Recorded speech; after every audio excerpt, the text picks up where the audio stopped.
time for butchering accents the game to commence. Oh, sure like to butcher them accents. Then I'm saying, oh, shit. Wait a second. I don't have this open. Give me a hot second here.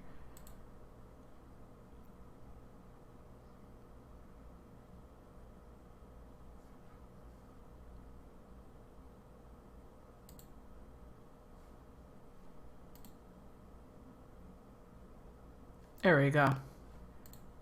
I was like, why is it not showing up? And it's because, for whatever reason, I still have my Bluetooth up. Here we go. Yeah, I still have my Bluetooth open. That's why. Alright. It should be fixed when I do this. Uh-oh. It did not fix it. Oh, shit. Did I freeze it? Yes, I did. Oh, it's not working for me.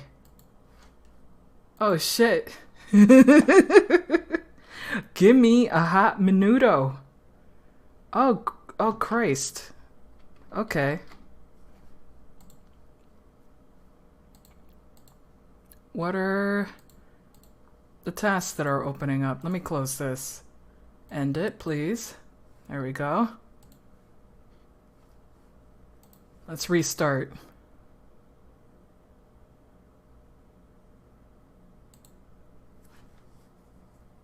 Alright, this time it should work. It froze on me for some reason. Okay. That seems like it worked. Yes, it worked. For some reason, that wasn't working. It was not even responding to my mouse or keyboard. That was weird. Very, very weird. Alright. We're about to start a new case! I'm excited! Case 4. Oh shit. Oh man, I forgot that we already finished case 3. It was so long. And really good. Really, really good. Escapades. Huh. Looks like this is a prequel. In the first night of escapades, Ryunosuke finds two troublemaking witnesses from his earlier trial, having a battle of words in the defendant's antechamber, leading to a real tongue lashing. The Rants magazine. I'm very curious as to these, but I don't want to do them just yet. You're still in denial?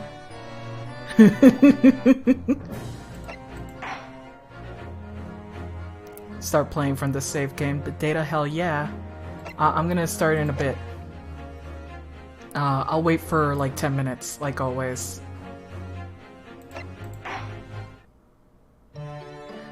To be quite honest, Cena, if they're ever going to bring him back, because it is very suspicious, if they're ever going to bring him back, because we never saw the body again, I hope the reason isn't stupid. Also, outfits are only available to you for use in The Great Ace Attorney 2. Look at this. What a cool outfit. Look at that cool dude. Oh, you can also change shows. To be honest, if they're just gonna kill him off, kill him off. But, if you're gonna bring him back, you better have good reasons. You know what I mean? I don't want some stupid, like, oh, he was just snoring and pretended to be hit in the neck. And I'm like, what? You know, I don't want something stupid. Here are the achievements. We got Defense Debut for completion of Episode 1, completion of Episode 2 and 3. And there's 4, Rise and Resolve. Final Chapter of 2, Inconsistency Seer, for having successfully presented the evidence during the first cross-examination that occurs both in the Great Ace Attorney Adventures and Resolve. Prime Presser, successfully press a witness during a first cross-examination in both those games. Okay. For having thoroughly examined the medical report card inside and out. For having examined the bed. For having identified the milliner responsible for the victim's hat in Episode 3. Interesting. Could you have skipped that? You thought it was going to be a commission? A com? I will be working on commissions on the weekend. Because I'm stressed out. Because I'm stressed out from my job. My job is putting me on full-time again, and it's not great. I'm unhappy with that, so... How many cases are in Whole and Chronicles? I think it's 10 cases.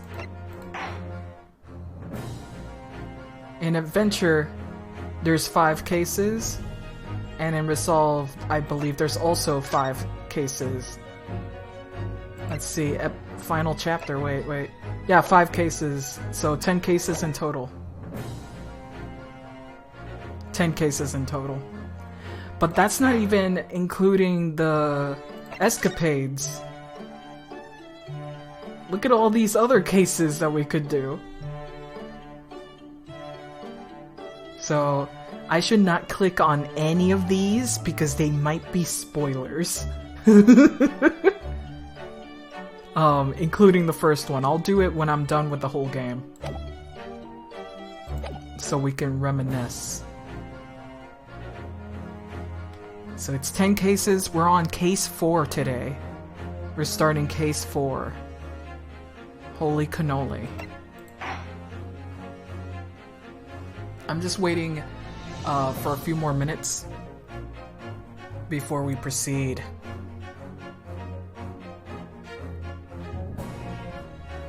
And just chill out for a bit. You know, chillin'. I'm very excited. So, while I'm working, sometimes I have time to just look through other things because I get bored. I did read that Ace Attorney, Great Ace Attorney Adventures, the first game of this series, is more episodic. But it does continue through the second game, which was better received. Which is weird. I'm like, okay. What happened to the people that didn't play the first one, though? But whatever, man. Sometimes you gotta ignore the popular consensus and just see it for yourself. Ba, ba, ba. Ba, ba, ba. Ba, ba, ba. Oh, this series. I was reading on that the first game for Great Ace Attorney is more episodic, which makes sense because the first one was a trial case, the second one is more of an investigative case, and the third one is again a trial case. So I wonder if we're just going to be investigating on this one, and the last episode is going to be another trial, another huge trial.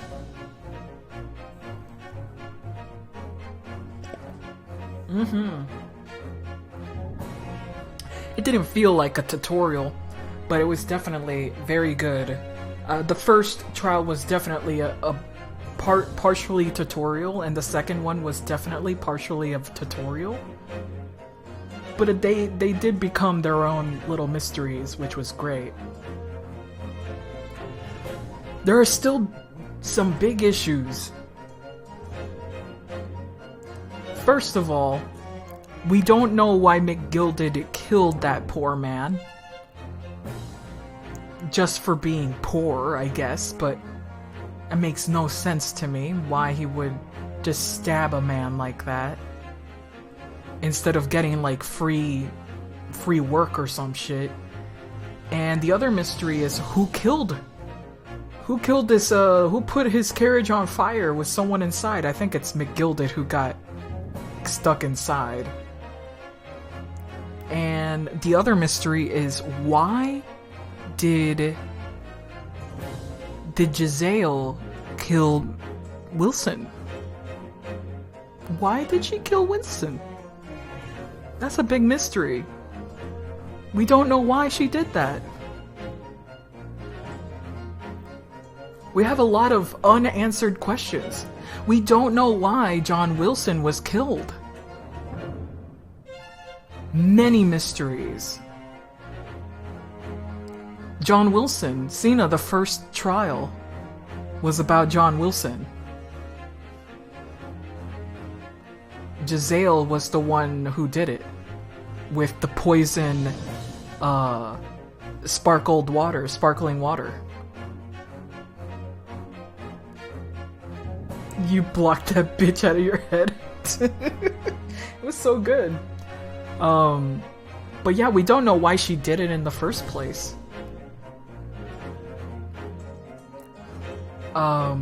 What else? So that's one, and the second one is, what is McGilded all about? Who set his, what do you call it again? I forgot what do you call that thing again, but the bus, the omnibus. Why did they even set it on fire? The omnibus, yes. Good lord. Someone wanted him dead, that's for sure. Does Herlock know Wilson's dead? We don't know that yet. He was in Shanghai while everything was happening. Because he owed money.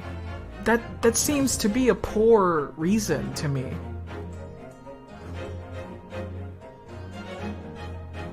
To me, that's a waste of a life that could work for you instead.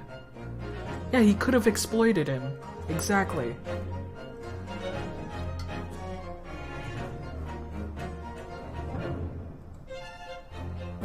So that's, I mean, he might be a madman, you know? And done it many other times before. You know? He could have been killing people left and right for all we know. But, as far as, a reason, it feels weird, really weak, kind of weird. But I think we're almost ready to start the new case. New case is called The Adventure of the Clouded Kokoro. This Kokoro was shot through the heart. And you're to blame. My goodness.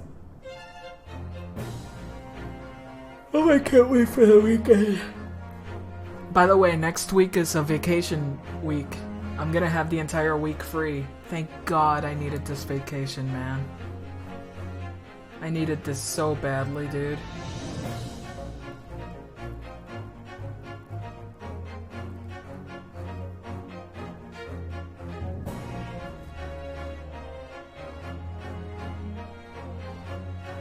Astro Familiar? Are you okay? I'm starting to think you're a bot. You're a weird character.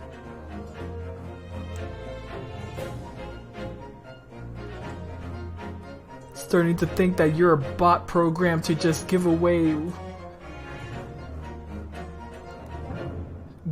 subs just to do so. Not sure why.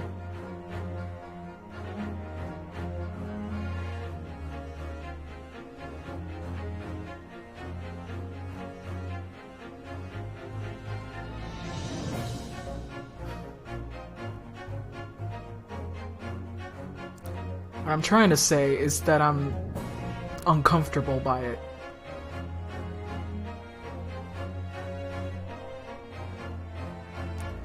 Sub lowered prices in EU?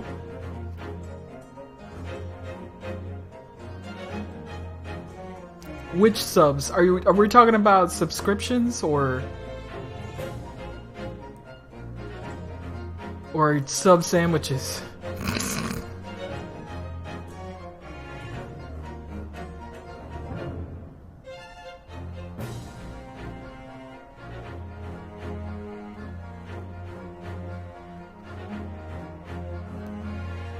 No subscriptions? Okay.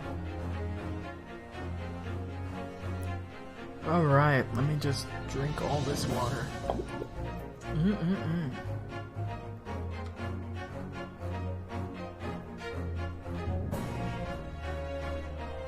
Alright. I think I'm ready to start the game. Let's see if we get an anime cutscene. Well, first we're gonna have a Wilson narration here.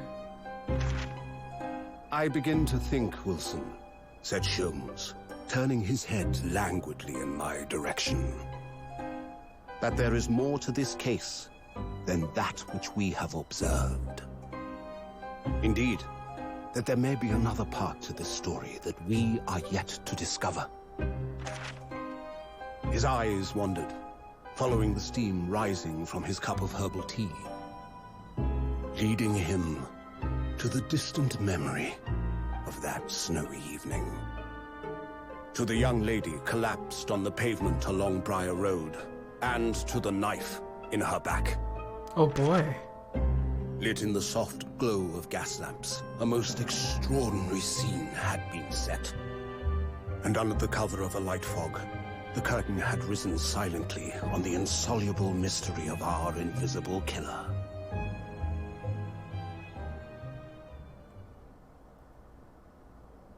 We're in the new case. That was the prologue. It's not exactly what happened, though. This is an excerpt of the story.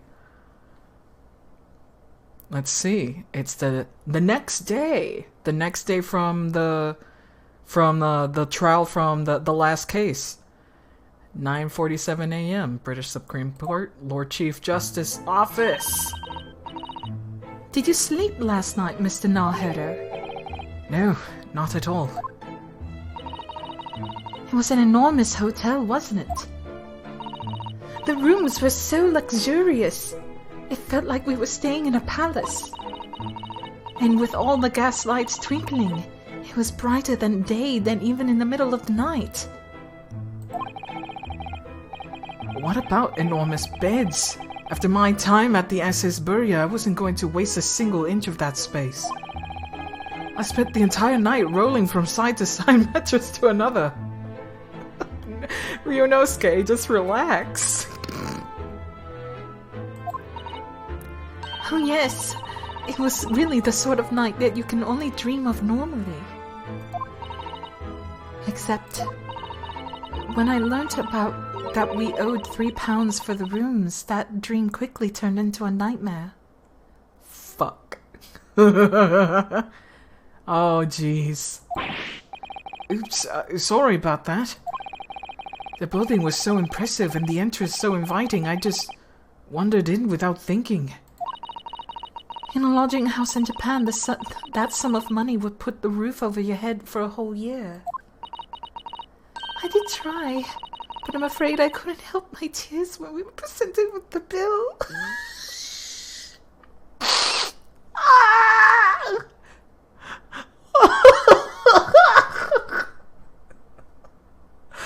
Oh no!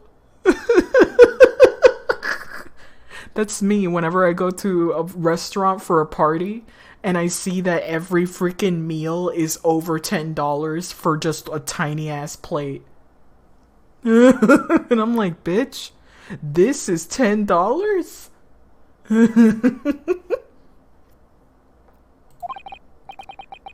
Oh man.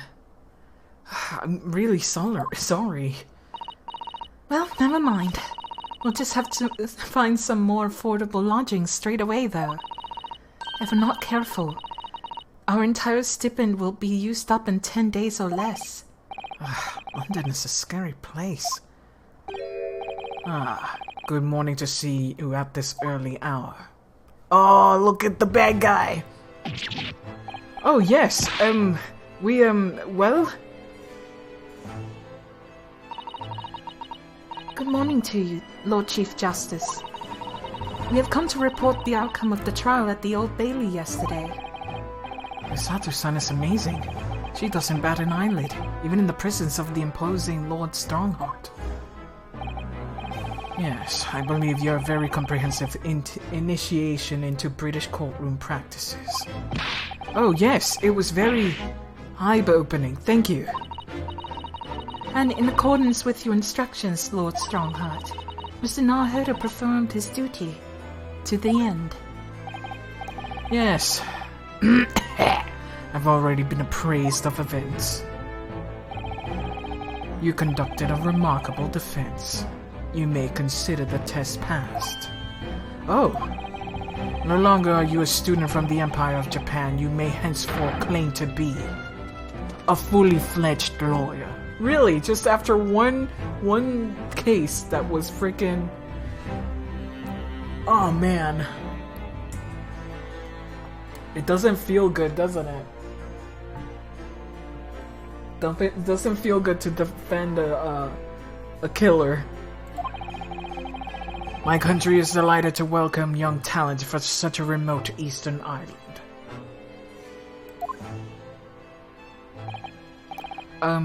Thank you very much. So I'm a lawyer now. Now in your view of your new appointment, I have a fresh case in mind for you. I'd like you to take it on at once. I trust that won't be a problem. Another case? Already? Nothing trains a lawyer better than practical experience. I'm sure I don't sense dissatisfaction, do I? It's just that yesterday's trial ended unusually. I haven't quite come to terms with it. What's to come to terms with? The man was cleared. What more were you hoping for?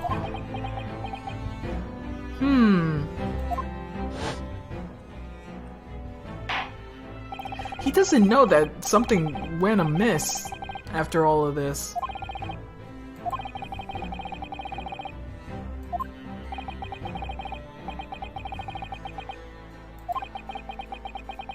This fucking sucks.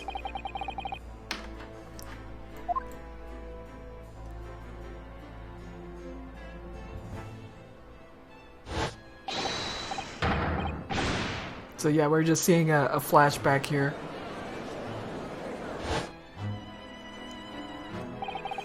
I just can't help wondering if Mr. McGilded really was innocent. Mr. Nahodo! It's just that I never managed to ascertain the truth. And then the trial ended. Well, you needn't let it trouble you a second longer. Sorry? What do you mean, Lord Strongheart? Magnus McGilded passed away immediately following the trial. Yep, it was McGilded.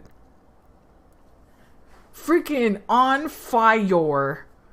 On fire.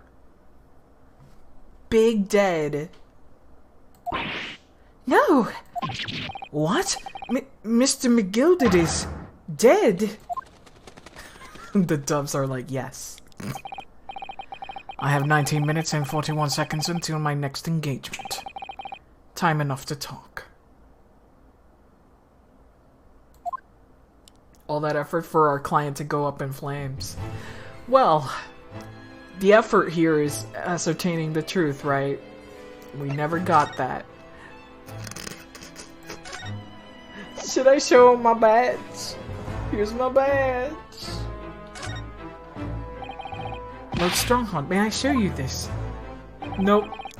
To accept this item, issue a receipt, examine it properly, thoroughly, and make a formal statement of my findings. It requires something in the region of 24 seconds of my time! What the hell? Get out of here.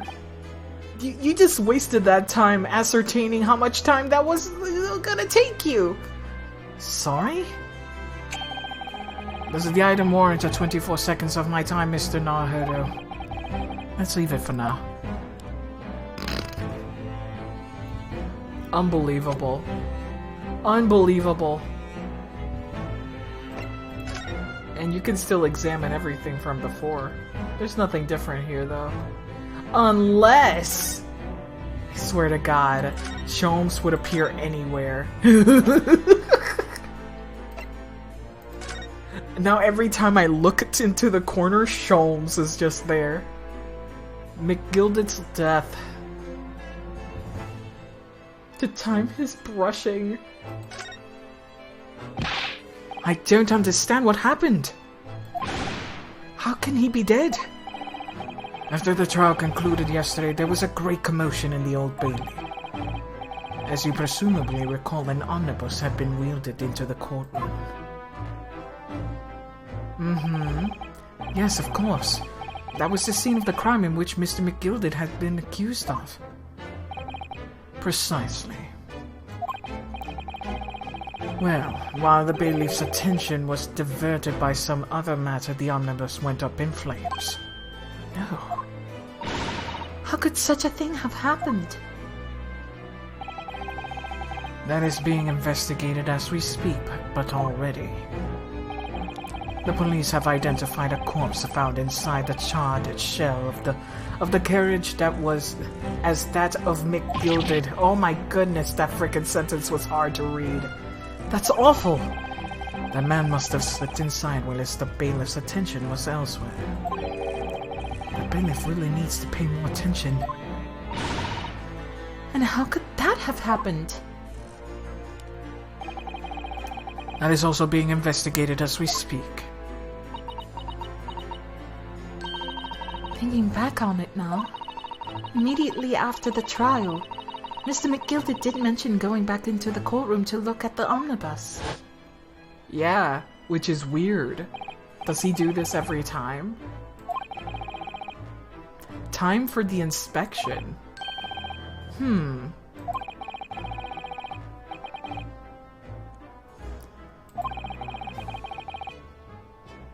Okay, he asked personally? Interesting. An inspection of the omnibus. Not to my knowledge. I don't believe Scotland Yard had any intention of re-examining the carriage. But then who was McGilded talking about? Never mind that now. The Yard is making a thorough investigation. This matter is no longer any concern of yours. Leave it to the police. Poor Mr. McGilded.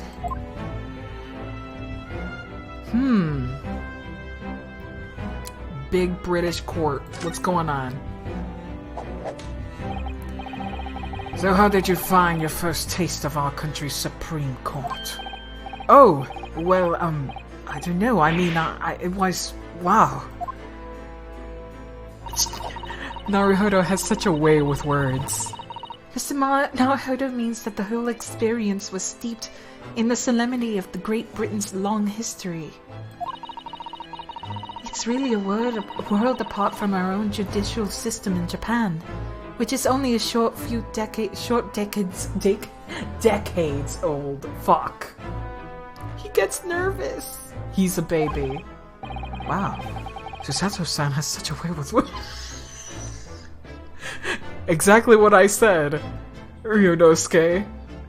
Exactly what I said.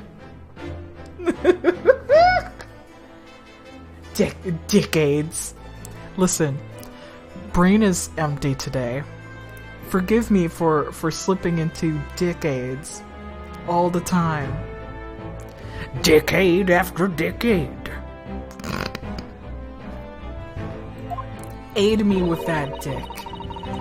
The decade. Oh, man.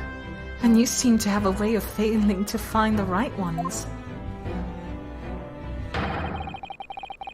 The judicial system here is the most advanced in the world. Learn all you can. The most advanced in the world, is it? I don't know about that. It was fortunate. Your very first trial was a simple affair. Simple? That was simple! As I believe I mentioned yesterday morning, it was a trial you couldn't lose. He knows something. He knew! I don't mean to be contrary, Lord Strongheart, but the case was not anything but simple.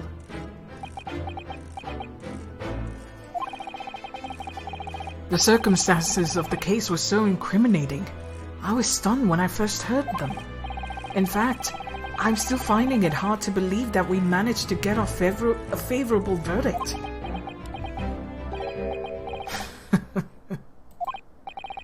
Is something funny? No, my apologies. However, the fact is that you did receive the not guilty verdict you set out to achieve.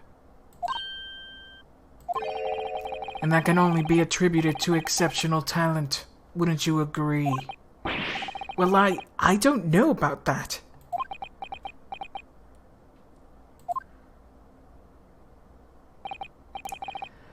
Well, never mind. You exceeded my expectations, I freely admit. That much at least is an undeniable truth. Which is precisely why I have prepared the new case for you that I mentioned before. What's going on? What was he going to say before? New case. Could you perhaps give us some more details about the new case you mentioned? And tell me, it's a murder, and the trial starts in 10 minutes. Ryunosuke, yes. Don't worry, it's nothing so alarming or quite as so urgent as our last assignment. I want to take a bet? In fact, this case is completely different. Oh, I see. Did he just read my mind? Everybody, you have your feelings right on your face, Ryunosuke. That is to say, no one has died. As yet. Excuse me? Wait. What do you mean?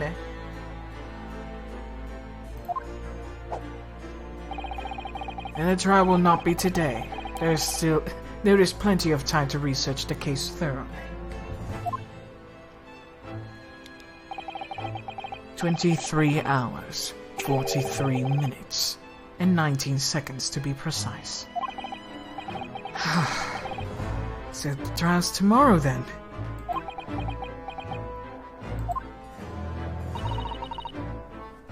Is everything alright? Oh yes, I'm just a little confused, that's all. Yesterday's trial was... well, it left me wondering if I'm really cut out for being a lawyer. Oh, Mr. Naruto. I don't know if I could face standing in that courtroom again after McGilded's trial. Ah yes, I nearly forgot there is one similarity with yesterday's case. Once again, there is currently no one to advocate for the defense. Oh, so that means Van Sykes is at it again. Nobody wants to freaking fight him. If the situation remains unchanged, the trial will start tomorrow with the defendant unrepresented. And if that happens, I need not remind you of the inevitable outcome. The most terrible end awaits the defendant. Yes, that's right. Here we go again. We gotta do it. Gotta do it. Your time's up. You'll have to excuse me. I would advise you to begin making preparations for tomorrow's trial. After all, the clock is ever ticking. There is now but 23 hours, 26 minutes, and 39 seconds until the court sits. Last time he mentioned 23 hours, he said there was plenty of time. 23 hours. And one more thing, Mr. Nahodo. There is something I should like to ask you. Oh, what's that? Yesterday, you remarked upon something. That you intend to see through the will of your late compatriot, Mr. Asogi. Okay. Yeah, that's another mystery. What the fuck did Asogi want to do?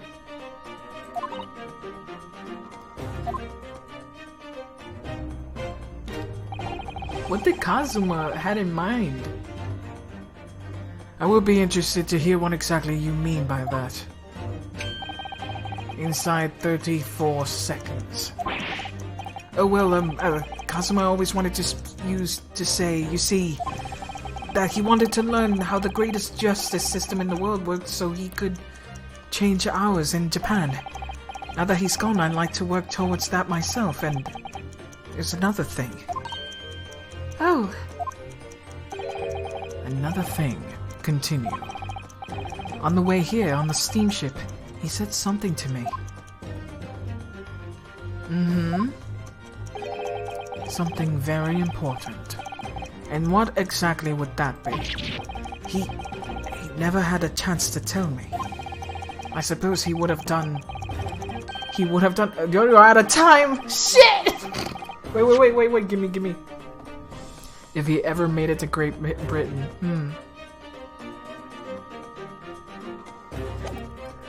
You're out of time. Well, thank you for your enlightening discussion. Mr. Nahodo, what was that? What's all this about? Mr. Asogi never once mentioned anything of the sort to me. Well, you're not his bestest friend. Didn't you realize that they call each other by their first names and you keep calling him Asogi? Or Kazuma-sama? They don't even use honorifics to their besties, Susato. I urge you both to focus your attentions on the matter at hand. Oh shit, is that the commissioner or something? A police inspector, okay. Alright. Is he eating chips? AKA fries? I'm gonna get so hungry. I'm getting hungry. Oh no, I want the fish and chips right now.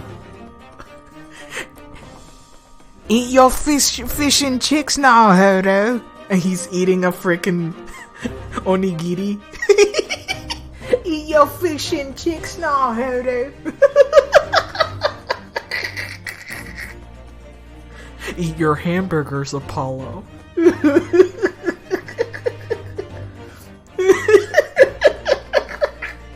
It's still funny. It never ends. It's never not funny. That joke will always hit. I've taken the liberty of summoning the police inspector in charge of the case. He'll be able to appraise you of the details. How long has he been there? So, I wish you the best of luck, and bid you farewell. Flies off like the dove. Are you really that upset that you didn't know? There's something very important that I have to do. Kazuma-sama, what did you mean? I wish I knew, but honestly, he never told me. Anyway, we had better talk to the detective, don't you think? Yes, you're right. I hope I'm just imagining it, but I wouldn't say he looks pleased to see us at all. Oh God.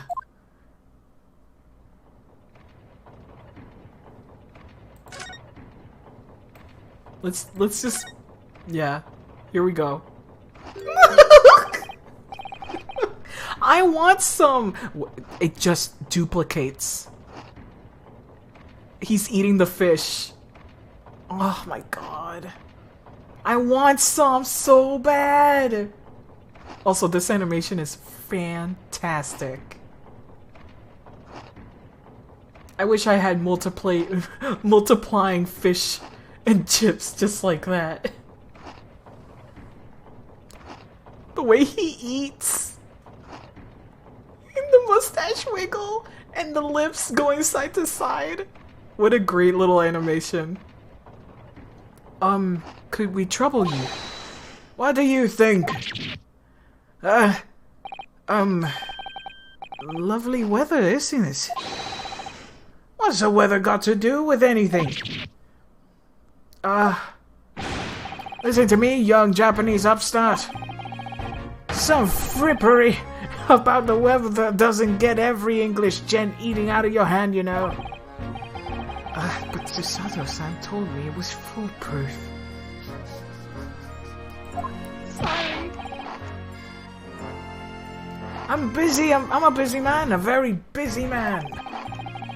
There's a crime scene to investigate, but I'm here having to give the likes of you a talking to. I don't think he's our gumshoe. He's not our gumshoe, nah. It's more of a, you know, Hosonaga is our gumshoe. Even though he has tuberculosis. I'm pretty sure he has tuberculosis. Cause Jesus Christmas. Anyway. It's so weird that they gave him that. He's shaped like a thumb. He has no neck. He has no neck. Oh man. Oh, I'm ever so sorry. Can you imagine what the other officers there will be saying, Haven't seen Gregson anywhere, have you? No, he's too busy with the bigwigs these days.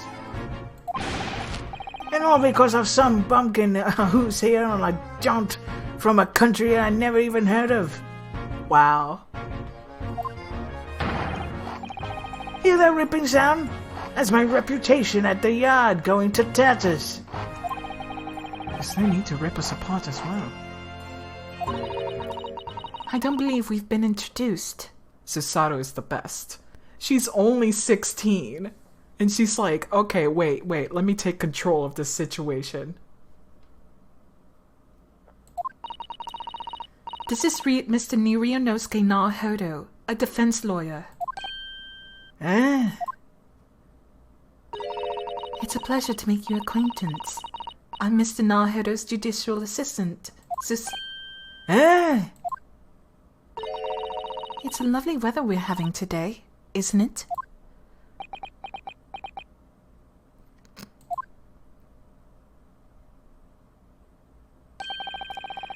It's unseasonably fine, I grant you. London's winters don't see a lot of sunshine. Unbelievable. How did she pull that off? She's just like, be polite, be courteous, be a gentleman. That is a bottomless chips and fish and chips he's got there. Yeah, give me some. Give me some, damn it. How did she pull that off? So, Lord Strongheart has asked me to fill you in on the case. The name is Tobias Gregson. Inspector Gregson to you. I'm from Scotland Yard. Gregson? Inspector Gregson. What's the matter with Susato-san? Works with Frick and with Sholmes. Here we go. Does this detective's name mean something to her? Alright. Can we present? Oh, well fuck me, no we can't. No, we can't. Oh, okay. Fine. I like it. Alright. Inspector, are you perhaps the Inspector Gregson?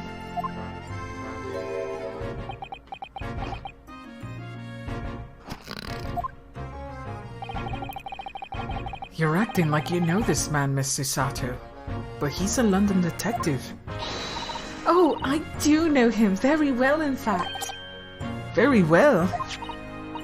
Yes, he features prominently in the Adventures of Sherlock Holmes.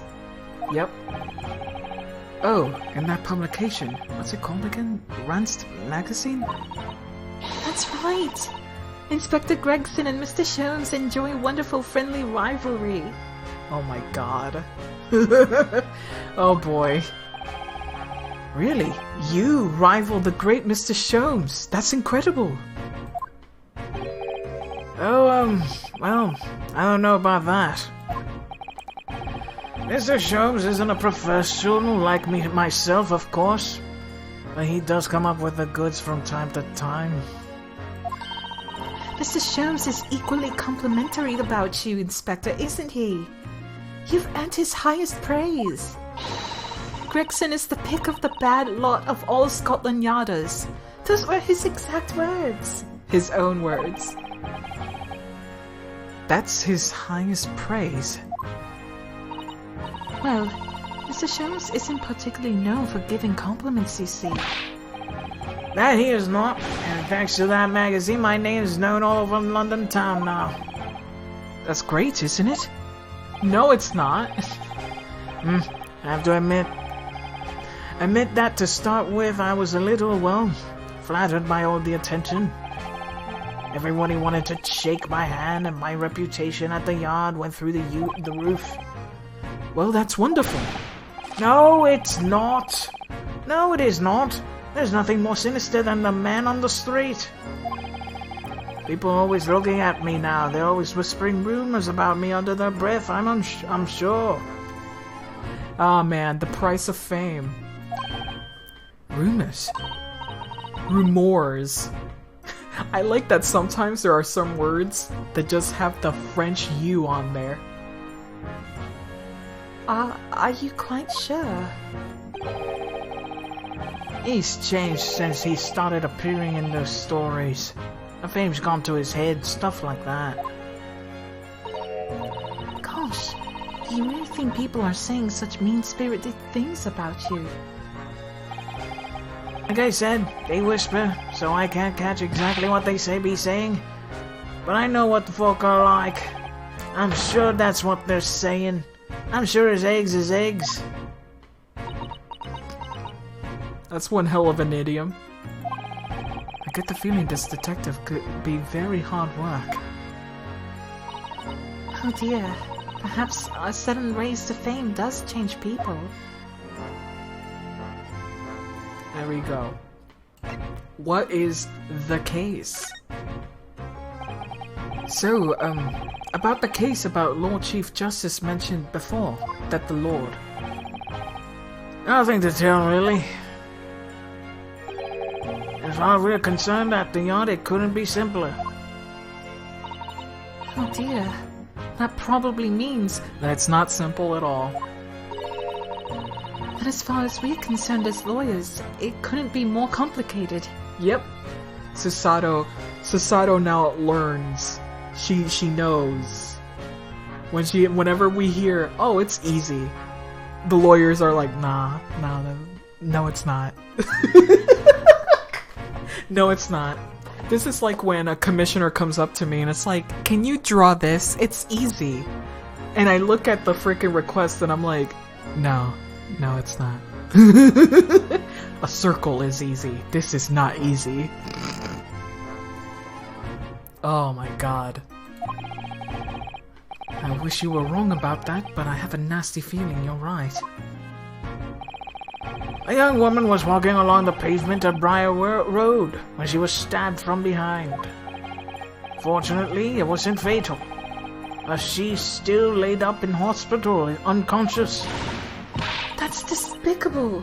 What sort of coward would attack the poor woman from behind? I suppose you wouldn't have finished, you would have finished whoever was off with a Susato takedown, wouldn't you? That is neither here nor there, Mr. Naruhodo. Brace yourself, Ryunosuke, you've angered her now. Anyway, after something of a whirlwind investigation, the criminal was arrested. He barely had the time for a cup of tea after the incident took place, to be honest. So, there must have been something left at the scene that led you directly to the culprit. Or perhaps a reliable witness who recognized the person in question. Let me stop you right there. You're wasting your time on this one. Sorry? There's nothing you can do. There's no way to help the bloke now. Why ever not? Simple.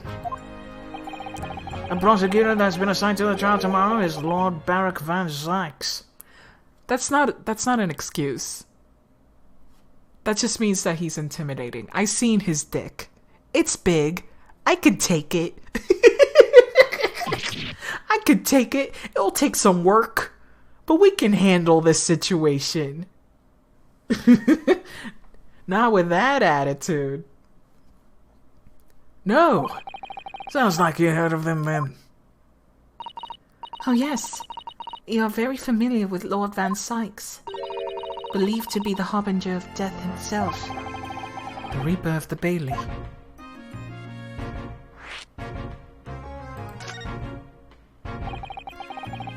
Lord Barak Von Sykes, who we faced in court only yesterday. Mr. McGilded told us about him before the trial, didn't he?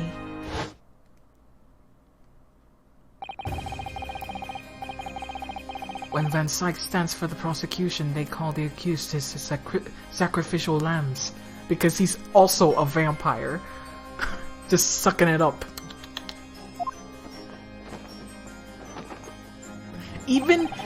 They even put freaking an organ in his music. And in every single trial in which he's been the prosecutor, the accused has been damned.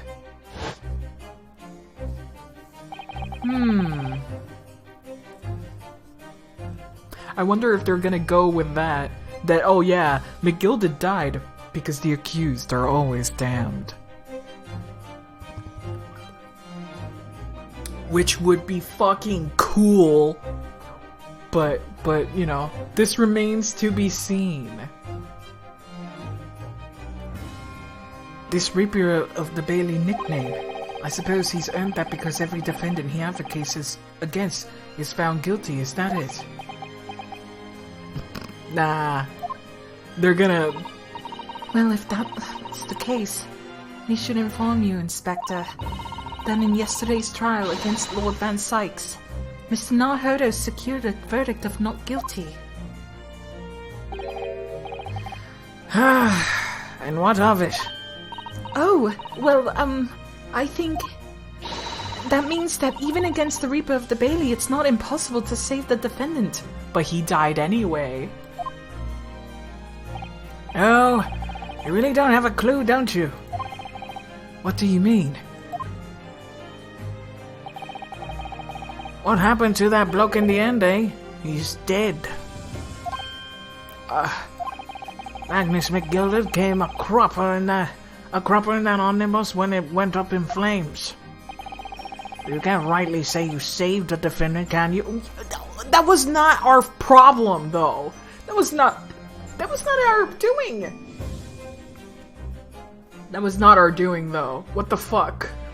You can't say that him walking into a fucking omnibus and then it gets set on fire was Naruhodo's freaking fault. What are you saying? Look, if Van Sykes could get the dirt to stick on everyone, he'd be a miracle worker. But that's not how it goes. He doesn't work miracles. He works magic. Black magic. Get out of town with this shit. I'd have a good long think about that if I were you. How are you really supposed to believe that? I'm getting hungry. Looking at this fish and chips. I really want it. He's a vampire. He's a witch. What else? He's the Reaper. They were like, let's make this character so cool. So cool that he's stupid. I'm glad they made him do like silly shit. Like throw the chalice and crush the chalice and put his leg on the freaking on the desk.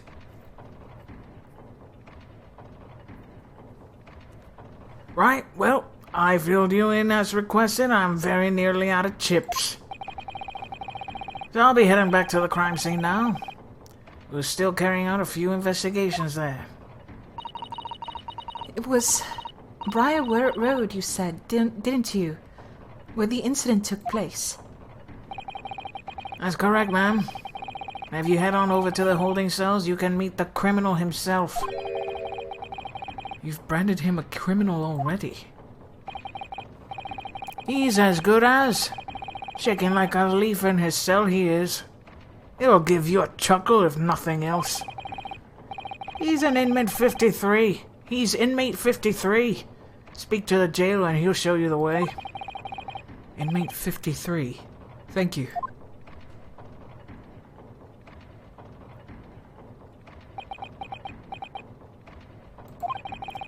So there's no helping anyone against the Reaper of the Bailey, they say. Is something troubling you, Mr. Naruto?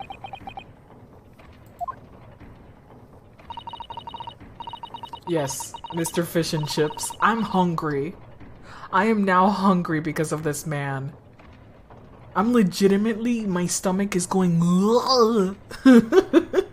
Also, I exercised, which is another reason why I'm hungry. It made me hungry too. Yeah. It just looks really crispy and salty and good.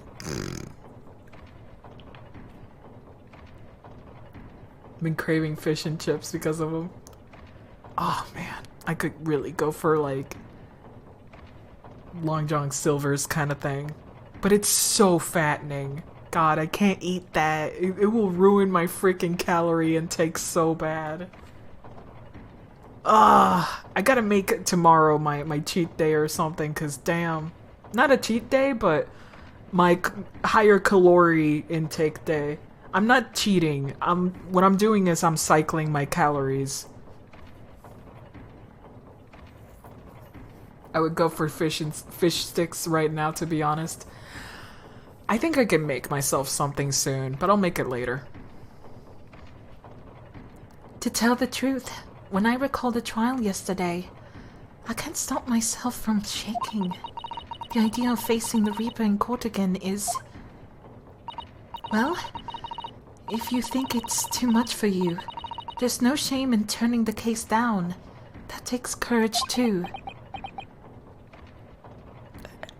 I'm shaking out of excitement. I can't wait. But if the man they've arrested is innocent, you could well imagine he would be shaking like a leaf in his cell. And I, for one, wouldn't find the sight of that funny. So, if I'm honest, I'm still reeling from the shock of yesterday's events myself.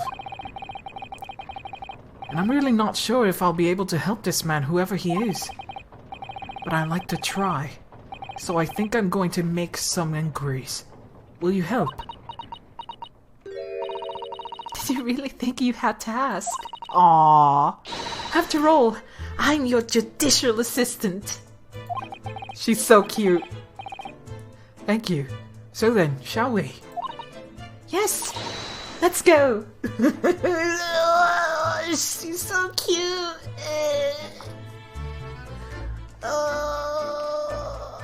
By the way, let me... I kind of want to eat something really bad. You'd love giving me a moment to get a snack.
stepped on some snacks.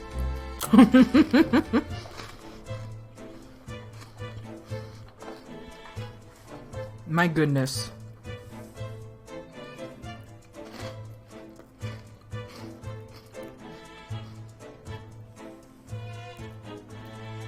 Sorry about this.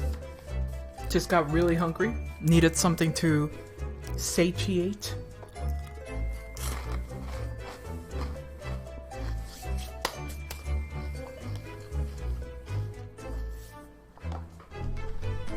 Got some veggie chips. Big crunchy.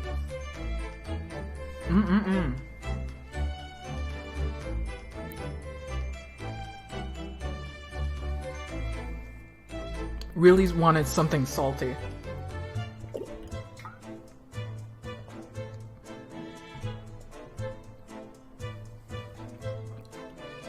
There we go.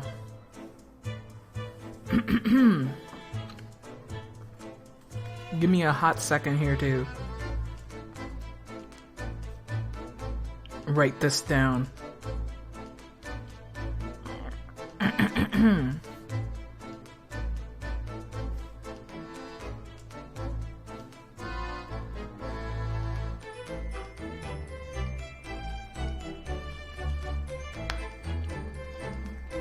Awesome. Alrighty then.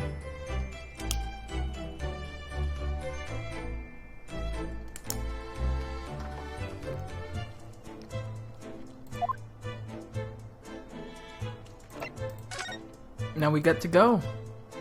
So, you're currently eating a burger?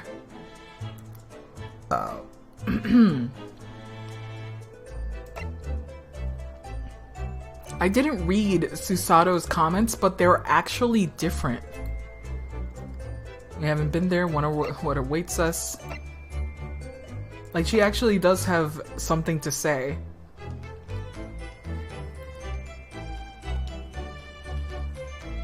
By the way, I think I said this before, but that place makes no fucking sense.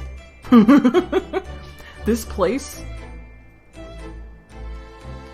Grandstone architecture and the equatic of the vast cogways lend in an air of authority. Like, it seems to be in Big Ben, but that clock would not work at all. People would barely be able to look at it at night. Anyway, let's see. Let's go to the place where the murder happened. Oh, we got a broken bike there.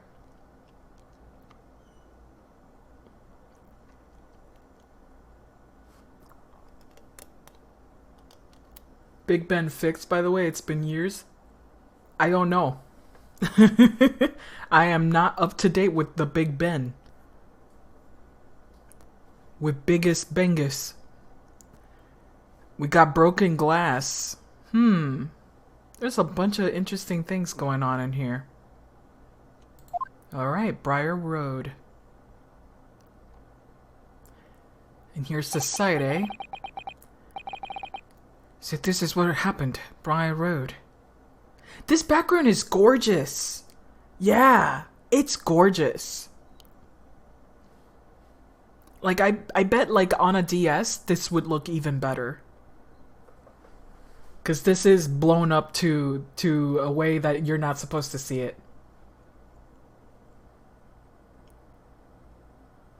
William Robbins instead of Robin Williams. William Robbins. Will, I am Robin.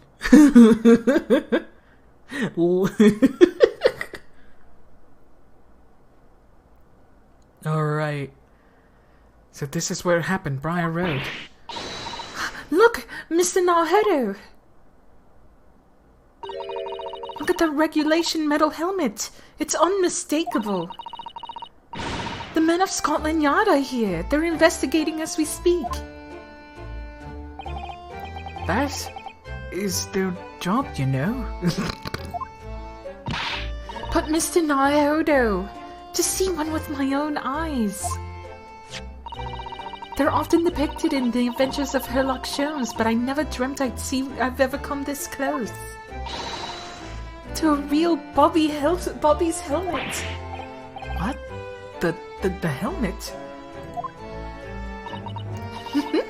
Of course.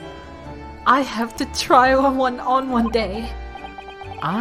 Well, I hope that your Hattie dream becomes true. Comes true.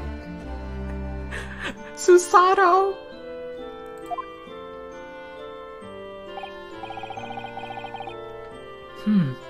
I don't see Inspector Gregson anywhere.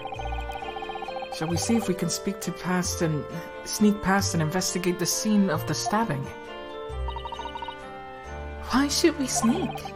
I don't want to upset one of the bobbies and be butted out of the head on the head with one of those metal helmets. My skull will crack in two, I'm sure. Oh no! An English bobby would never do such a thing. This is the land of gentlemen, you know. You sure about that, Susato? I don't know about that, Susato. Also, look at that snowman. It looks so happy. It has gloves. Man, there's so many things to look at. Oh, I guess not. None of anything else is of interest.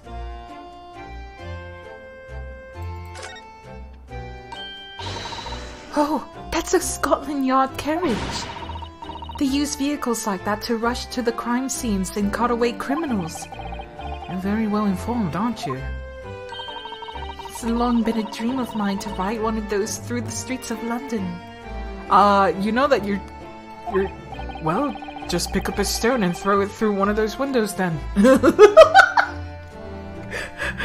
Ryunosuke, no!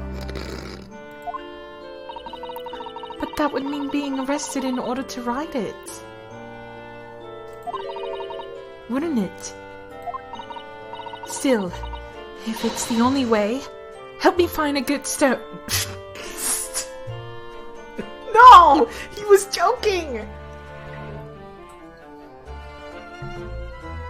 Susato must be stopped. No, I wasn't serious. That's great.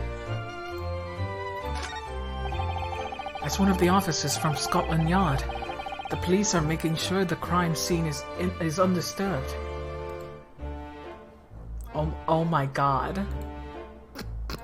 Oh my god.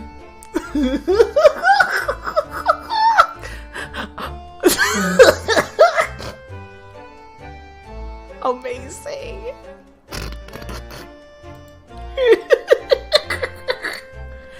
I love it. Incredible. Oh man. I have a feeling that if we wandered too close, we'll be clapped in irons. I think perhaps you're being a little overcautious. We've done nothing wrong, so we have no cause for concern. Oh no, I'm not getting caught out again. Twice is enough. Twice I found myself in handcuffs despite not knowing a thing about what was going on. Yes, you've had some dreadful experiences. I'm sure it was a wide-eyed look of panic you're so prone to. It does you no favors at all. Damn. Snowman. What a delightful snowman. I didn't realize the English had a tradition of making snowmen as well. It looks a little creepy though. Oh, it has a scarf, look. You need to tie one if you're freezing, if you're out in this freezing cold all the time. Wish I had one.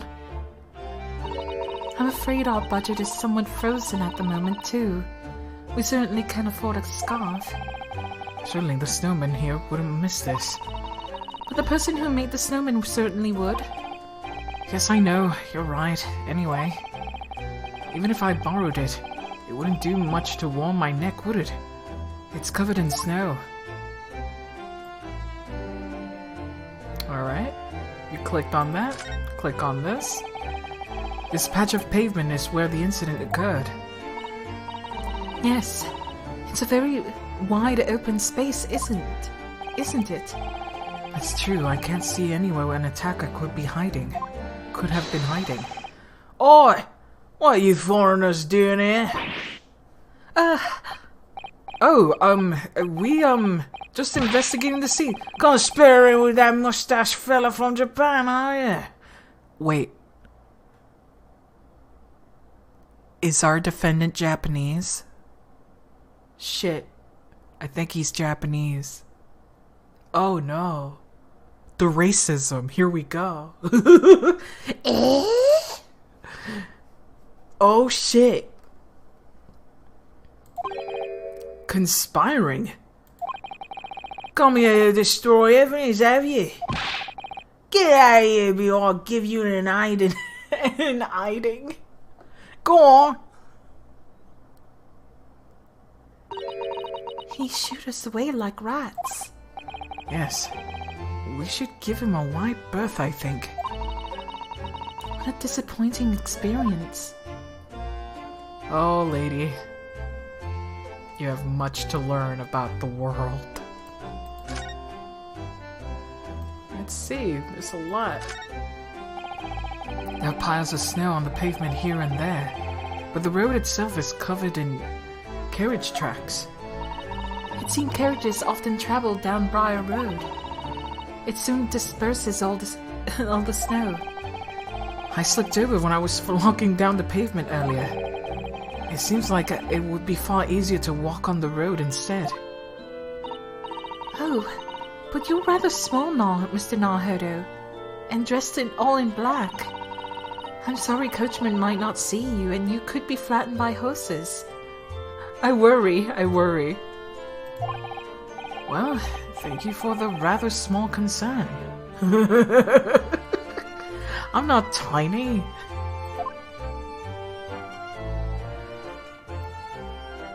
We got this bike. We got we got a dent in the bushes. Everything's so interesting. Why are they investigating just that corner, I wonder?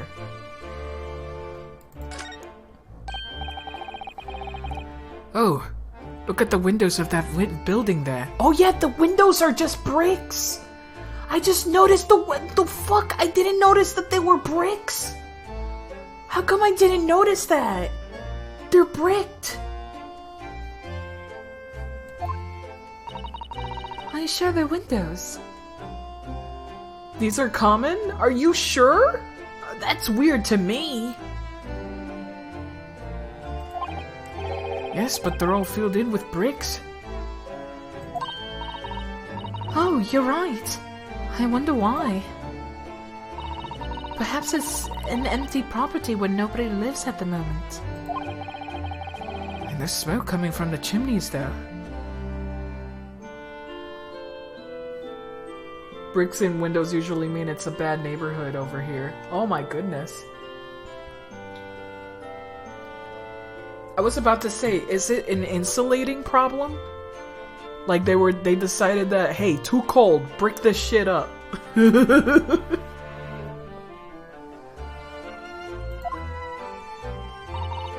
Oh dear. Everything still feels very foreign. There's so much we have to learn about this place. I thought they were going to talk about the fence here, but nope. The bricks. The bricked windows.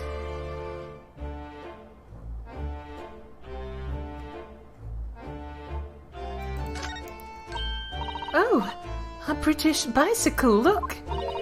Although the wheel is so misshapen, I'm sure it couldn't possibly be ridden anymore. Someone must have been doing some breakneck cycling.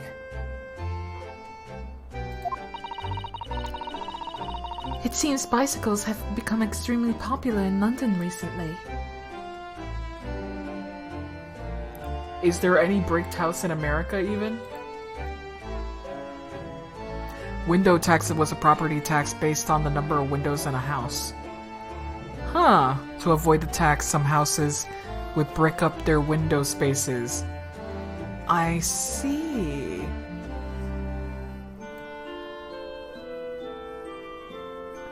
I see.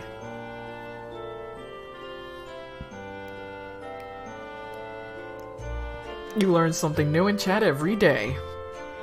That is the truth. So do I. But yeah, this is the first time I've ever seen that. Ever. There's even a movement to change the women's dress to allow them to ride as well. The bicycle fad won't last. I don't see why anyone would want to ride something like that. Oh, Ryunosuke. They said the same thing about the telly. Goodness. Do you dislike bicycles?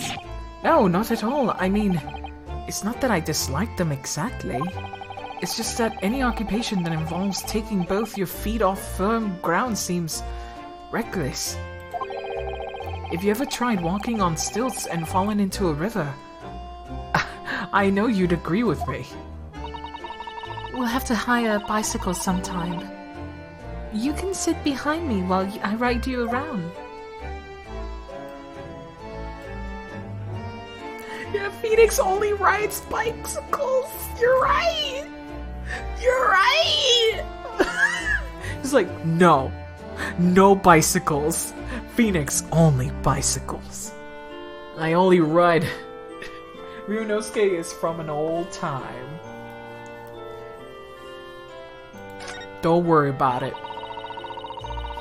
That's a rather typical old brick building, isn't it? I'm sure it has a long and interesting history. Well, time certainly seems to have taken its toll on the place. It's crooked and sagging all over. In fact, it looks decidedly worse shaped than other houses around here. Were really bad back then. We must find some cheap lodgings ourselves as soon as possible. Yes, you're right, cheap, but ideally with reasonable level floors. Did I click on everything? Yes, I did. Looks like there's nothing I can do here.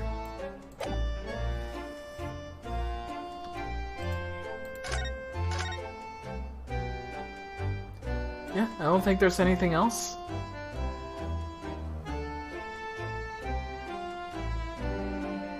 Or he spoke with the cop. There doesn't seem to be anything else I can do here. So let's go to big prison. I have a feeling that our defendant is also Japanese. I just like biking over the small cobblestones in the city so much. Oh man, it just freaking hits you right in the crotch.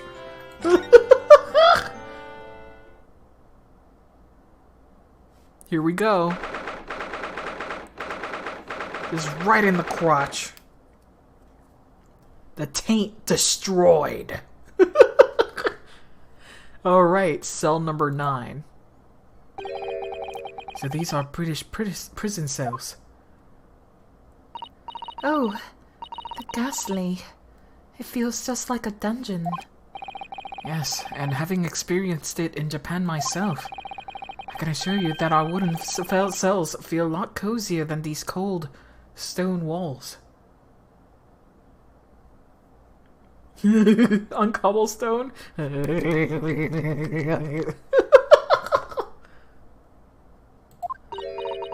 Oh, don't, Mr. Naruto. You're making it seem worse.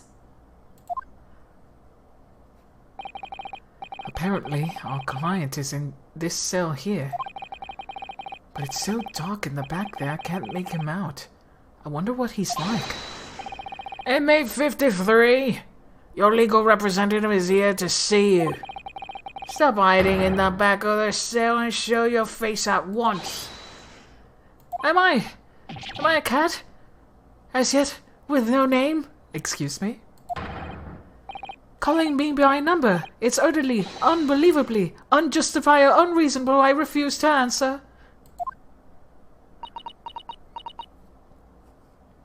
A cat? He feels disrespected. He has a name. Mr. Naruhodo, what? What do you think is going on here? I have no idea. But I was just hearing things, was I? A tirade of complaints was in Japanese.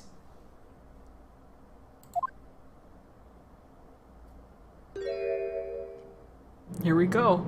He's Japanese.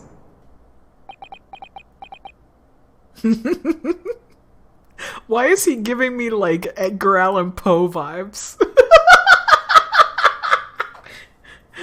He looks like he's depressed.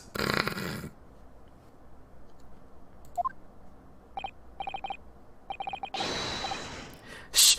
Quiet! Oh man, this animation is really good!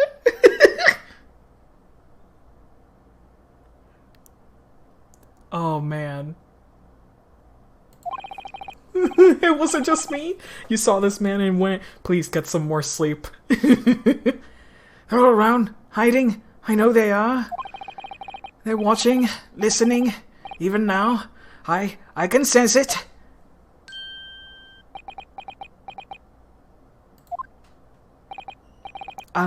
Right. So, could I ask you who is... There you are! You've come to curse me, have you? Don't try to hide it. You're a ghost. Oh my god, he's Edgar Allan Poe. A ghost? Very nervous, eh?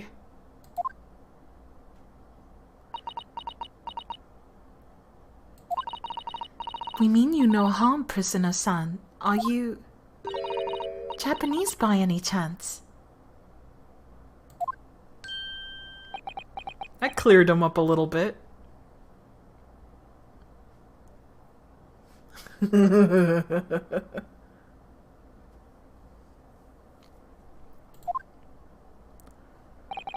This is beyond my wildest dreams.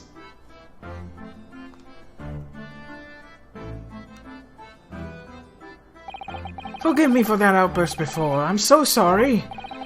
Oh, it's fine. It was just a little surprise, that's all. Imagine it! It's been 12 long months since I left my hometown, and here I am, in a frightful fix on a foreign land. So hearing the sweet, sentimental tones of a compatriot's voice here, in this damp, dark hellhole was a most monumentally moving moment! He likes alliteration, does he?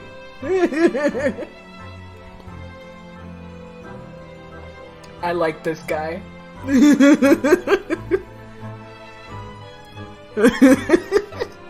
I like that his eyebrows look like when acrylic palette paint just gets, you know, wavy and textured. It's hilarious looking, I love it. Who could have guessed that this new client Lord Strongheart assigned to us would turn out to be a fellow Japanese? What compassion my fellow countrymen show! To dispatch a first-class lawyer all the way from Japan to defeat a mere foreign student. Noble, nurturing, never failing Nippon! Nippon! Wait a minute. A first-class lawyer? Oh dear. I think there's something of a misunderstanding here. I wonder... Would you be so kind to tell us what's happened? Why you've been detained as a suspect, for example? Yes, I can, I will. Shan't stay sullen and silent.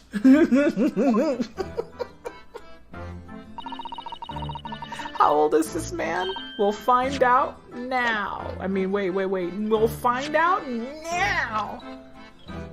Ah, shit, he's not here yet. But this guy's 44. He has a great design. Inspector of the charge of Scotland Yard's investigation of the case, he's stern and single-minded in his approach. He's a great lover of fish and chips. 69 years old, I bet. Ew. He strikes me mid-40s as well. I'm gonna say 40. I'm gonna say 40 or 42. Something like that. It's gotta be late 30s. I'm not so quite sure I understand what he means. But he seems happy. Yes, he does. I just hope he actually has a good reason to be. Thank you for your cooperation. I'm a lawyer, as you said. My name is Ryunosuke Naruhodo. And I'm Naruhodo-san's judicial assistant, Susato Mikotoba. I am a visiting student sent here by a government. Notably, notoriously named Natsume! Soseki's Natsume. Wait, Soseki? Soseki? That's a writer. Isn't that a writer? That's a writer. That's a writer, right? That sounds super familiar. I've seen this in anime before. There's an anime with this motherfucker in it. Suseki. Yeah, that's a writer! There it is! Yeah! A novelist. Kokoro Bachan, I am a cat. Now we know. Oh look, even the Ace Attorney image is showing up here. Amazing. Amazing. Aw, man, I wish we read some of this shit. Or at least I read some of this shit, so I'm a little more, you know, cultured. A little more cultured.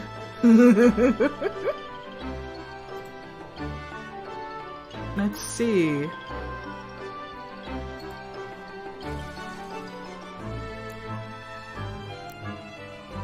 Cause he does, like, talk about cat. He does have a lot of poetry, so that makes sense why he's talking this way. A little eccentrically, but still. Let me place this here.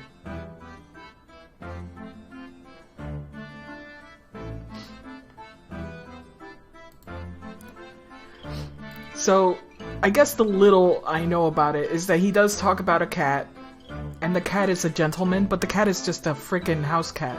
So that's the irony of the story.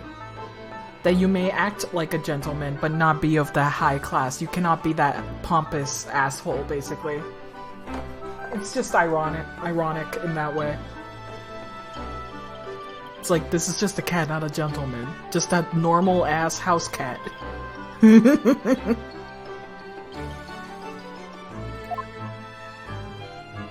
Well. I didn't expect this. I guess, isn't it weird how I just mentioned Edgar Allan Poe, and this guy is also just, it just happens to be a writer. Weird. I guess at this point it's an archetype. At this point it's very much an archetype of a character, isn't it? Soseki Natsume. Soseki Natsume-san. What an unusual name. Call me Soseki, please. I'm a poet, you see, a writer of haiku. It's something of a nom de plume. Ah, pen name. A nom de plume? You mean an alias? That's right, Mr. Naruhodo-san. No! Don't be so prosaic. It's much more refined than that. And haiku, that really reminds me of home. Did I hear you say that you were a visiting student sent over here by the government? Yes, that's right. A year ago I was told to go and study English. First I had to suffer that misery, and now this! It's beyond the pale! Suffer that misery. Did you not want to study here? No, I mean, I've had an interest in Great Britain for some years, of course. Oh. Oh. But just because the government tells you to do something doesn't mean you can do it. No. What do you mean? What do you mean? Fuck! I think we have his profile now. How old? He was born in 1860s. 60s. He should be in his 40s. Or at least late 30s. Let's see. Let's see. Court record, please. And boom. 33! Shut the fuck up! That doesn't make sense with the game! That doesn't make sense with the game. That means that it's 18 and 90... Wait, oh wait, it does make sense. It's like, it's at least 1892 or 90, or just 1890. 33. Get some sleep, dude. Go to fuck to sleep.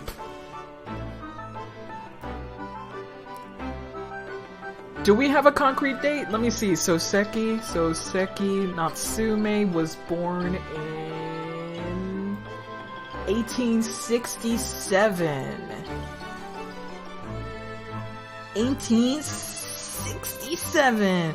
So put 33 more years, it would be the 1900s. It's the 1900s.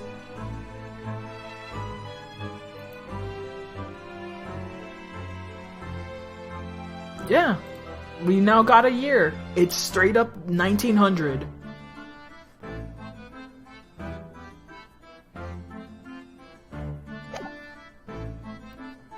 I mean, we could be wrong because, again, Ace Attorney does not give a shit about historical, like, accuracy. Like, we have Sholmes as a real person. You know what I mean? Sholmes was not a real person, so who cares? It could still be late 1800s.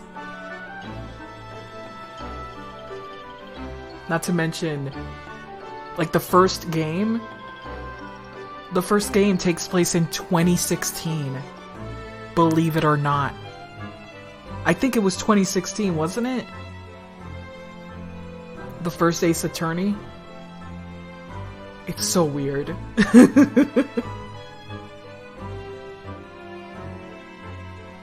What do you mean?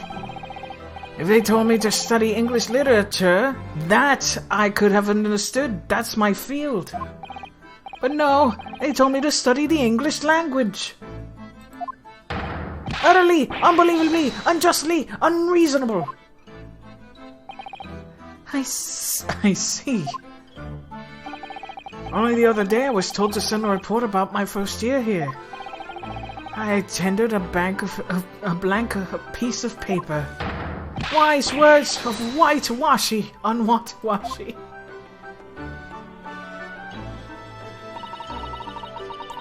You must be a man of great standing. Oh yes, so often I'm told.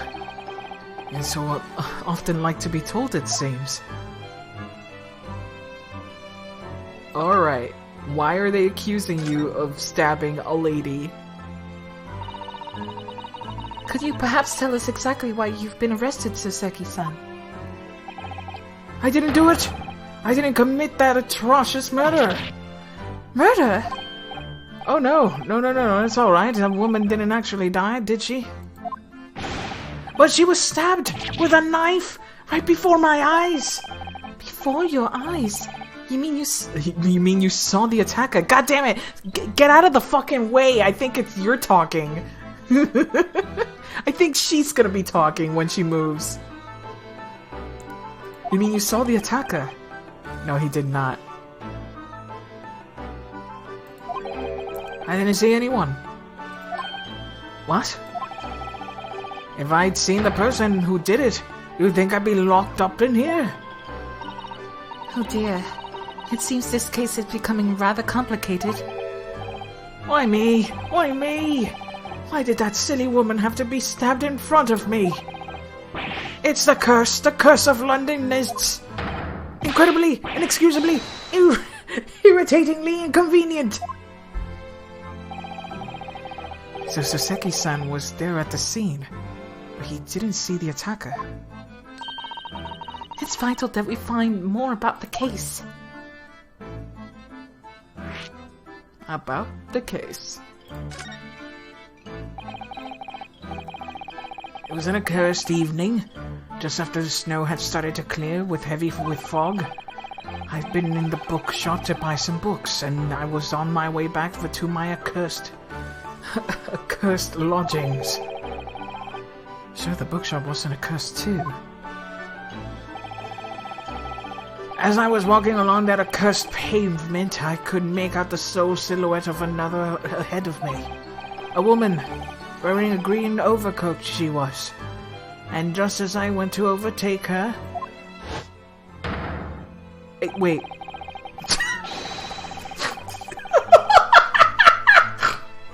I'm sorry. They're so round.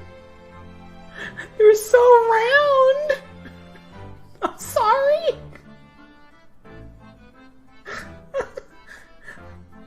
They're so roly-poly. Oh no. She suddenly let out a little scream and collapsed onto the cold, hard slabs of stone at my feet. Round. How terrible. I called out to the woman, but she didn't move. It was like a ghostly, ghoulish, grim graveyard. Yeah, there is zero blood. Slight exaggeration there, perhaps.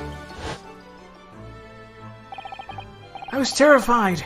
I had to get away from there.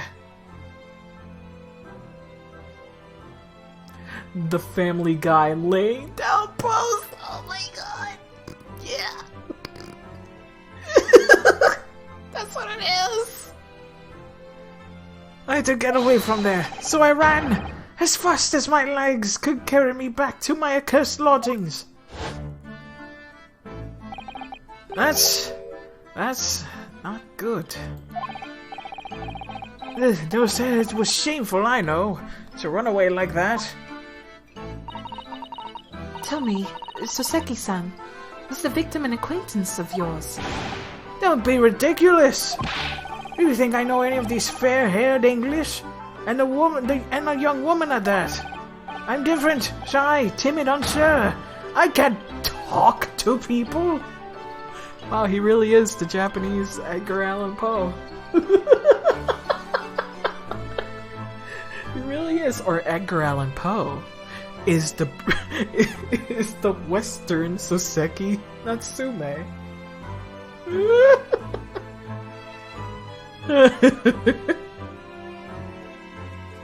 Oh man.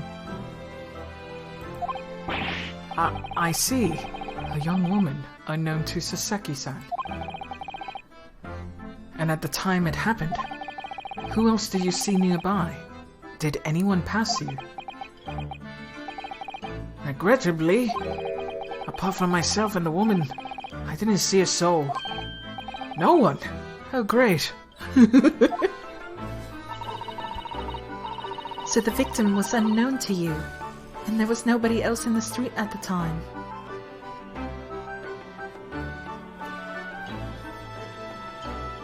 Oh, I see, he died before.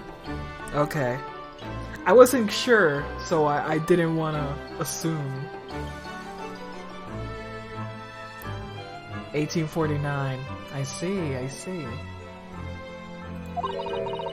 Reincarnation. Nah. Nah. That creates something of a conundrum, doesn't it? Oh man.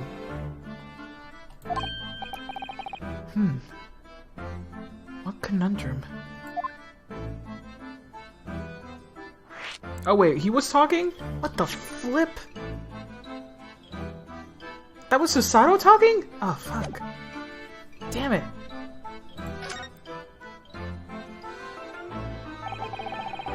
What do you mean, Susato-san? What's the conundrum? Well, what if Soseki-san has just... What if what Soseki-san has just told us is true? There's something I can't explain. He says that he didn't know the victim, and that there was no one else at the scene.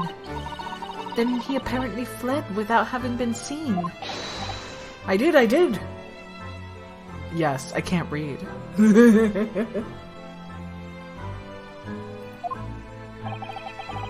But if that's the case, surely this man has to be the culprit.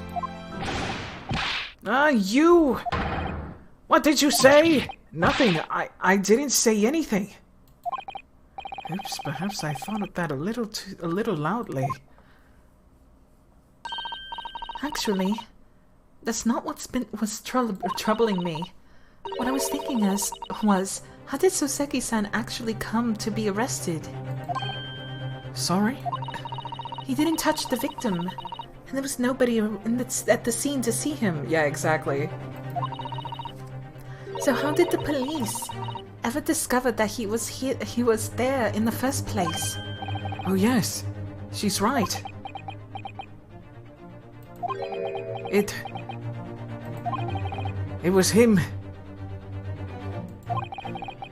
The accursed great detective. He led the police to me. Ah, shit. Holmes, what did you just do? What is it, Holmes? Come on, man. Oh, the bad luck. A cursed great detective, could it be? I shall never forget that man's name as long as I live. With his hearty laugh and his self-proclaimed greatness. Brash, big-headed, busybody, begone! Yep. May you be cursed till the end of your days, Sherlock Holmes.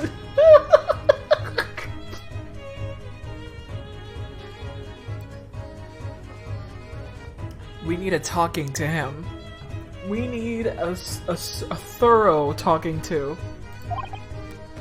I knew it.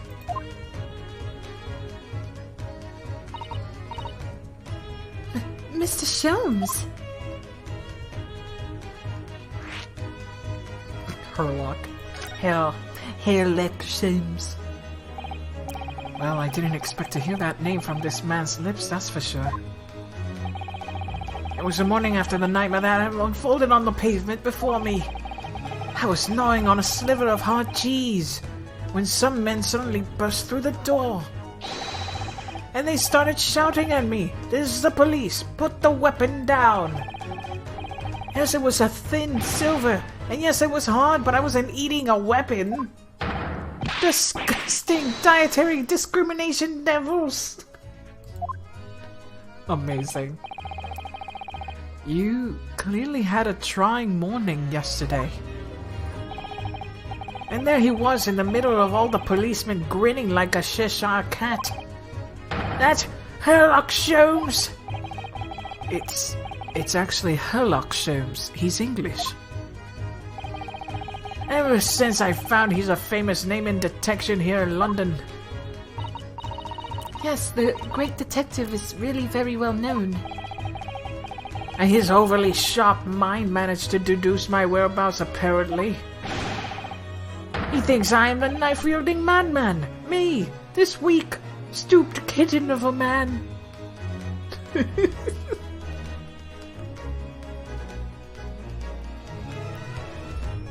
Valent using alliterations, yeah. I wonder what great deduction process led him to this conclusion this time. Do you mean to say that Mr. Sholmes' deduction was the only reason the police arrested you? That would be really most unreasonable. Well, the thing is, I was, thrown into a panic when they barged their way in. Of course you were. That's only natural. Am I a man? Or I'm a weak, astute kitten. I was terrified and trembling, and they kept throwing question after question at me in impossible English. Fiendish foreign flammery. Well, we're in England. You can't really blame them for questioning you in English. Good point, good point. But my mind went blank. I knew I had to answer, but I didn't know what to say. So I just kept repeating things like, yes I do, and I'm fine. Oh no! Oh no! Oh no! Ay, ay, ay, ay. Dang it. The next thing I knew, I was in manacles, and before I knew it, I was thrown here. Oh dear, I'm afraid. That's hardly surprising. I'm fine?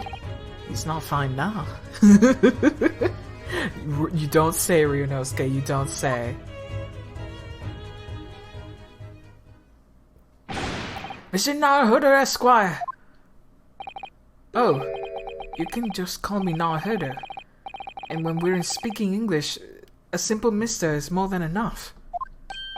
Oh yes, alright, yes, they really got to me. This country is poisoning my mind. I feel bad for the dude, not gonna lie. But please, I beg you to defend me in court tomorrow. You can tell them what really happened. You'll do it, won't you?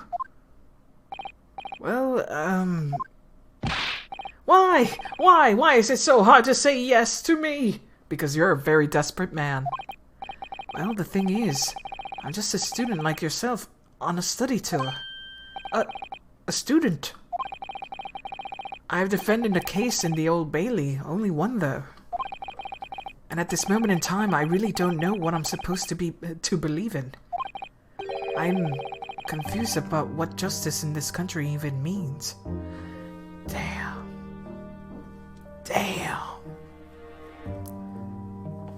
Wow. It makes sense that he's questioning it. Especially with how in Japan this system is very new. So it makes sense that he's having a big questions. Oh, Naruhodo-san. I'm not even the foreign student who was supposed to be here. I'm sort of a locum lawyer, I suppose. Damn. I mean, he lost his friend. He's in a strange place. I feel so bad for Naruhodo. I really feel bad for this guy. But my own man is the mark of the defense lawyer from our great empire. It's a keepsake from the man who should have been here. He was my best friend. A keepsake?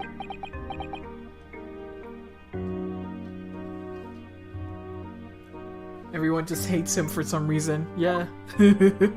He's having a hard time. I know exactly what they're saying about me. Oh, what do you mean? The lawyers, all the British defense lawyers, they won't defend me. Goodness, why? Why do you say that? For the same reason you noted before. When it happened, there was only the victim and myself around, and I ran away from the scene of the crime.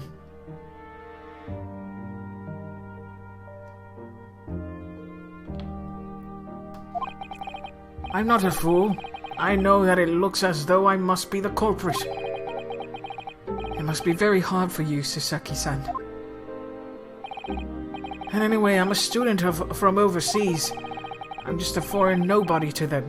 Someone not to be trusted. I heard them openly laughing about me before, in my earshot without any computation at all. Compunction. I don't know why I said computation. It's compunction. Any trial for this man would be a waste of time, they said. And, of course the foreigner did it. They even had the gall to say the man doesn't understand half of what he's being said anyway.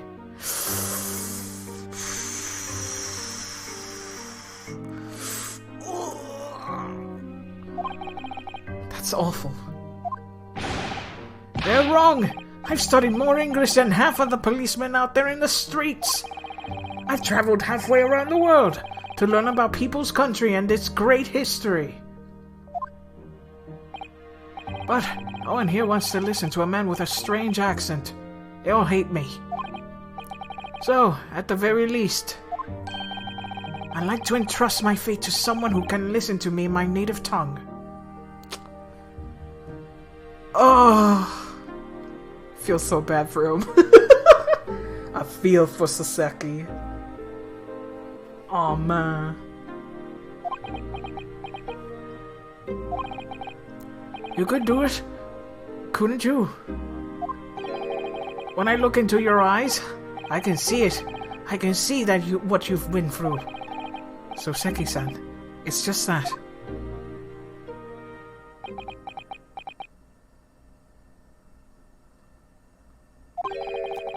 Give me a little time, please.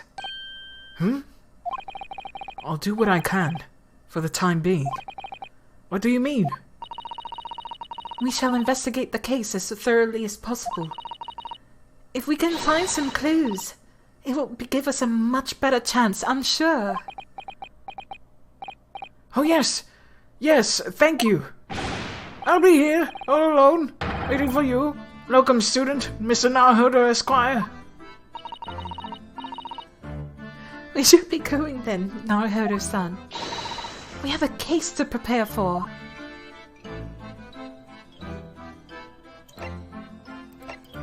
Oh man. I'm gonna present this anyway. Yes, yes! The symbol of one of our great empire's first-rate lawyers. Which means, of course, you'll stand by my side, you'll defend me! Oh, no, sorry. That wasn't why I was showing it to you. Then why else will you show me that? Oops. In hindsight, that probably wasn't the best idea. Oh shit. I didn't mean to do that. Oh, I can't present characters. I thought that you could, but now you can't. Also, we already conversed everything? Alright. I like that instead of talk, it's converse. You know what I mean? You know what I mean? Converse. I don't think it was converse before. I think it was just talk. Yeah, it's just a fancier version of talk.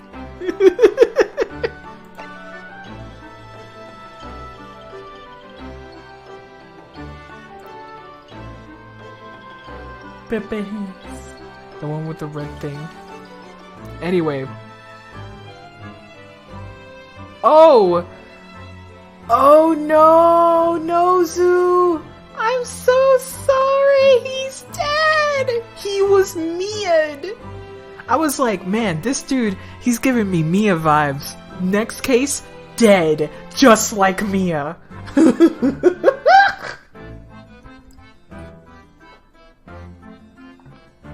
I'm sorry, Nozu.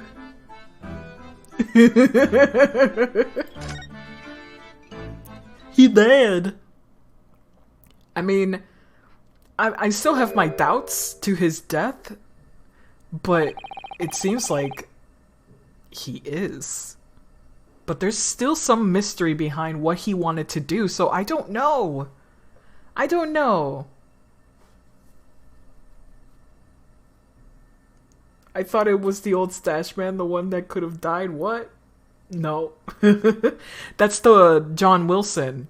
John Wilson is the first case. The second case is the case of Kazuma. The third case is Mr. McGilded. Dude was giving me Edgeworth. He's like a combination of Edgeworth, but he also had like that Mia-ness of giving counsel. The way he was giving counsel to Naruhodo during the entire trial really gave me Mia vibes. But the way he conducts himself is very Edgeworth. So, we'll see. This is one of the reasons why I'm like, there's no way. There's no way. Mia Edgeworth, unknown child. Get out of here. Sure. Let's see. What's the Japanese delegation doing here? Oh, Inspector Gregson. Yeah, they sure do all the time, damn it. All the fucking time. This isn't on tourist trail, I'm very sure you're well aware.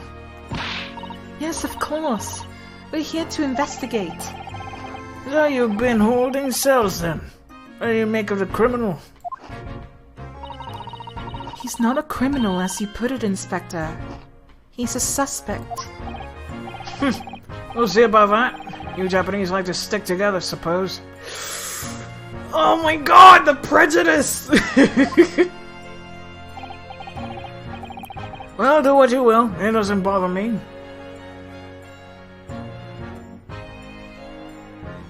Four streams later, he fucking died. He fucking died on the second stream, dude. And I was like, no. No. Yeah, they have zero tact, but whatever. The bloke is in court tomorrow, whatever happens. And the verdict is a foregone conclusion. The stone-cold air of rejection. Take heart. London at this time of year is full of stone-cold air. That makes it worse somehow. Welcome to Britain! Oh man! Well, people will deny there's racism anywhere. I will still... like, that video is from 2000, I think it's 2018. And seeing these white-ass British people say that there's no such thing as racism is just... it makes me go, what? And the denial. The denial is just grave, okay? I forgot exactly what the video was called, but it was upsetting. It was very, very upsetting. Let's see. Did I present? I did not present this to him. Inspector Gregson, could I show you this? Am I supposed to know what that is? I've never seen that insignia before. It's worn by defense lawyers in the Empire of Japan. It's a symbol of their profession. Yeah, you can absolutely eat it like this.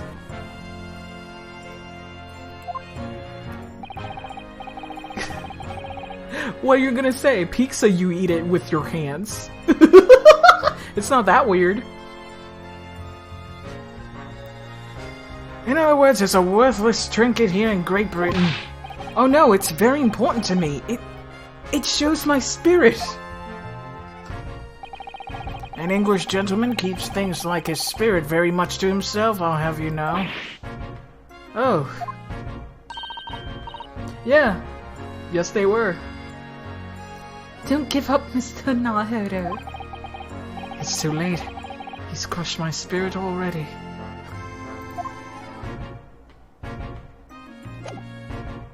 Alrighty. Let's talk with him first. Tell me about Scotland Yard, Inspector. Ever since I've heard about it in the Adventures of Sherlock Holmes, I've been fascinated by the place. The Yard is most sophisticated policing organization you'll find anywhere in the world, ma'am.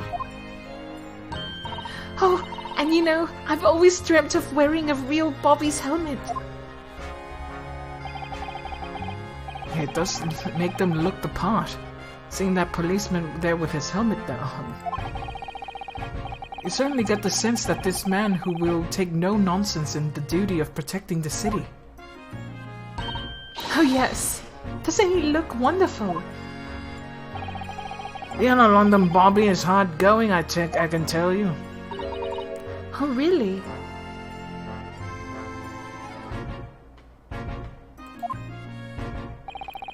First thing in the morning, you know what he does? Goes around and rouses all the laborers on the beat so they can get off to work. What? He wakes people up. Yep. Rubs on the windows with a long pole. Did it myself going back a bit. I would be so pissed. I would be so pissed if I was woken up like that. I had no idea. The Bobby works for the people of the town. It's just another one of his duties. After that, he starts tirelessly patrolling the streets all day long. There's a covered 20 miles a day. That's a regulation distance. Where does he buy these respawning fries? It's his superpower. It's his stand. It's his JoJo stand. I can't really imagine how far that is, but it sounds like a long way. Can you imagine you had time powers? But the time powers is only on the food you ate? That way you never get fat, and you can keep enjoying the food all the time. Oh man! And not regurgitating though. It just snaps you back to the beginning of eating the meal. I would love that shit. Like, time moves forward, except the food. It goes backwards. It's like, oh, it's out of my stomach. It's not here anymore. I can eat this again and have enjoyment all over again. Of course, you need to keep eating. Yeah, you have to keep eating more, but what if you just want to repeat a bite? What if you just want to repeat one bite?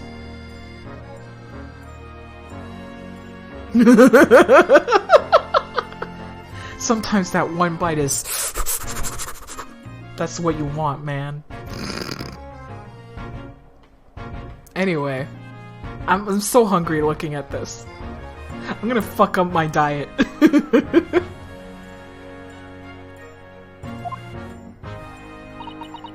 Oh wait, did I even read that? I can't really imagine how far that is, but it sounds like a long way. Let me see. 20 miles. That's approximately the distance from Tokyo to Yokohama. On foot? That's definitely taking things a step too far. And when it gets dark, of course, he has the important job of lighting all the gas street lamps. Wait, wasn't that a separate job? Like, aren't other people, like, supposed to do that? But okay, fine. Sometimes the first bite burns. Yeah.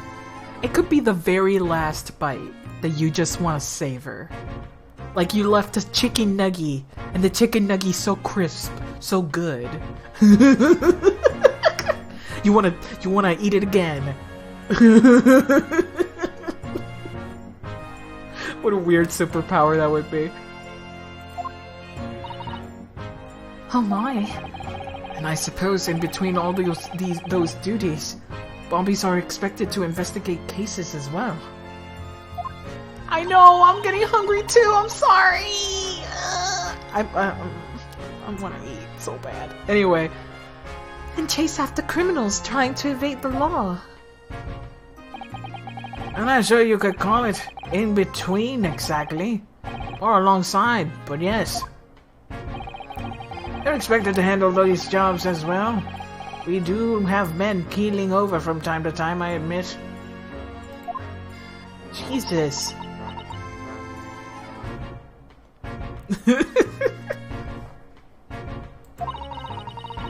I've always dreamt of wearing one of those helmets, as I said. But it's with a heavy heart that I shall have to relinquish that dream to you, Mr. Nahodo. He's not gonna wear it.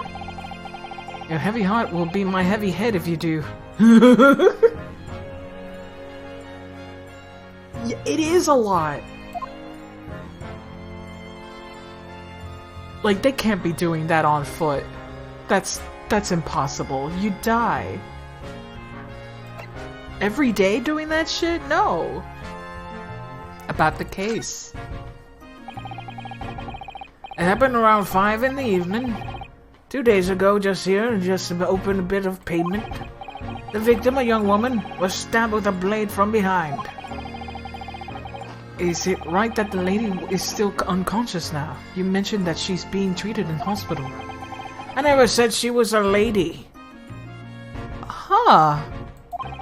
Truth is, unless she comes around pretty smartish, we won't be able to find out much about her at all. I suppose that means you haven't been able to take a statement from her, of course. Oh, okay.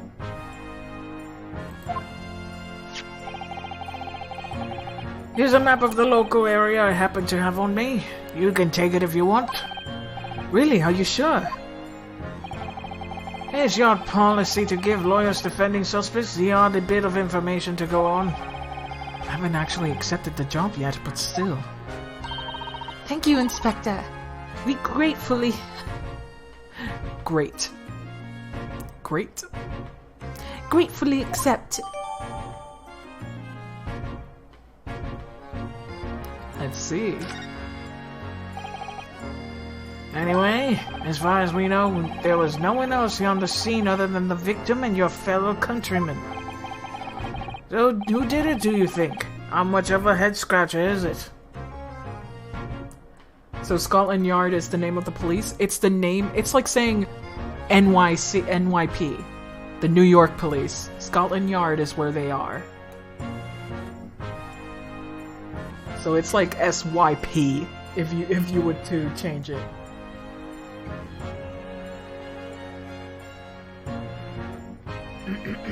At least that's my understanding. It's the place. There we go. Well, I know Mr. Natsume is not also claiming not to have seen anyone else around, but... But just because he didn't see anyone, it doesn't mean that we can be sure that nobody else was present. I'm sorry to have to tell you, but we most certainly can be sure. How? Because, ma'am, the precise moment of the stabbing didn't go unnoticed. It... what? Oh my god. Sorry. We have 2 very reliable witnesses, no less. It was a typically foggy London day, and our client was obviously didn't see them. There were witnesses now? There were witnesses now? Who are these witnesses, Inspector? A fellow and his wife, and the man of one of the most reliable and respected citizens of all London. He's a copper from Scotland Yard. See? It's a place. Oh my god. A policeman. We all know that these police are mega corrupted. So, fuck what he says. That might change things. And the policeman just happened to be there at the exact moment the woman was attacked. Nothing peculiar about that, ma'am. Part and parcel of being a bobby. Catching them bagging and bagging in the act and all that. Do you think it might be possible for us to ask that policeman a few questions? Be my guest. You can ask him what you like. In court tomorrow. Hey, how come we can't ask him now? Oh. I no doubt he'll be summoned as a witness. So that'll give you something to look forward to. That's that then. You've got no intention of letting us meet the man beforehand, it seems. The policeman that witnessed the incident. As your judicial assistant, I must warn you that this could make our job very difficult indeed. Yes, as a non-judicial assistant, I could have warned me of that too. Ryunosuke, stop being so sassy. Your Phoenix Wright is showing.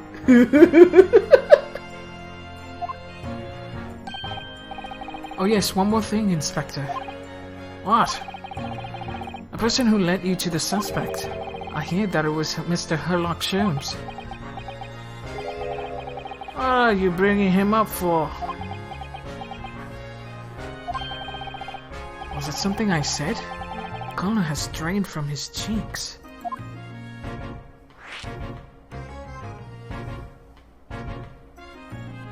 You have one friend.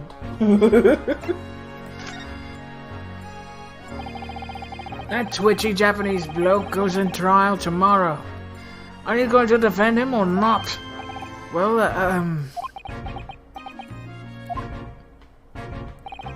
Makes no difference to me, but I will just say this. No London lawyers worth their salt would touch that case with a barge pole. because the prosecution is being handled by the Reaper of the Bailey, you mean? There's no way to save the man now. It's a waste of time trying. It's all a bit strange, though. Sorry? The Reaper hasn't appeared in court once for a good few years now. Yes, we did hear something to that effect. And the only people he usually bothers with are the real scum, master criminals, the violent ones. Huh. Interesting. Master criminals? The violent ones? That's right. He handpicks his victims. Only deals with those guaranteed to go to the gallows for their sins. But Mr. Natsumi wouldn't be hanged for what he's accused of, surely. That's just my point, sunshine. Yes, a young woman was stabbed, but he didn't kill her. Couldn't even say the intent was there. So this is the sort of case I'd be expecting the Reaper to want to sink his teeth into. For want of a better phrase. That's because he's going after a different target. Well, it's not exactly a minor infraction, is it? No, there's got to be more to it. Some reason he's taken an interest. Really? What sort of reason, Inspector? You think I can tell you what's going on inside that head of that Lord of Darkness? Lord of Darkness. Vampire. Reaper. Come on. You'll have to ask him yourself at tomorrow's trial. Are we really going to have to face the Reaper again? The Lord of Darkness, as he put it.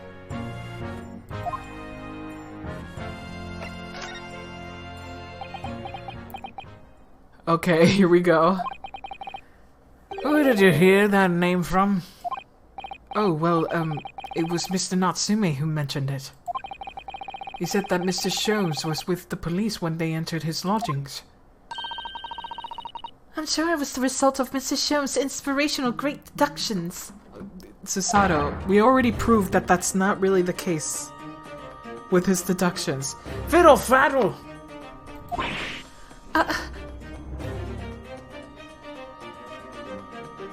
Let me take this out.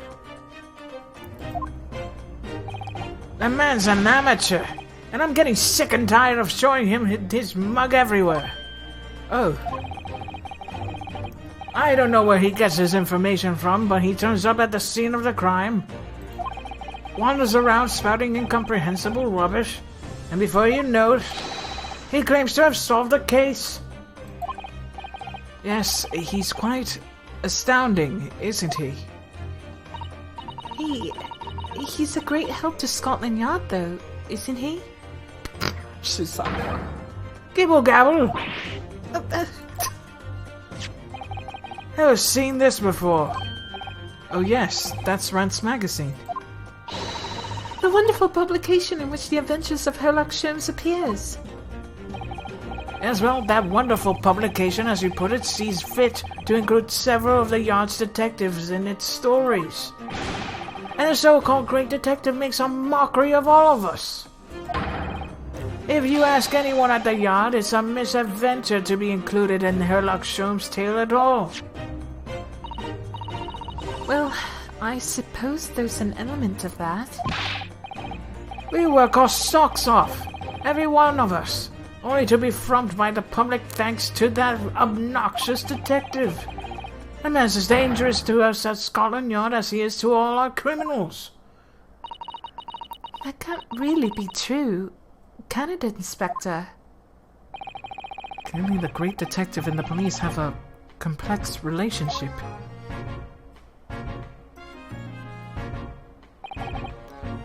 Well, I don't think we're going to get any more useful information out of the detective. Mr. Malhodo, can I make a suggestion? Oh yes, what is it? Well, it seems to me that we must speak with him about this. Yeah, we have to talk with Sholmes. We gotta grab him. By him, do you mean Mr. Sholmes? Yes, Mr. Sherlock Sholmes, exactly. Look at those shining eyes. You can't wait, can you? Well, Mr. Natsume did blame Mr. Sholmes for all of this, didn't he? Yes, he did. He really did. Which makes him an involved party in the case. Are you just going to ignore that? I hope not. I assure you, this is not simply my selfish desire to meet with Mr. Sholmes again. The trouble is, we have no idea of the man's address even. It's Baker Street. Yeah. Yeah, we obviously know. It's in the book. How do you know that? It's in the stories, of course. Yep. 22 1B Baker Street. 221 Baker Street. The most famous address in the world. Oh, I see. Well, there's nothing stopping us from going, I suppose. Better try to find our way before Sasato-san gets any more excited and unpredictable. Hurrah! I'll summon a carriage. So we're to have a reunion already with the great detective Sherlock Sholmes. Not yet. I wanna... Oh, shit. Oh, okay, fuck. We can't do any of that. Alright. I guess we're going. New location has been added.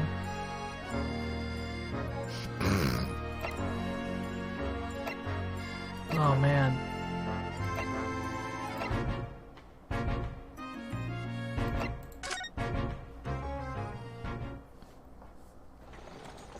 Ooh, anime!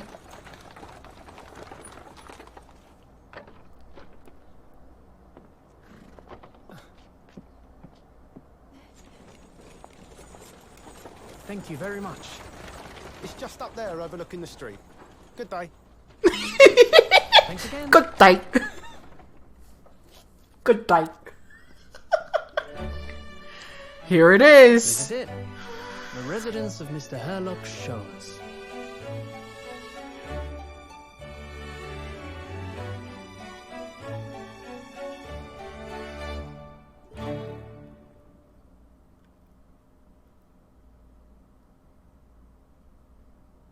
Wow, they spent that animation just for that.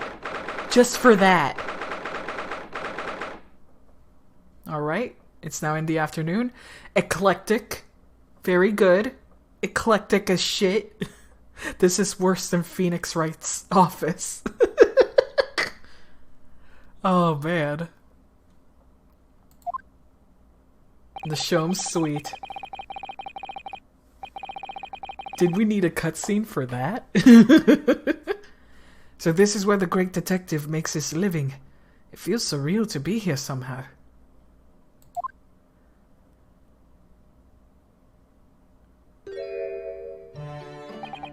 Ah, there's the violin. There's the violin, and with this contraption. Is it as described in the stories, Mr. Sato? She hates the mess, though. She hates messes, though. Here we go.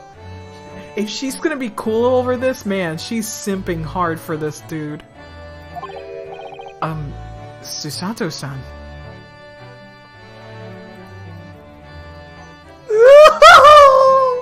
Oh my god! Oh no! No! So you see, Nozu, you see the sword? That sword is his, and the bandana is that bandana.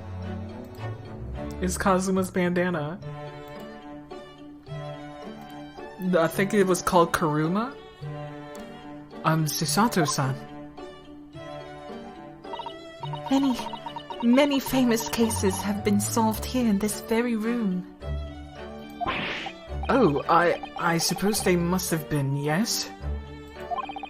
I've never read the story, so it's hard to get quite as excited about it as she seems to be.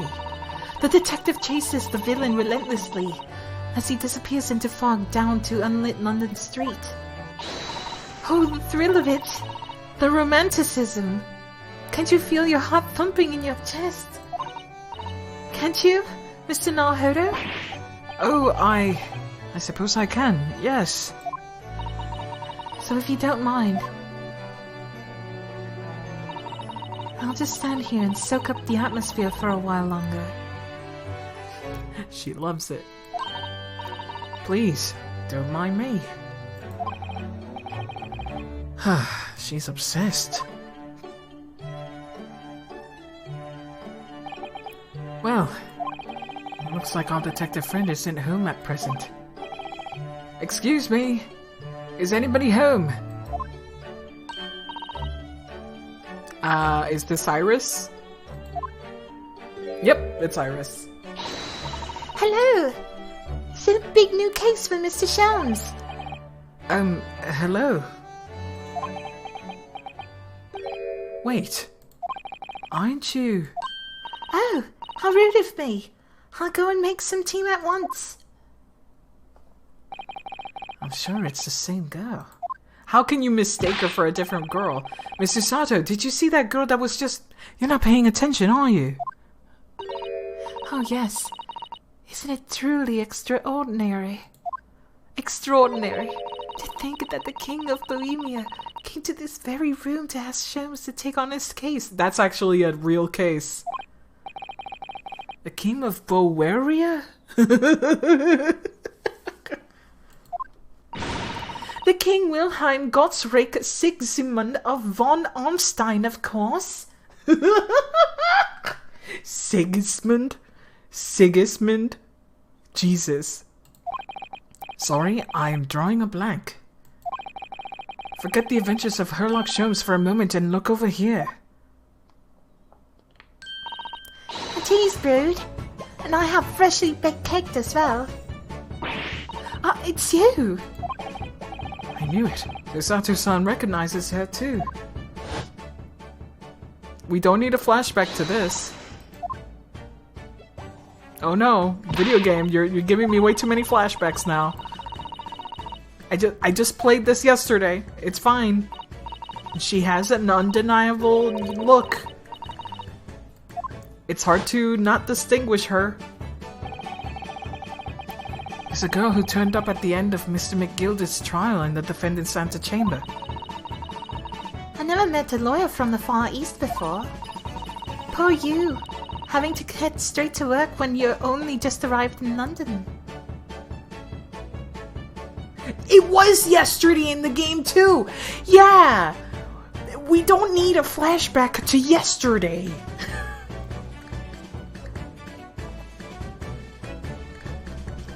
Ah, oh, man. Oh yes, it was challenging. Well, try this tea. It's my special blend, you know. Oh, thank you. Is this tea supposed to look that color? Oh my, what a fragrant yet mellow flavor. Hooray! It's a winner! I tried blending different leaves designed to alleviate fatigue, you see. You must be exhausted after the long voyage here. And you just have another ticklish trail tomorrow. She's adorable. Oh, and you're going to defend the Japanese man. I do you wish lots and lots of luck. How do you know all of this? How do you know all of this? I mean, she might be deducing that this was the last man that was thrown in jail by Sholmes. So she might be just deducing, oh, they're Japanese too. They might be defending him. Like, maybe she's very astute.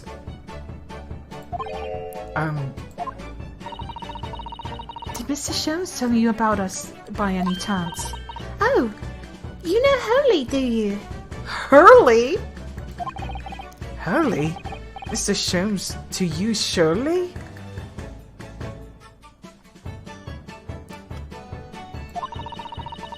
Hurley? Mr. Sholmes was a fellow passenger in the boat that brought us to Great Britain, you see. Hurley, just like Feeny. Oh my god. Herlock, Hurley. Oh my god. Hurley. I'm okay. I'm alright. It's cute. It's just really cute. I think in Sherlock Shirley in the books, yeah.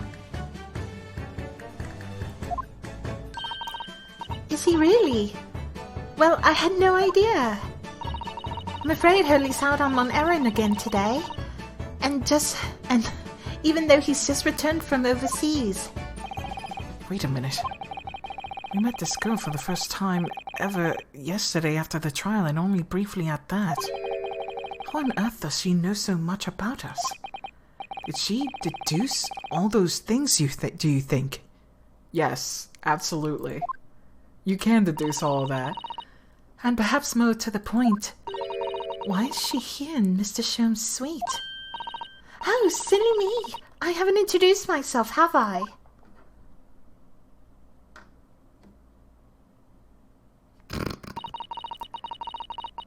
It's a great pleasure to meet you both. My name is Iris Wilson. I live here together with Hurley. Iris, is it? What a lovely name. What? What's the matter? No, wait, this can't be.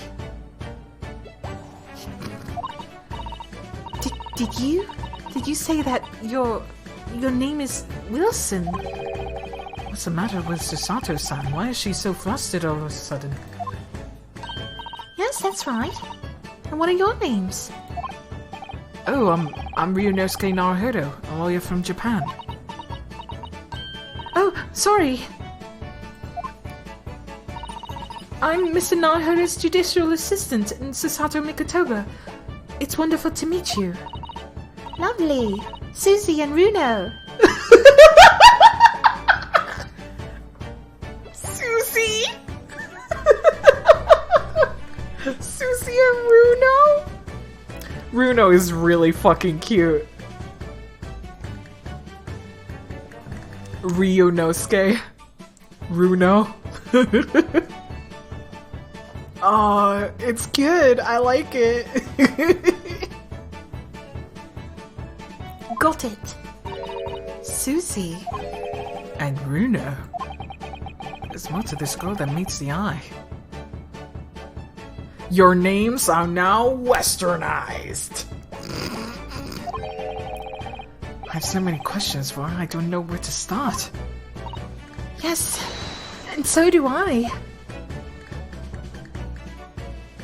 Alright. Time to big... I'll talk first. Iris.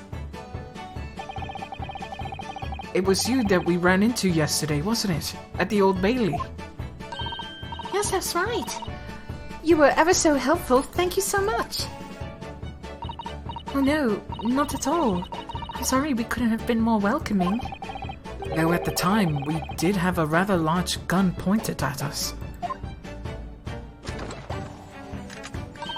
Like this? Oh, a large gun pointing at you like this. Call an ambulance, but not for me.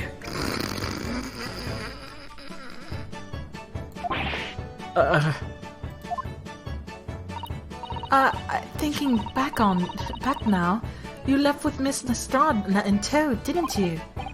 Oh yes, that awkward witness, Gina Lestrade. Oh, Ginny. Yes, she's a professional pickpocket. So we found out. It was very naughty of her to pinch my invention like that. Are you referring to that trial-disrupting gun-like contraption? Exactly. Yeah, Lestrade, like the detective. Like the Inspector Lestrade, yes.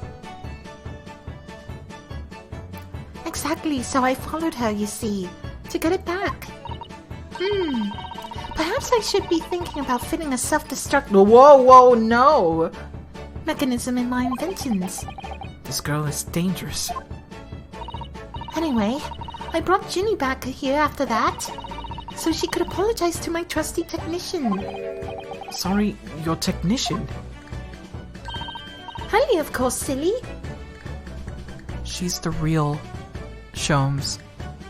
She's the real detective here. Is Herlock Sholmes just a freaking gadgeteer? What is this? What is this? What is this? What is this? Harley? Yes, Herlock Sholmes. We live here together. It would make sense. Yes, it would. I had no idea the great detective had such an interesting young daughter. Ryunosuke, they have different last names. Daughter? Not likely. They are very trash. I mean, sometimes they go to the right direction. He just says the wrong thing, the wrong conclusion. What? I wouldn't call him Henry if he was my father, would I? Well then, what is your relationship with Mr. Sholmes? Well, I expect you found out that lodgings of any kind in London are very expensive. So the solution is to share the cost with a partner, a roommate. Your roommate? I hope you don't mind me asking, Iris, but how old are you? We're about to find out. I'm gonna find out ahead of you. Baby. Oh, baby. That is a baby. An extraordinary young woman who lives with Mr. Sholmes. She has a degree in medicine. She has a degree in medicine! And is author of the popular series of short stories. She writes them. It was her. Get out of town with this. A fetus. A toddler.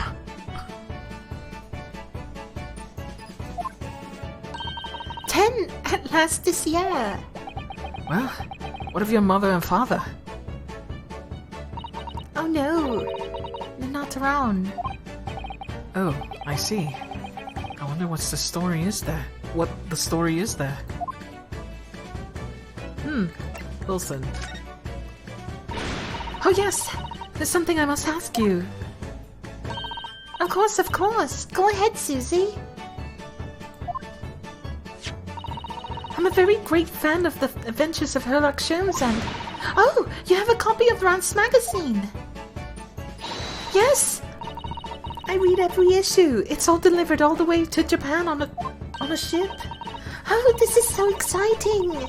My stories are being read on the other side of the world. My stories? Doesn't med school take itself 10 years? Not back then, baby. Not back then. Back then, you went... He has a fever. Eat a soup. Oh, certified doctor. Yes, he knows what he's doing. Back then, people didn't even wash their hands before touching a body.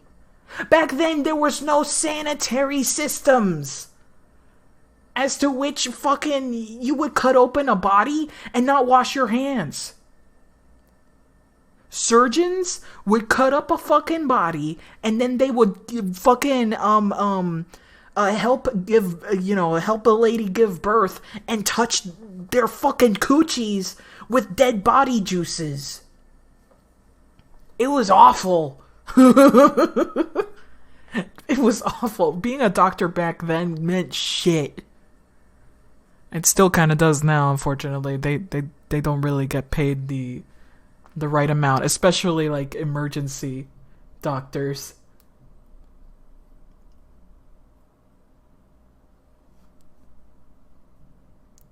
Yeah. A thing we need clear is that midwives had a much better success rate because they did use hot water. Poo-poo on the streets.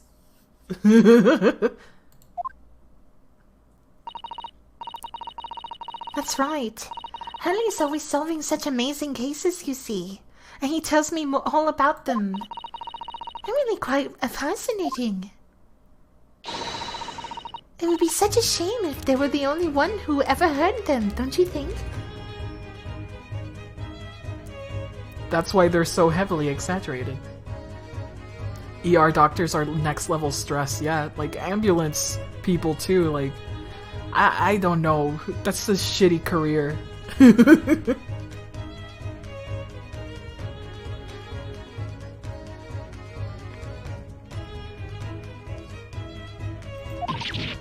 Goodness.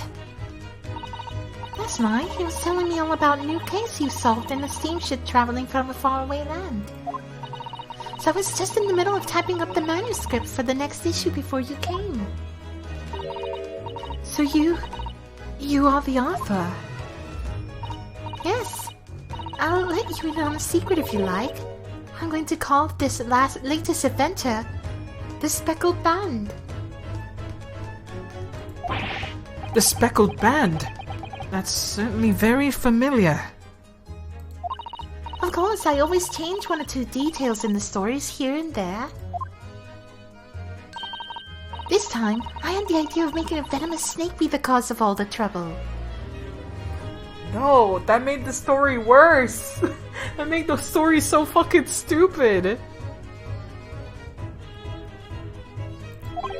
Oh, that was Mr. Shome's first thought as well, actually.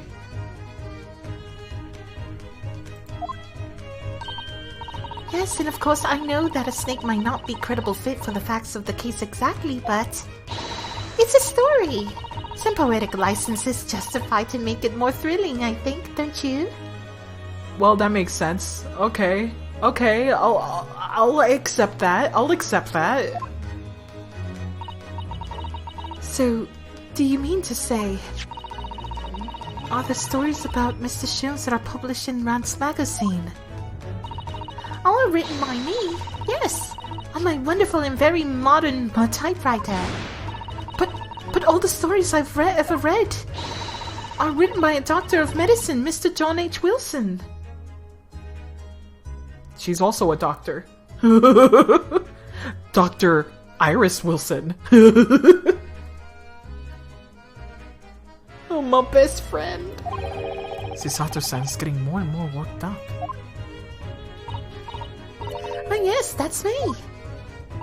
I mean, my name really is Wilson. But what about the doctor of medicine part? That's all true too. I'm a doctor of medicine. No, at 10 years old? Man, so Ace Attorney, this is an ongoing joke where Ace Attorney is like, Edgeworth, prosecutor at 20 years old. Francisca von Karma, prosecutor at 17 years old. And then we have all these other characters, right? And then now we have Iris, 10 years old. Next up, Ace Attorney 7, Fetus. The woman is carrying the child prosecutor, just going, I don't understand what he said. He said objection, Your Honor. My little queefs are transmitting waves of sound. I think Edgeworth was sending people at the gallows at... No, that's Francisca. I think Francisca started at 13. Edgeworth didn't do a trial until he was 20. Like, officially. Francisca was a prosecutor at 13 in her fucking German country, that nobody, like, come on, that's so fake. It's wild. It's just wild. Anyway. At 10 years old. Well, that's quite incredible. But the Wilson was an English gentleman. Huh, yes. I did alter the setting slightly, for the stories to be more compelling. Oh.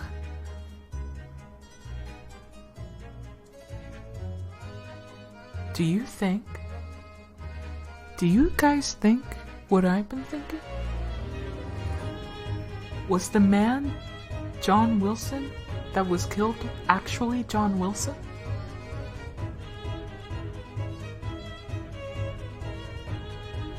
Because I think that's just her pen name. That's just her pen name. She's not saying that's her dad. Unless she finally says that's her dad. Well, it sounds a little strange, doesn't it?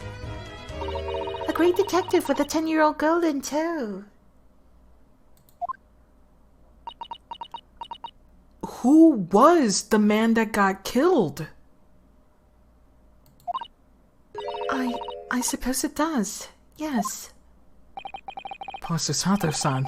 She looks like her whole world was just falling apart. Yeah, she did not say.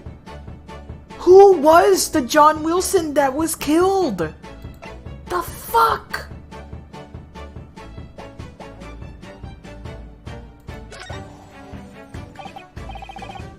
About before. Yes? What's on your mind, Runo? Do tell me. How did you know that I was a lawyer? And we just arrived in London, I mean. Because he saw your band. He saw your band. Easy. Yes, oh, and that we have a difficult trial tomorrow. How did you know all that? Oh, that's what you mean. Please, tell us how you did it. Explain every detail. Of course. I'd be delighted, although there's really no mystery. Now, let's begin. Iris Wilson is proud to present her Logic and Reasoning Spectacular. I love her. What the fuck? Oh, this is great! First of all, I already knew you were a lawyer, Runo. You got a band. After all, I met you yesterday at the Old Bailey in the defendant's antechamber. But you also said we'd only just arrived in London. How did you know that? Oh, look at that! I observed a passport and travel ticket protruding from your breast pocket. This is actual shit! What the fuck? This is great. Oh! So I was reasonably confident that you must have only just arrived in the country. And on top of that, you accepted a case against a particular prosecutor, telling me that you were unaware of London's court affairs.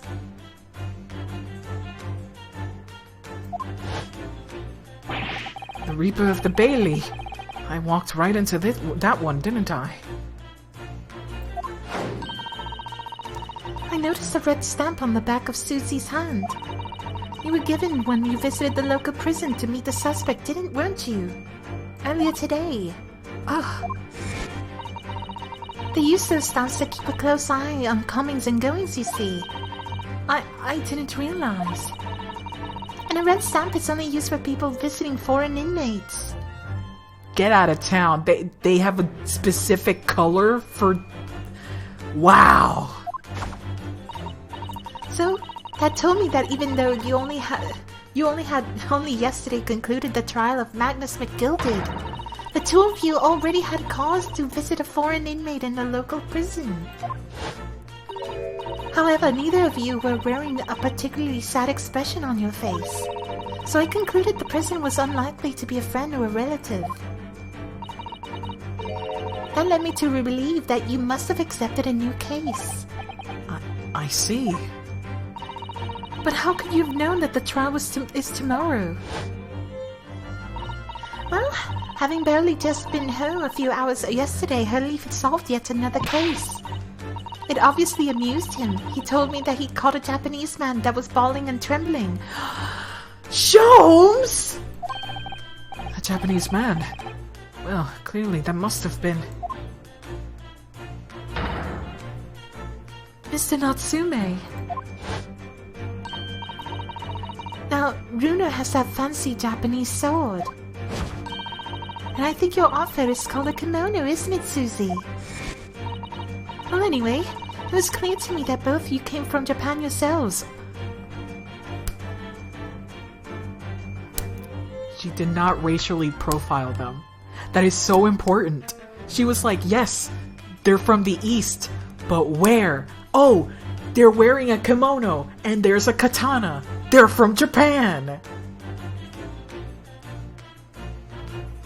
Bitch. Bitch. She's great. I love her so much. Wow. Put her up there. The power of this child is unprecedented. So I put two and two together and then decided you must be defending a Japanese man that Hurley caught. And the man Hurley caught. Caught. Fuck. Fuck. And there was only one conclusion those facts could lead me to. You both came here to ask Hurley about the case. I believe in this 10-year-old doctor of medicine.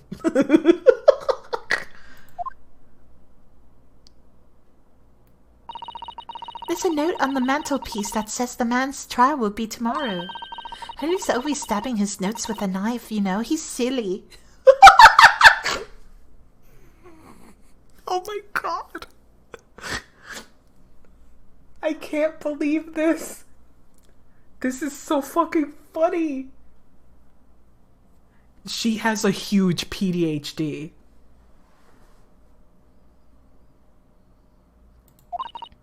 And that's all there was to it, really. Thank you for listening. I'm Iris Wilson, and that was one of my great deductions.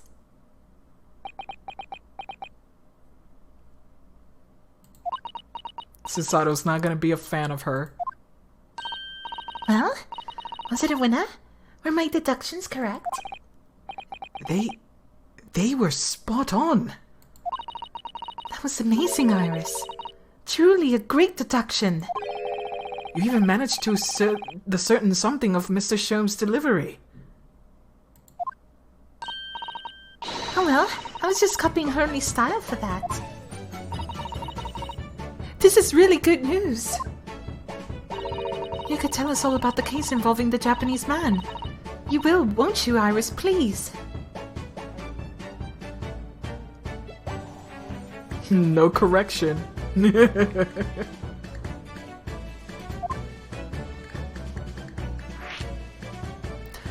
Ah, his bumblingness. I still find it suspicious, though. I still find it very suspicious, though.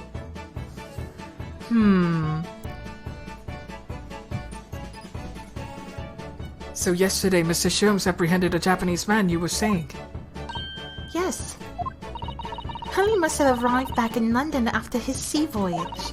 But the police were waiting for him on the railway station to take him directly to the crime scene. What is suspicious? The entire case with Kazuma. The entirety of the case with Kazuma. Especially the very end of it. He already knew who was the culprit. He already knew who was the culprit. He never he never intended Naruhodo to be, like, in cuffs. He already knew Kazuma was holding the earring in his hand. So, we'll see. That's one thing that's just, doesn't sit right with me, but whatever. We'll find out. Or maybe we won't, because we have no idea what Kazuma was going to do. Maybe Sholmes just plays games with people, maybe he be brain. Exactly. So I wonder what are his intentions. Who knows? We never learn what happened to his body either. That's true. I mean, supposedly it's going to be returned to Japan, right? From Hong Kong to Japan. But that's it. We never really get confirmation. By a real, like, post-mortem doctor. Yes, that is a shoe on the shelf. Don't worry about it. There's another shoe on the other shelf over here, and on the fireplace, yeah. But the police were waiting for him at the railway station to take him directly to the crime scene. Ah, the great detective is a popular man, it seems. Apparently a woman was stabbed on a quiet street somewhere in town. There were witnesses who had been in a sort of shifty-looking stooped man running away from the scene. A short, shifty-looking stooped man. Mr. Natsume, beyond any doubt. Soseki-san said that he didn't see anybody else at the street at all. But it seems there were other witnesses after all. Hurley used his great detective powers to determine the man's address. It was a lodging room, very nearby. He went directly there with the police. And what did they find? A short, shifty-looking, stooped man shivering in fear.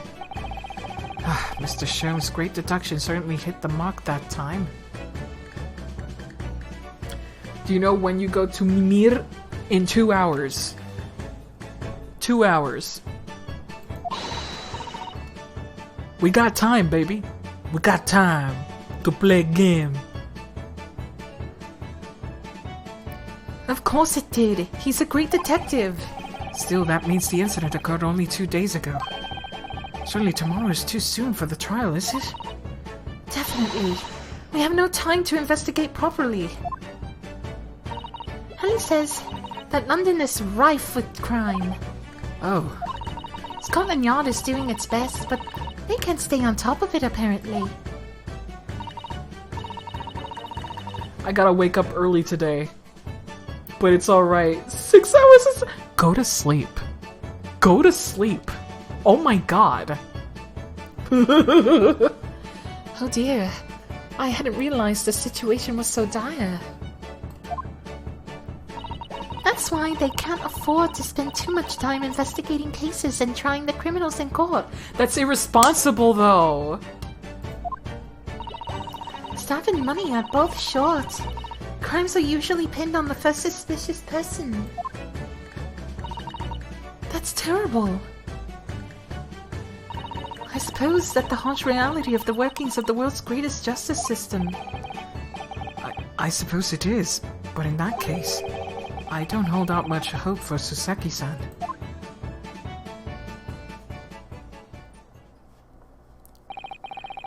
Thank you for answering so many of our questions, Iris.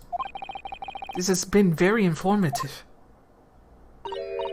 Oh, you're most welcome. I've had so much fun. The child is precious and shall be protected. She may have pink fucking hair, but you know what? I'll accept it. I'll accept it this time.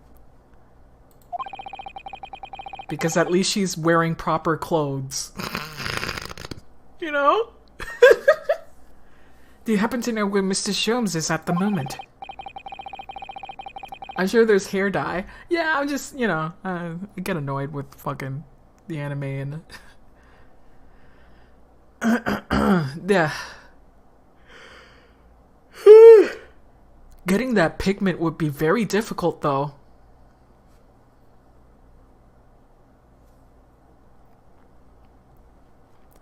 As you've guessed, we'd like to ask him some questions about this case as well. Well, I expect Hermie is still investigating the scene. Of the case involving Mr. Natsume, you mean? Yes, Mr. Natsume? Hermie said he was going to the man's lodgings. If you leave now, you'll probably catch him there. Iris, do you know what these lodgings are? Well, I imagine the police are still investigating the scene of the crime themselves, aren't they?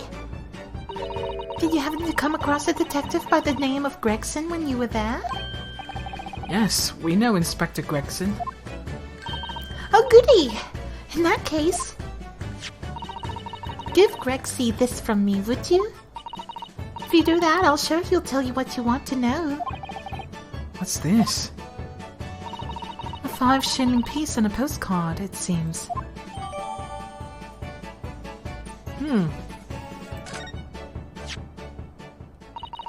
It reads, "Tell the gentleman in black whatever he wants to know. I trust that won't be a problem." Gosh, this will make the inspector helps us, will it? A bribe. It's definitely a bribe. It really is. He's giving him a shilling. I like that the postcard is pink and cute. Tell the man in black everything. Here's something for your troubles. Well, thank you, Iris. We'll give it a try.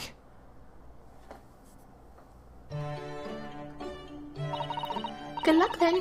I'm going to return to writing my manuscript, The Speckled Band. And I will be making more special blends of tea, so come back soon. We'd be delighted. Thank you so much, Iris. I like this child. Well, Mr. Naheru, it's back to the scene of the crime. Alright then.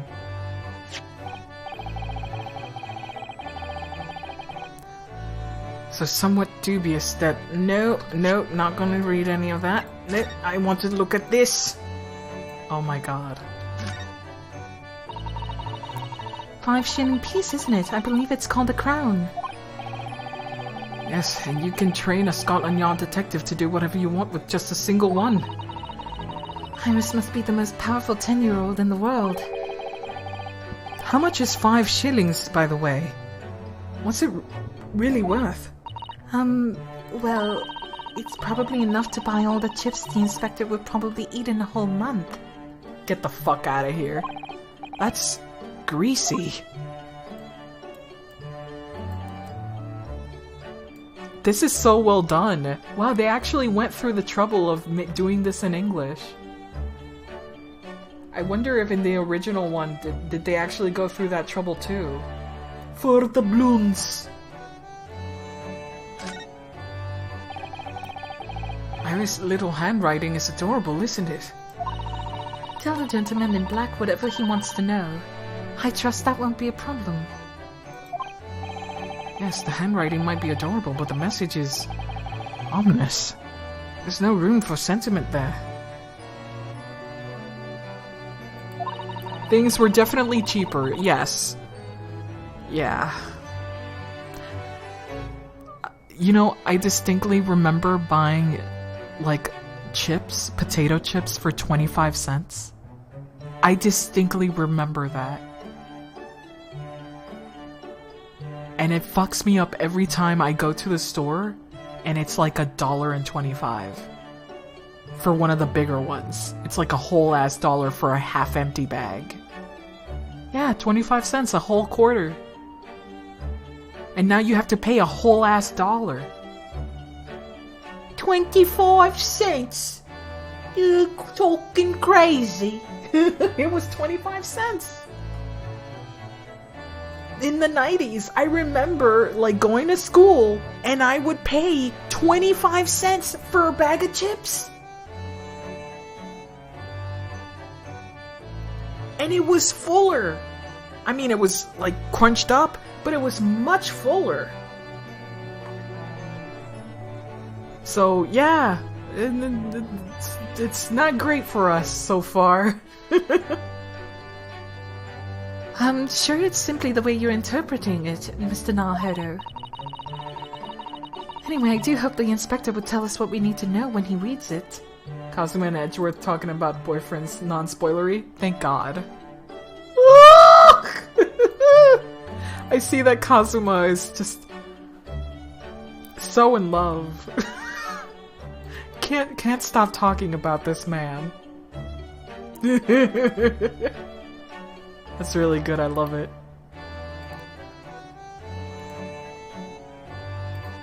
Yeah, he's so proud. Like, you saw his eyes. They shone, they sparkled. Whenever he looks at Naruhodo, he's just like, look at him. I love him so much. He cannot do a single thing wrong.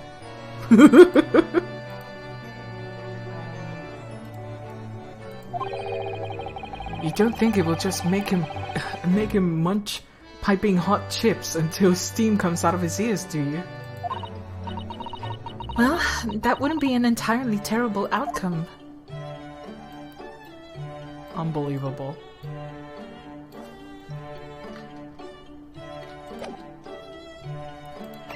And the map. I did not look at this map. We got Calabash Road, Merchum Street, and Briar Road. And this is where it happened. We're like over here viewing these two places. Interesting.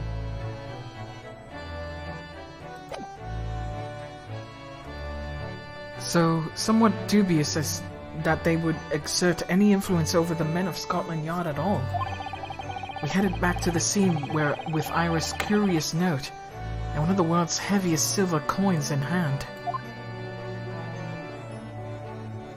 Is that the end of part 1? Oh shit! Oh crap! Investigation part 2, here we go!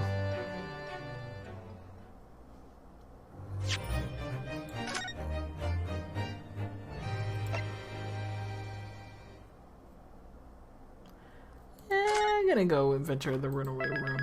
I'm gonna write over it. Yeah. I'd say it was like 2 hours and a half because I paused a lot. That was part 1. To be continued.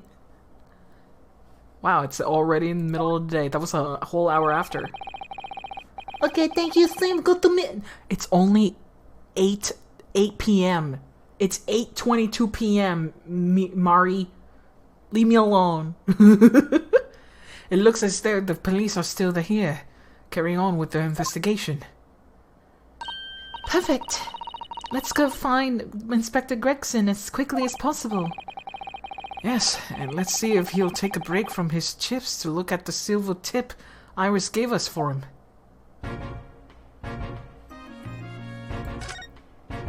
Nope, I have to show it to him. Oh man, this music.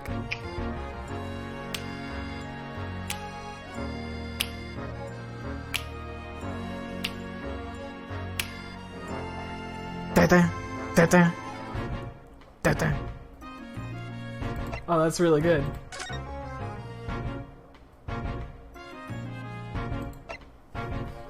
It's short for dormir, which means to sleep.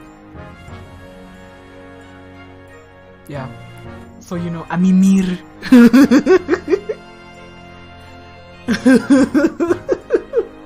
Oh, yasu mimir.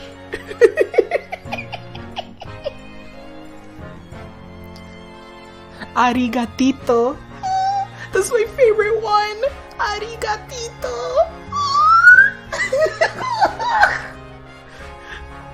Freaking it's arigato. Gato means cat. So arigato means, you know, thank you in Japanese. So arigatito is little kitty thank you. Pun. It kills me every time I see it. Arigatito. I mean, means bully the pixie. No, don't bully me. Why everybody mean to me? Inspector Gregson, do you have a moment? I'm sorry to say I don't. I'm a very busy man. Much too busy to talk to a pair of foreign gadabouts, that's for sure. I'm okay. We have these for you. A present from Miss Iris Wilson. What? For me? From her ladyship? Wow, her ladyship. Her ladyship? Give it here at once. Come on, hand it over. That's for me. Didn't wait for me to give it to you, will you?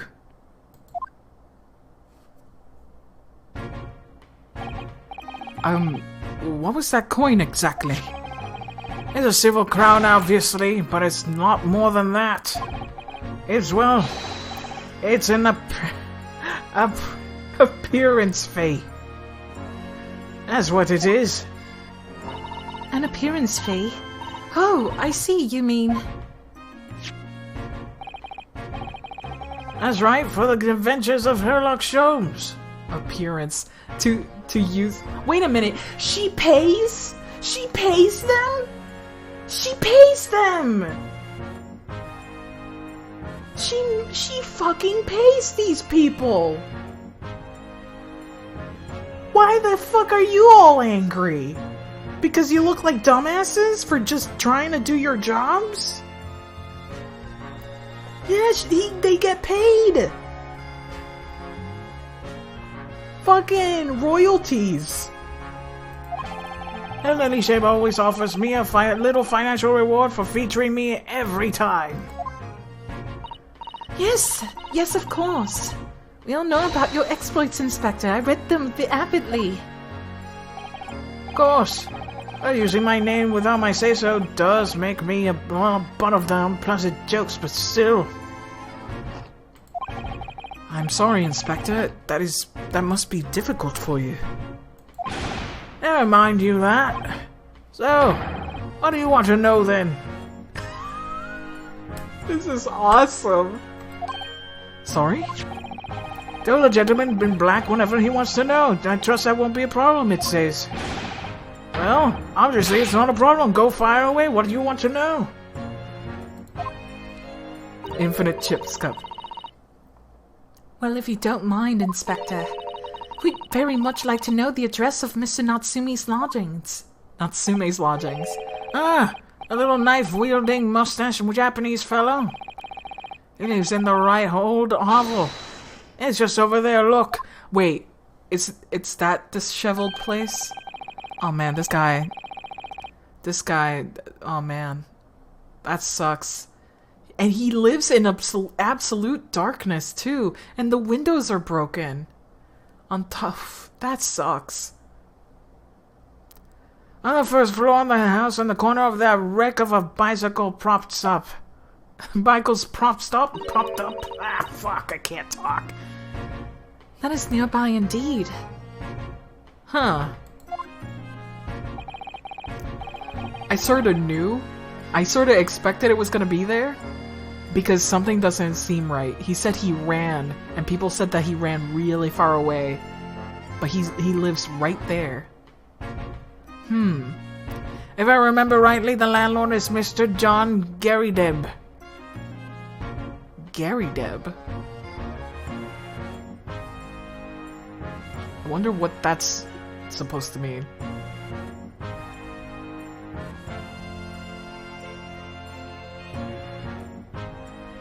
Garrydeb. I feel like that's a scrambled word. Don't you guys think? Right, well, if you see her again, make sure you give her the ladyship my regards, you hear? I mean it. You tell her that the Gregson sends his best wishes. Very best. Don't worry, Inspector, we will. Goodbye for now, then. And long live her ladyship. Wow. Garrydeb Gyarados. That's funny. That's actually fucking hilarious. Well, at least he told us what we wanted to know before he left. Yes, so then, shall we go see what we can find in Mr. Natsume's lodgings? Is that a Catholic church in the back? No, that's the courthouse, I think. That looks more like a court. It looks like the Vatican. To me, it looks like a you know, the capital's, you know, big court. To me. But hey, I also said that the court also looks like a church. So maybe it's both. Maybe it's both. I already told you guys that the church in England, it looks like a fucking... The court looks like a church. That I already said that. Yeah. The courthouse has a small rooftop. It could be one of the lower floors. They have many different floors, though. Oh, look at that. Look at that. Look at that. The Old Bailey. Yeah, that's the Old Bailey. That's definitely it. Yeah. Yeah, that's it. It looks huge, though. That's it, definitely it. It is the courthouse.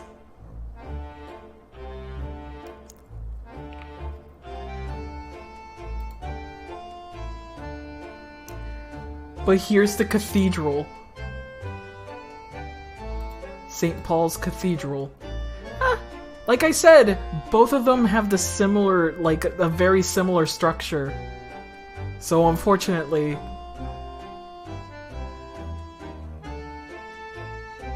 they have very similar structures.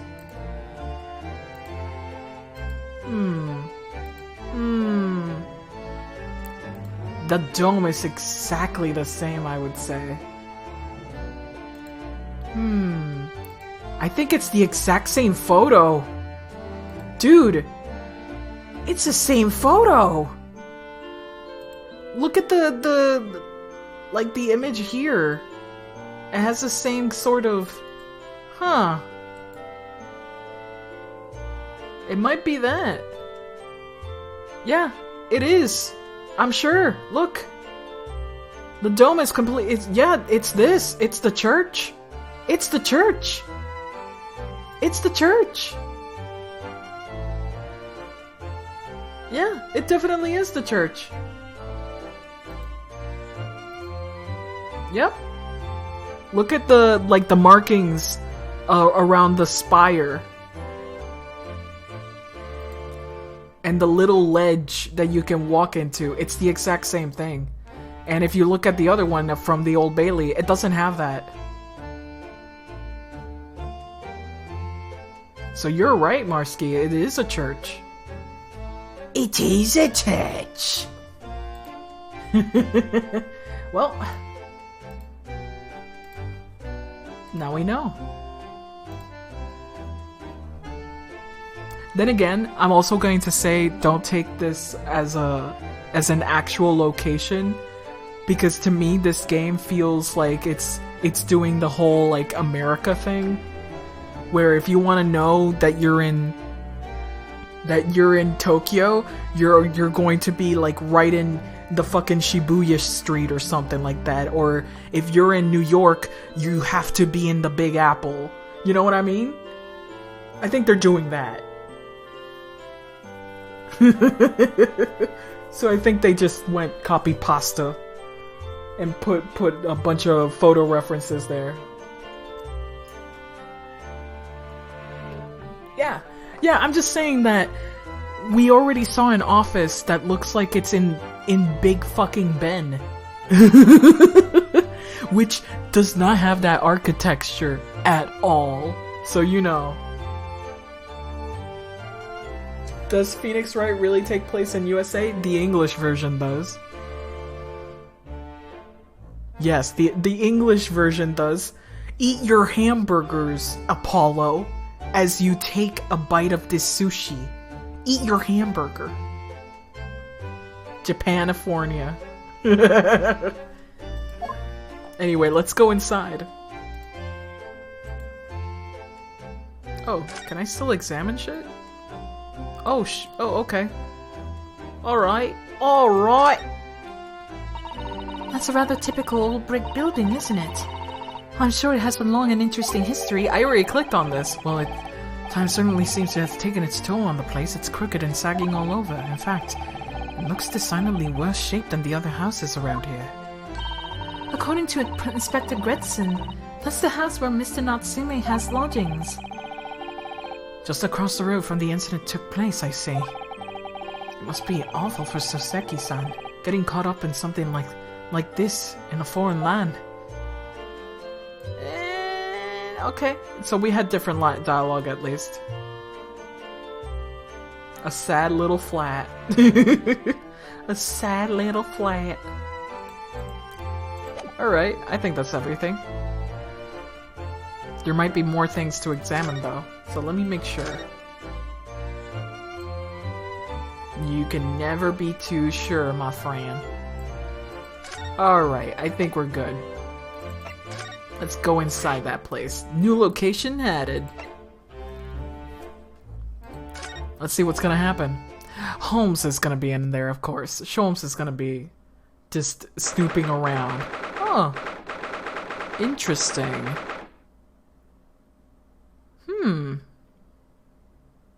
It's pretty cozy.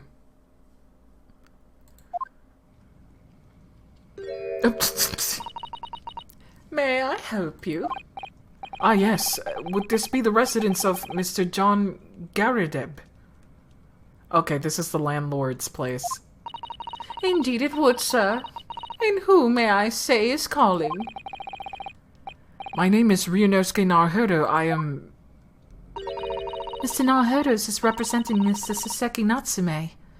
I believe that he takes lodgings here.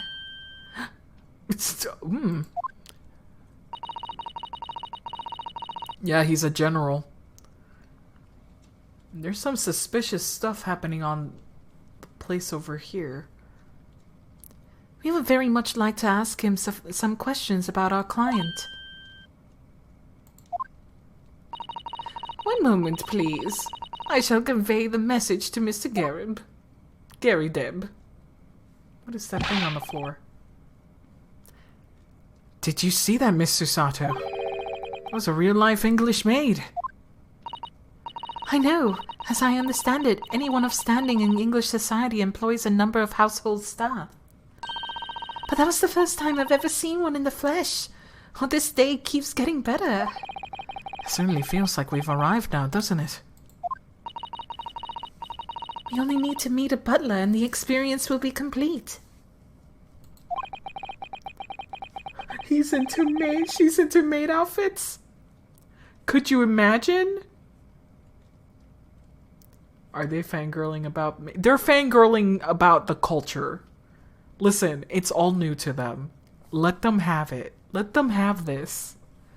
I'm not so sure if I go that far, but I understand the sentiment. Thank you for waiting. Mr. Garadeb will see you now this way. The sun and moon. They have a sun and moon motif. Garadeb! Wait. Isn't there like a fucking... Wane? What's the other word for waning? Isn't it Garrett? Something like that?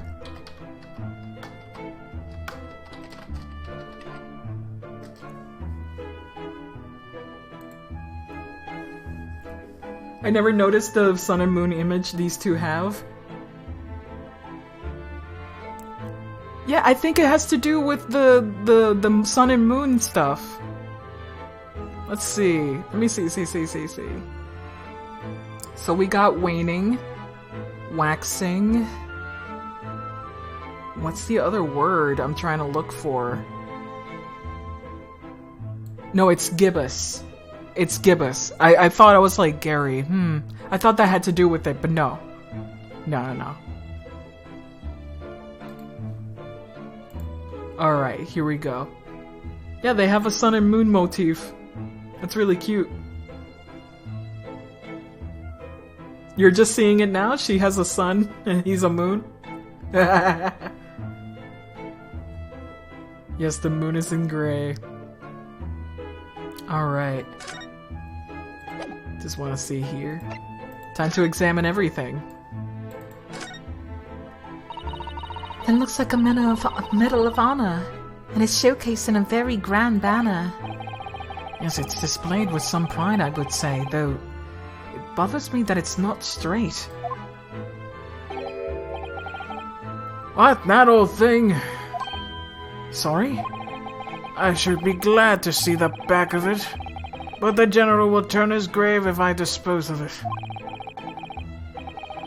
The wall's the best place for it. It keeps the battery thing out of my way.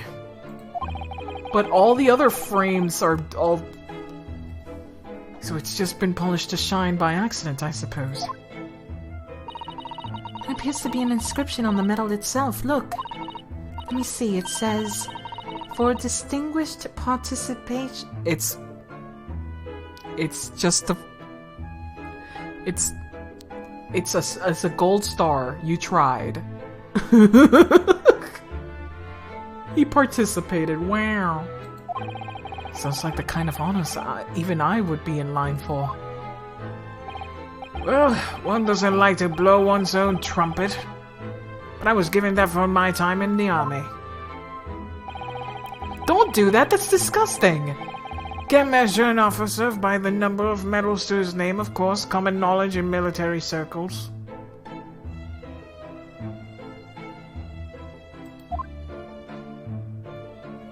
I love these designs. They're so good.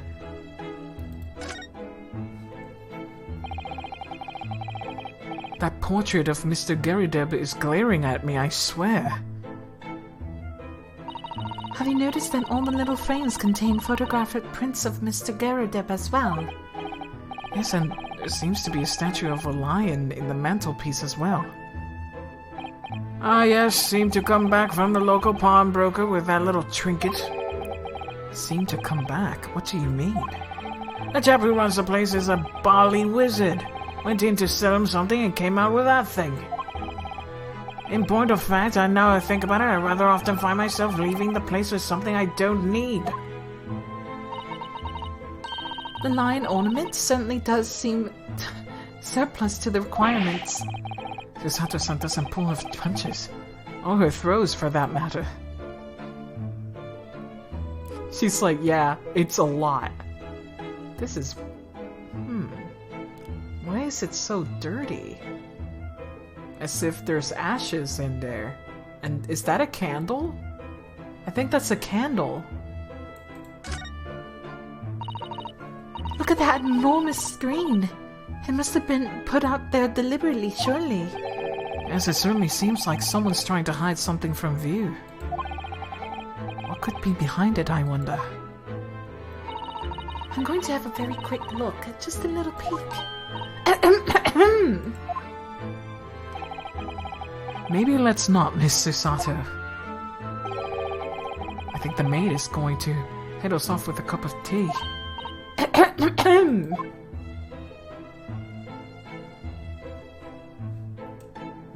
Alrighty then.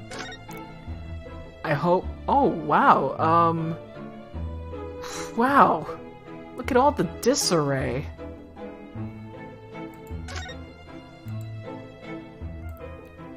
There's so much disarray, damn. Oh, look.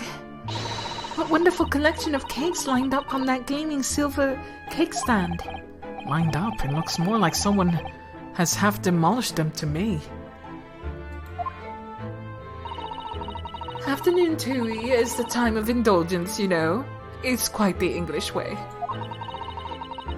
It is Mr. Gerideb's custom to have two cakes with his tea. That sounds delightful. Oh, wait a minute though. There were at least 10 cakes on this stand. Well, naturally. It would never do to waste the leftovers. So whatever Mr. Garrett doesn't eat, I say to myself, Joan, you shall have to tidy up. How magnanimous of you.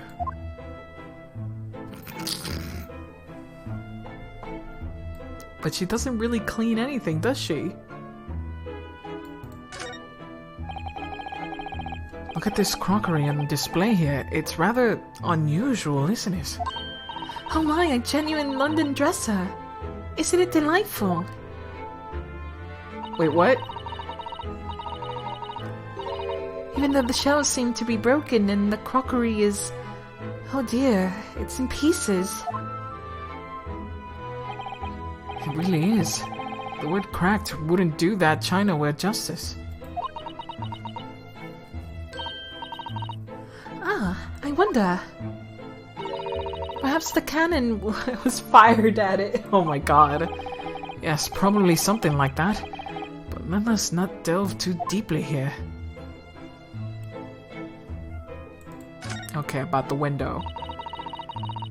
This window looks out Briar Road, where the young woman was attacked. Oh yes. I can make out the policeman on the far side of the road investigating the crime scene. The glass is rather murky, isn't it? You can't see very clearly. Does this thing open at all, I wonder? You shouldn't underestimate the bitterness of a London winter, sir. Sorry? As soon as you open that window, the tea will freeze on the pot. No Londoner would do opening windows at dusk in the middle of winter, I assure you. It seems very unlikely that these two would have been seen anything of the incident then.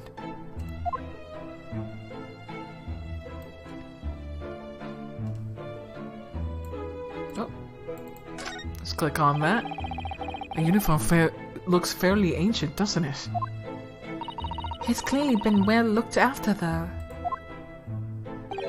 That old thing? Pfft! Not much better than rags, really. Oh. Well, that ceremonial garb at my retirement bash, you know. But not for one dwelling on past me. Would have gladly thrown it out. But you know how it is. Anyway, it doesn't hurt to have the old, odd piece of memorabilia lying around, does it? Oh, I see.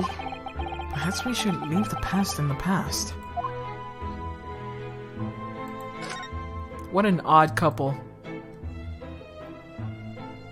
Alright, last thing is this cannon. That's a full-size cannon. What's it doing here? Oh my, it's real. And I thought it might be a replica. That old thing? Wah! Is a little more than a toy. Sorry? Yami was selling it off when I retired, so I decided to give it a new home.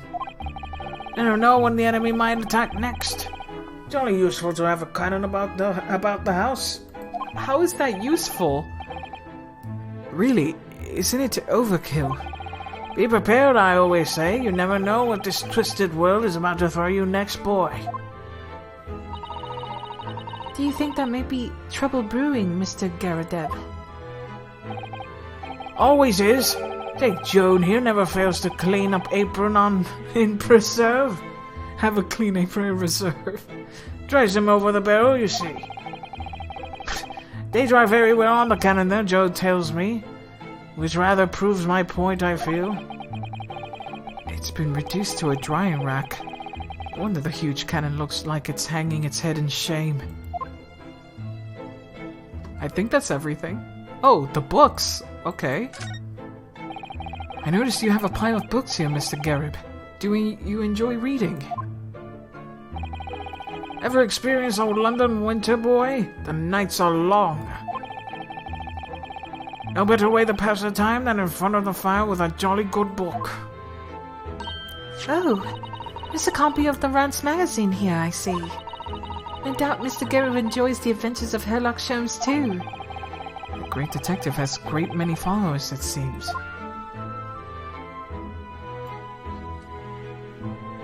Alright, I think that's everything. Time to, oh yeah, I gotta click on them specifically. And looks like we can speak to them individually, maybe.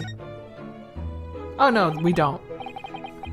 Good day to you, John Garadeb, at your service. Pleased to meet you, sir. This is Ryunosuke Naruhodo. He's a defense lawyer. Do excuse me not getting up. Took a shot to the knee a few years back in the Battle of Maywand. My wand? Don't you know? Instead of Taiwan? Is that a real place, or is he saying Taiwan wrong?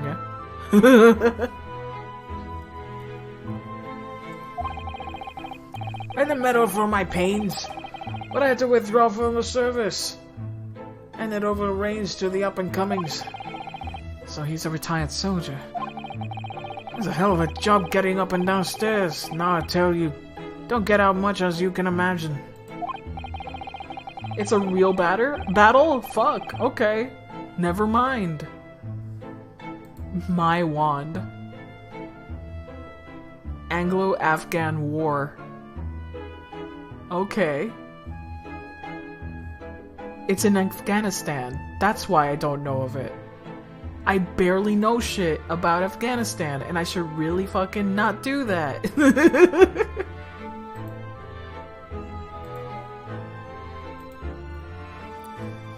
Yes, it's quite a climb up here to the second floor, isn't it? And I was painting at the top of the stairs. You really must take more exercise, Mr. Naruhodo. Do you think so? Wait. Was that Naruhodo? It was quite a climb up to the second floor, is it? Fuck. Well, Mr. Garadeb, no doubt you were very courageous to earn yourself a medal.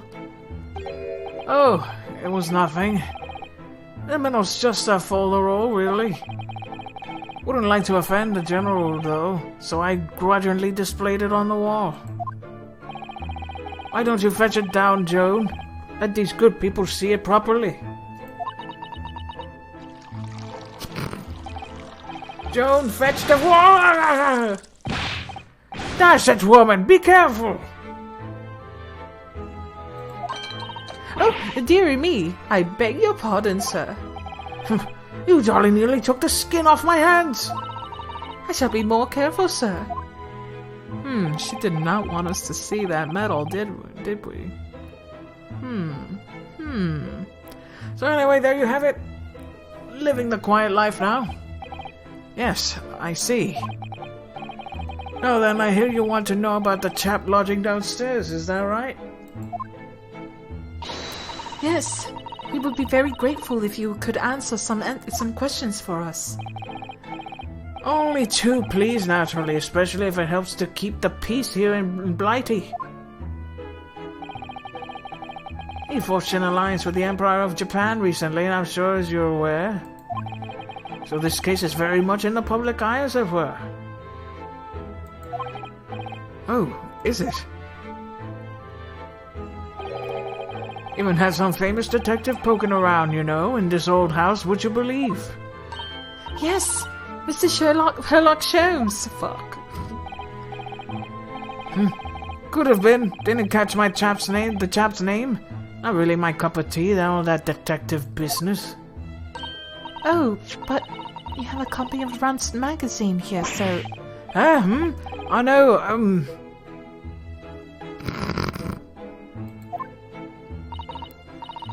Anyway, the chap's investigating the foreigner's room as we speak. So he's in Soseki-san's room. It's a bally nuisance, is what it is. The whole neighborhood is twitching its curtains now. I don't like all this fuss. It's jolly unsettling.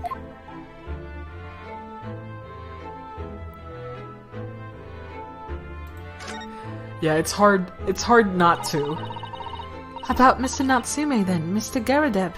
Please, do tell us. Ah yes, the Japanese chap. I've only been lodging here for a week. Oh, just 1 week.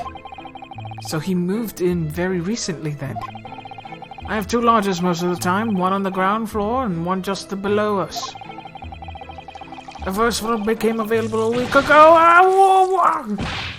Dash it all, John! Do be careful! Man, you have a terrible fucking maid.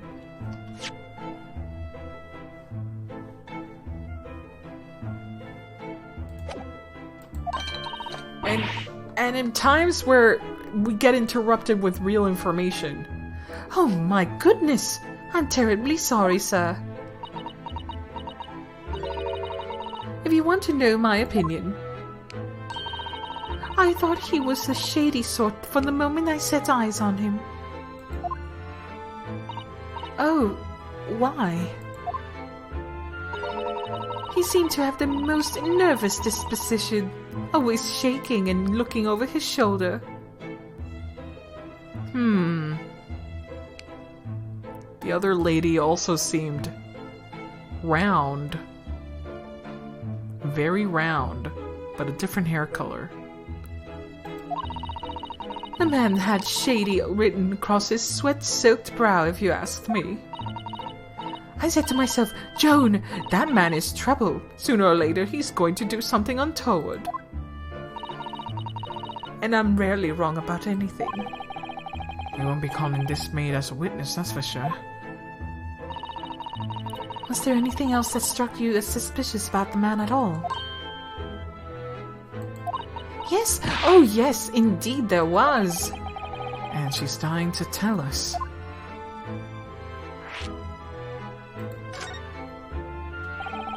Have you noticed anything else about your lodger, Mr. Natsume? The lodger, Mr. Natsume? Fuck, I couldn't read that. Oh my word, yes, that man was shadier than an orchid. Could you elaborate? Well, take the man's room. Absolutely stuffed full of books it is. More than anyone could ever read.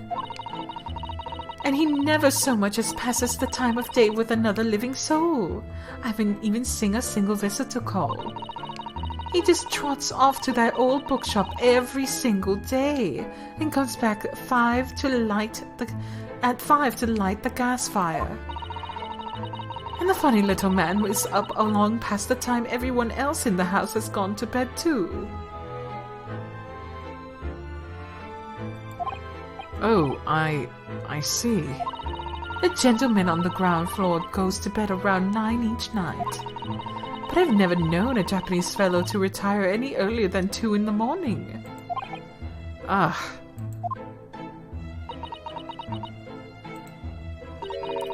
Could you clarify something, I wonder?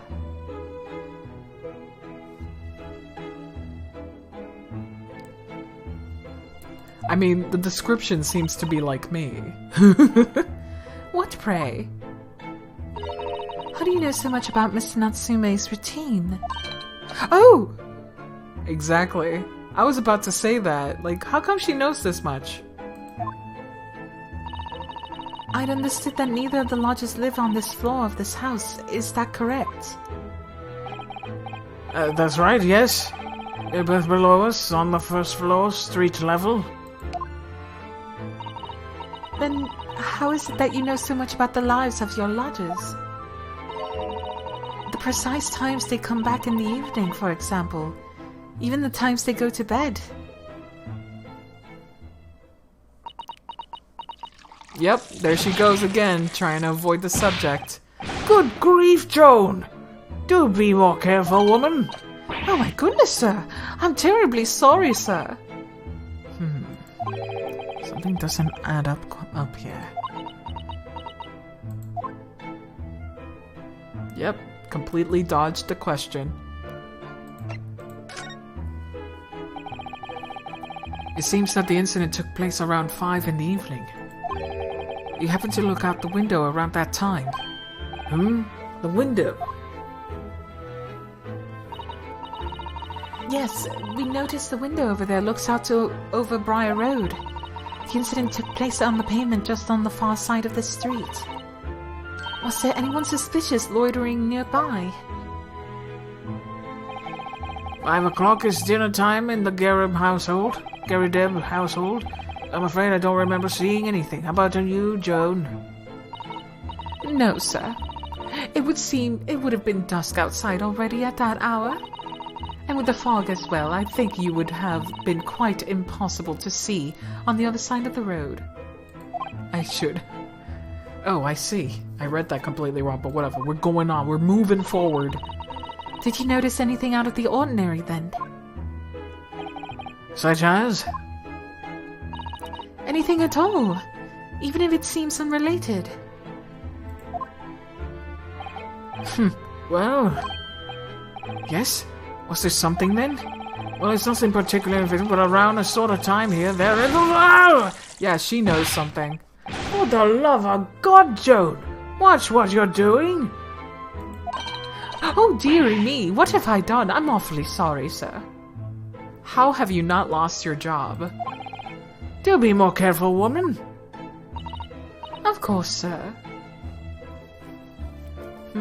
She knows something. If I may, Mr. Narrow Hollow. Oh, yes? I have an exceedingly good memory, and as far as I remember, nothing of any significance took place at that hour. Nothing at all. Oh, really? Mr. Garrideb, the way you were talking before, it sounded like there might have been. Oh well, I was saying it was just a trifling matter, really, nothing of... Joan, dash it all! What is the matter with you, woman? Begging your pardon, sir. Nothing happened.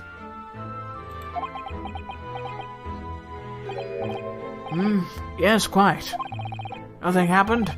We sat down to a quiet, uneventful meal, Joan? That's right, Mr. Garrideb. What is the matter with these two? Yeah, she's hiding something. It sounds like something happened here in this room in the evening of the incident, but what? Something behind that thing, that screen? Wish if I knew.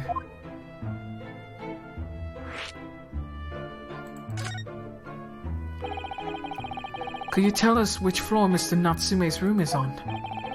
Aye, certainly. Just below us on the first floor. And Mr. Sholmes is investigating there, even as we speak. Yes, told me that's his name. That's his... God damn it. And asked him to look into the matter, so I gave him the key. Mr. Natsume has engaged with Mr. Sholmes' services. That's a blatant lie. Would it be alright if we also had a look around? In Mr. Natsume's room, I mean. Don't see why not. It's just down one flight of stairs. Who knows if we'll find anything that could help us with the case, but we have to try. We need all the clues we can lay our hands on, shall we? Yes, and while we're here, we can speak with Mr. Sholmes again. Perhaps we'll be able to tell us more. Oh boy. Oh boy.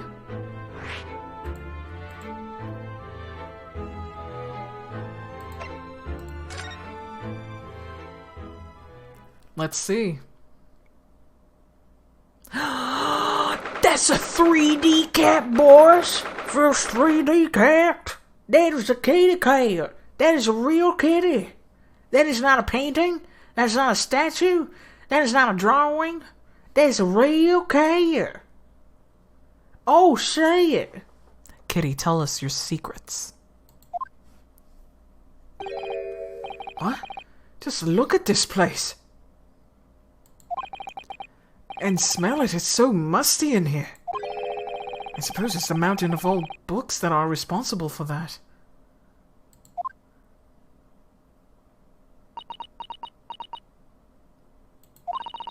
I don't think I've ever seen so many books in all my life. No, me neither. It's so dark in here too. It's so dark in here too. Is that the window over there? Well, it was the window, I think, yes, once upon a time. But for some reason it's been closed up with bricks and mortar. So this is where Mr. Natsume lives. By the way, I haven't spotted Mr. Sholmes anywhere, have you? No, that's true, but according to what Mr. Garrideb told us, the great detective should be around here somewhere investigating. Look at that kitty! Look at that kitty! And if you look over here, nothing. Okay, alright. Where should we start? So we got the window, the pile of books. Let's start with the pile of books. The pile of crumbled up paper. Look at all the books stacked up here. They almost reached the ceiling. They're all works of English literature, and they all smell so musty. With this volume of books to hand, you'd never be short of reading material, would you? No! No! Stop it! Knock that off! Shut up! Nap cringe! No! He's a writer! Not a coomer! He's a writer!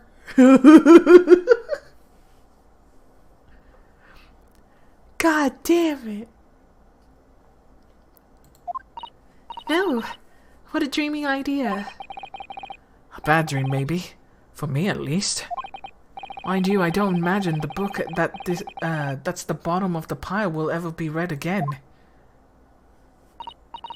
So reading is an experience that comes but once in a lifetime, just as the tea ceremony teaches us.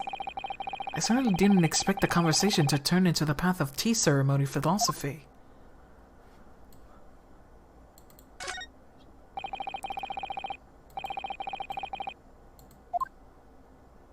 Wait.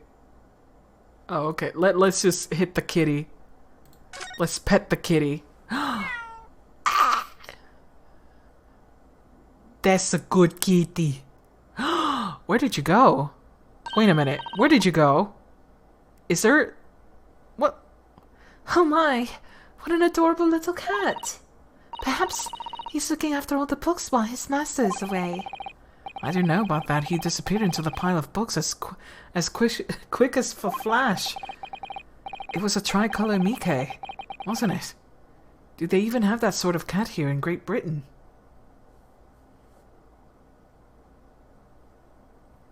I don't think it requires human juices. It's a big stretch. Perhaps Mr. Natsume brought a little creature with him from Japan. That's made me feel homesick now.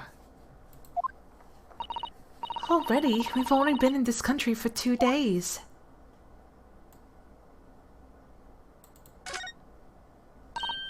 Oh look! It's a beckoning cat from home! It's a big and bulky, isn't it? Surely Mr. Natsume didn't bring that Maneki Neko all the way from Japan with him. I hardly think you're in a position to comment, Mr. Naruhodo. Are you forgetting the enormous Daruma doll that you brought in your luggage? Well, it can't be dangerous traveling abroad. I wanted a lucky charm. Well, I imagine Mr. Natsume wanted the same, and this cat is sure to beckon good luck to him. It's not doing a very good job so far, is it? Yeah, it's missing a coin.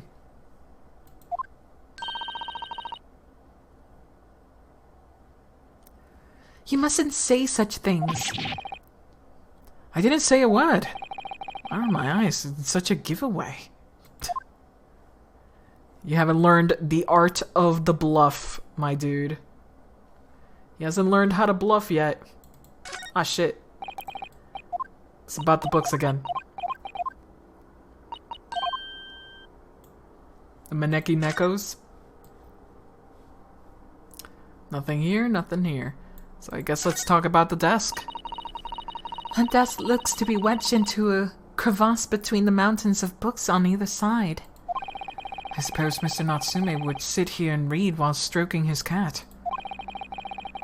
But surrounding on all sides by these towering old tomes, surely he dreamt of books every night as well. Yes, he must have done, mustn't he? Oh, what's this? A receipt from a second-hand bookshop. Your books. Oh yes, Mr. Natsume's name is on it, and look at the date of purchase, 2 days ago at 4:45 p.m. That's the day of the incident. That's just a short while before he was embroiled in the terrible attack. He must have been on his way back from buying old books. Mm-hmm. No, you can't just appear that way. You can't just fizzle into existence. You can't just fizzle into existence. I guess they expected me not to be looking at this side of the screen while I did that. The power of... the power of books. Okay, before we even talk to that bastard, I need to make sure that everything over here has been taken care of. Oh, the window. Could you even call this a window? I think so. It was a window at one time, after all. Though all that remains is a frame around some bricks now. So it really is just a wall then, isn't it? But why would anyone deliberately brick it up like that? I'm afraid I have no idea. Perhaps Mr. Natsume painted the brick design on a fit of whimsy. That's alarmingly feasible. Anyway, whatever the reason, the lack of ventilation in here makes the place very oppressive. It does. I imagine being cooped up in a room like this would be extremely tiring. Trying. Alrighty then. Oh, okay. I nearly missed that. Look at all these balls of paper on the floor. There are notes scrawled all over them in English. It looks like the waste paper basket is so full they must have fallen out. I think Mr. Natsume must have been deeply immersed in his research, don't you? Or deeply averse to tidying up this mess. I wouldn't like to speculate which is closer to the truth. Okay.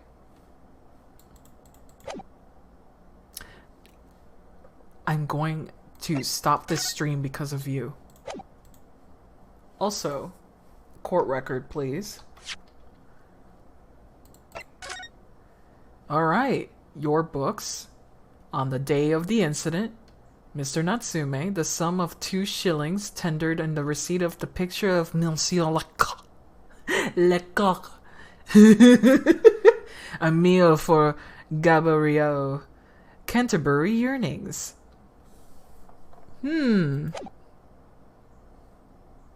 Lecoq. Ledik. Step aside, it is now me, Lecoq.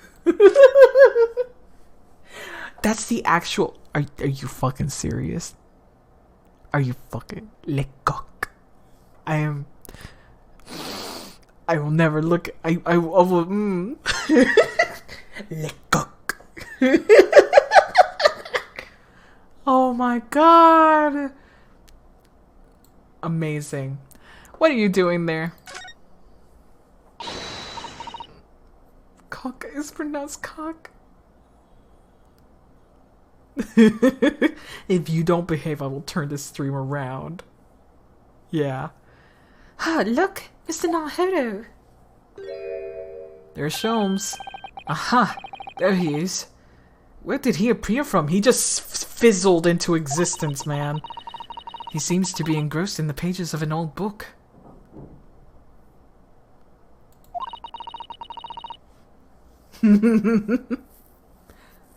I hope he won't mind if we disturb him.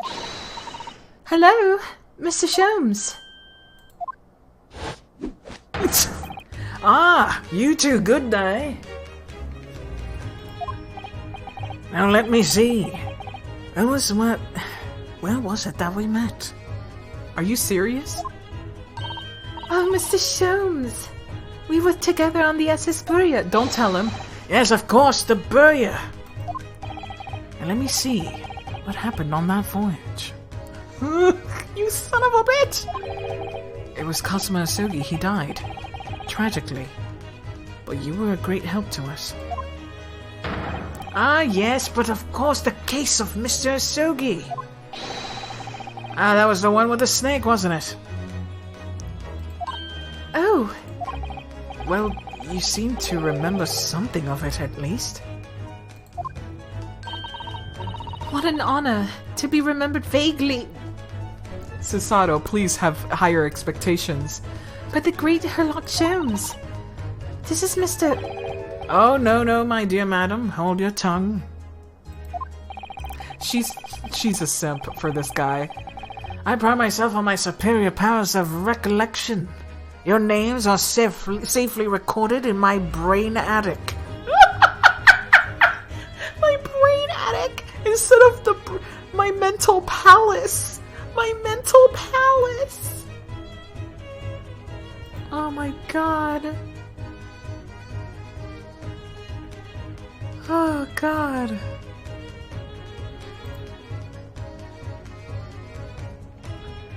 So amazing. Brain attic. Miss Naruhodo No! and Mr. Susato. So close. Yet so far. Try the other way around, Mr. Sholmes. Fuck. I lose the first round. The brain attic has so many webs. So many freaking cobwebs. So many dust bunnies. It's clogging up the neuron waves. The synapses are not making contact. In truth, I hope to invite you both to my Baker Street suite the day we arrived in London. But some Scotland Yarders ambushed me at the railway station and whisked me away to a crime scene. It was an entirely trivial case, of course. I solved the matter in no more than 30 minutes. So they apprehended Soseki-san in that short of a time. I'm afraid the pursuance of the last case have dulled my recollection of the past involvements a little. A little? It's a mistake to think that one's brain attic has elastic walls and can distend into any... What? Get out of here. I do my best to forget useless facts, lest they should elbow out the useful ones. Yes, those are my own words of inimitable wisdom, you know, from an adventure entitled A Study in Scarlet. Oh man, that is a very famous one, actually. Please, there's no need to quote yourself. I don't always remember my pearls of wisdom, but fortunately my associate pens them beautifully.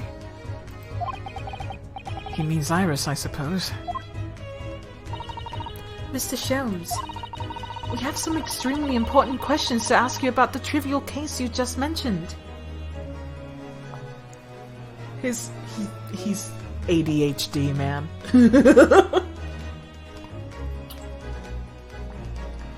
The dude is just freaking everywhere and nowhere at once.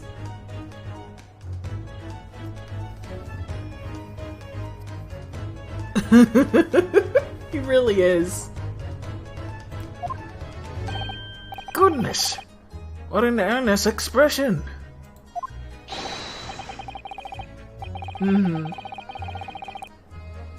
My dear madam, I should only be too pleased. And this murky room is an apt place to discuss the murky case. Alrighty then. Let's have a conversation. Let's converse. But before I do, I got to pee. I'll be right back.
Alright, I'm back. What is this? Oh yeah, right there, Sherlock Holmes 2, baby. Oh yeah, right there, Sherlock Holmes 2, baby. Actually, it's Sherlock Holmes, you unconscious slime.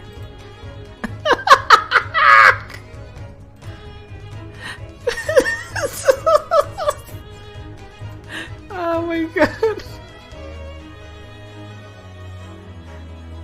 Explanation why Phoenix never said it out loud, I guess. Oh my god. That's great. I love it. Alright. Mr. Natsume's arrest. Oh man. You sons of bitch. You sons of bitch. Here we go. We know this to be the lodgings of a Japanese foreign student by the name of Soseki Natsume. It seems that you assisted in his arrest, Mr. Sholmes, for the stabbing of a young woman outside here at Briar Road. Natsume. Yes, I believe that was a name rather along those lines. But Mr. Natsume denies it. Was it really justifiable to arrest him on so little?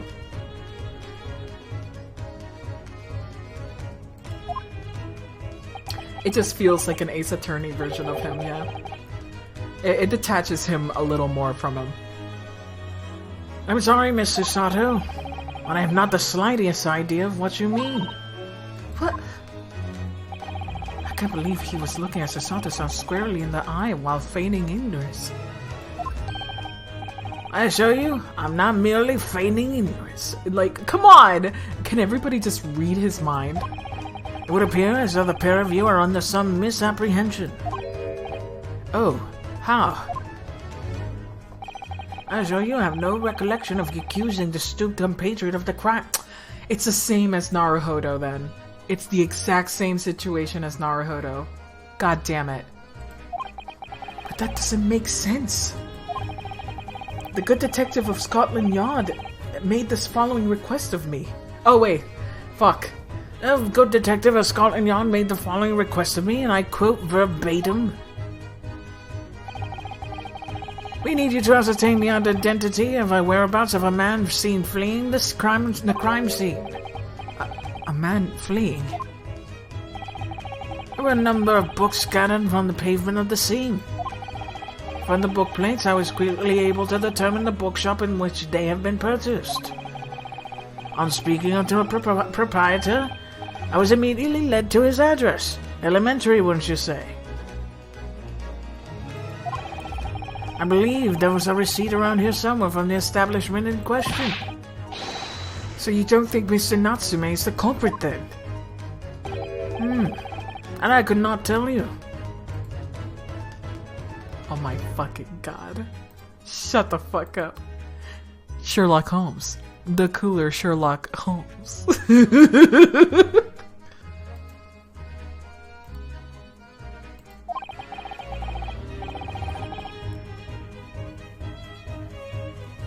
Oh my god.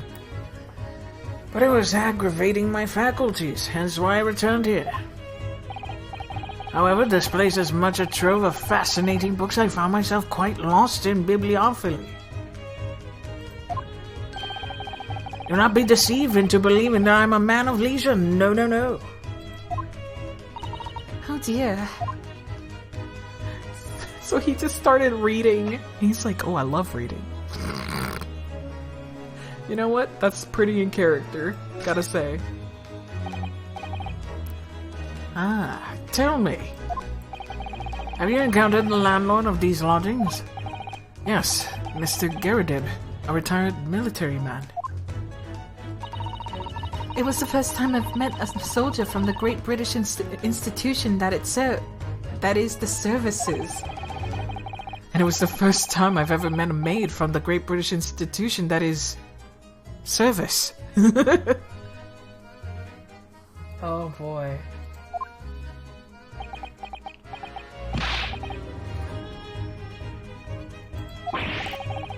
I didn't think it was that funny. I apologize. As you may well be aware, many households in London employ a maid. Yes, I read as much in my Great Britain primer. And so, conversely, whether or not the household employs a maid has come to betoken of the social standing of those dwelling therein. Betoken their social standing? Sorry? Put simply, my dear fellow, those who employ at least a single maid are considered middle class, and those who not are beneath that. That's stupid. On the upper echelons of society, of course, households employ enough staff to constitute a large family. Goodness, how extraordinary. Extraordinary. I can't say extraordinary when I want to. He's saying that they're poor. He's saying that they're poor. And they're obviously poor. The freaking building is in shambles. I think it's all just, you know, appearances. As you can appreciate, for those on the precarious boundary between the middle and lower classes, being able to afford just one maid is the first of importance. I had no idea. So somebody is giving me a thing to read. Okay, it's not for me. Good. Good. And it's precisely for that reason that I find a great stimulation in the situation upstairs. Specifically, in the retired Army veteran Mr. John Garrideb. Oh? And for boys he is, the fellow is hiding something. Whether or not it imposes on the circumstances of this case, I am as of yet unable to ascertain. I'm thoroughly lost on what he means to say. Oh, come on, you spoke to them. They were hiding something.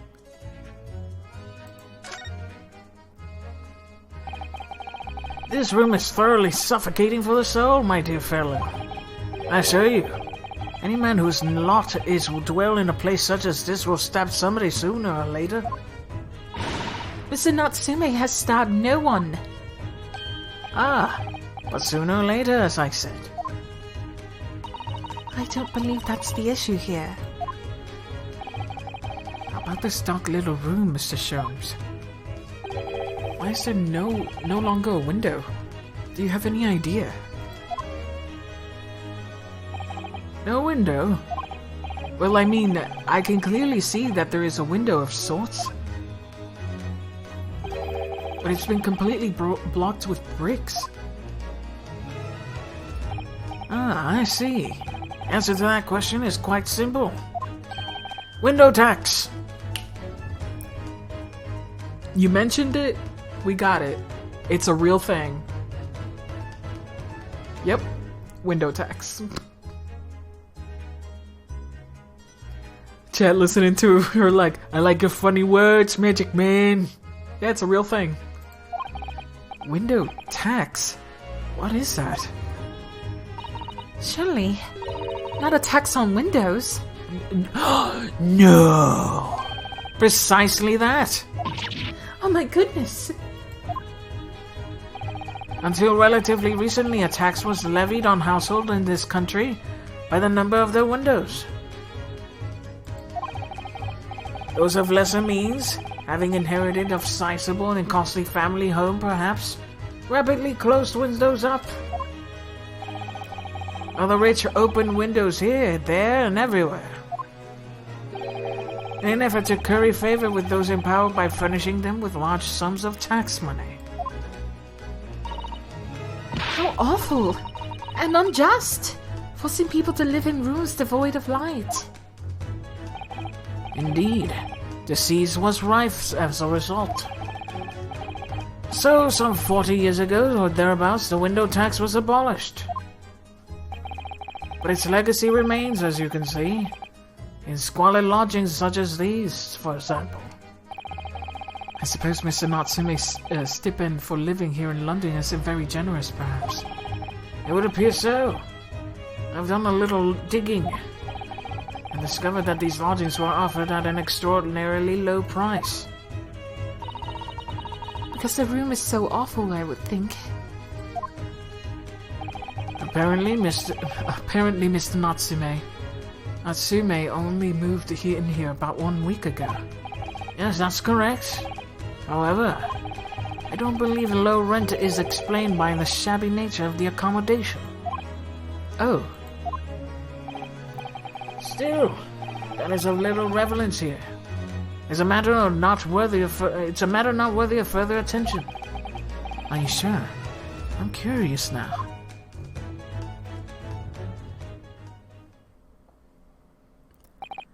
Well, I believe I've told you all I can now. Thank you, Mr. Sholmes. Ah, yes. Mr. Naohiro. Was it not your intention to become the practitioner of law? Yes. You remember that, did you? Will you perhaps be offering your services in this very matter, I wonder? To the occupant of this room, Mr. Natsume, was it? I'm not sure. Not sure? On what grounds? Well, I actually defended someone in court here only yesterday. Really? Well then, I congratulate you, sir, on an ambition realized. And promptly too. The thing is, it's really made me question things. Am I right to believe in my clients, to trust in their innocence? Yes. Trust. Mr. Sholmes, Mr. Natsume didn't do it, did he? Oh man. My dear fellow, I haven't the first idea. Oh, but I thought that's why you were here. Didn't you come back to investigate? Ah, yes. That is indeed my initial intention. But there were simply too many fascinating books here.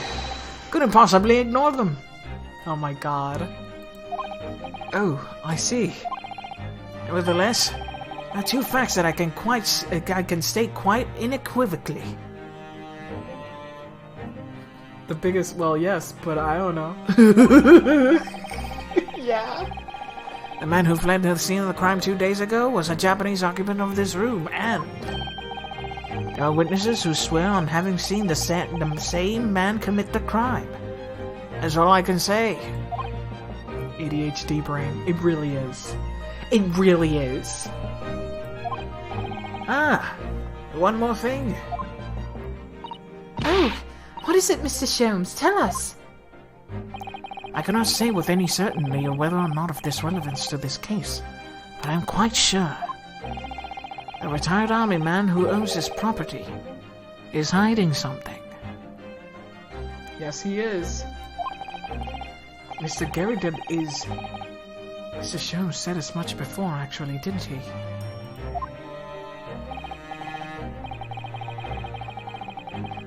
Astral projection, this man.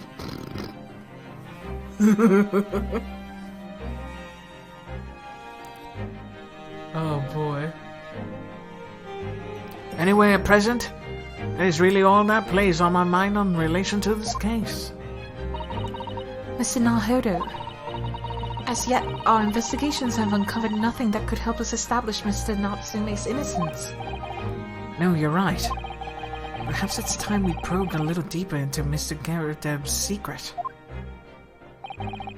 Just remember, I cannot be sure whether the landlord's secret will prove to be of relevance or not.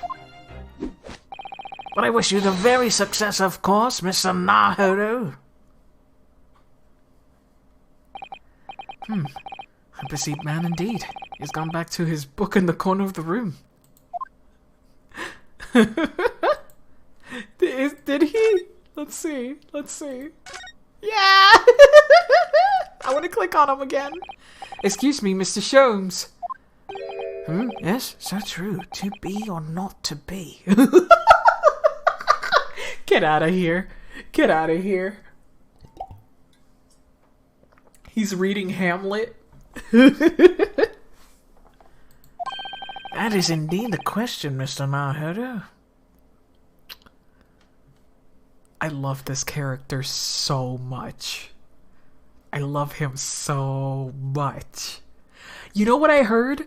A lot of people don't like him. Like, I read in some forums, they don't like this Sherlock Holmes. I think he's great. You know, he does make, like, an annoying first impression. I think it's because of the first impression he gives onto the player.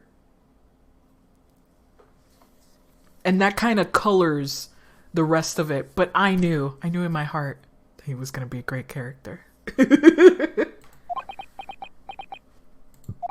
To be or not to be? Brushed off, that is the question. And the answer is all too clear. Let's leave Mr. Sholmes in peace, shall we? A lot of people don't like a lot of things. I mean, true. For sure. Let's talk to this man again. Oh, did they leave? Because if they did, that's ample opportunity. Ah, fuck, they're here. Ah, you pair again. Tell me, was the detective chap, I forget his name, still hard at work down there? Mr. Sherlock Sholmes? Ah, yes. He's a vague bell. Well, that detective business really isn't my thing, I'm afraid. Well, Mr. Sholmes is in his element down there. Jolly good show. And a cup of tea, if you please, Joan. Now then, why don't you tell me what... For the umpteenth time, woman, will you watch what you belly well doing? Ballywell. I shall be serving dinner shortly, sir. Yes, of course. Frightfully rude of me, but I'm afraid I shall have to ask you to take your leave if you be so kind.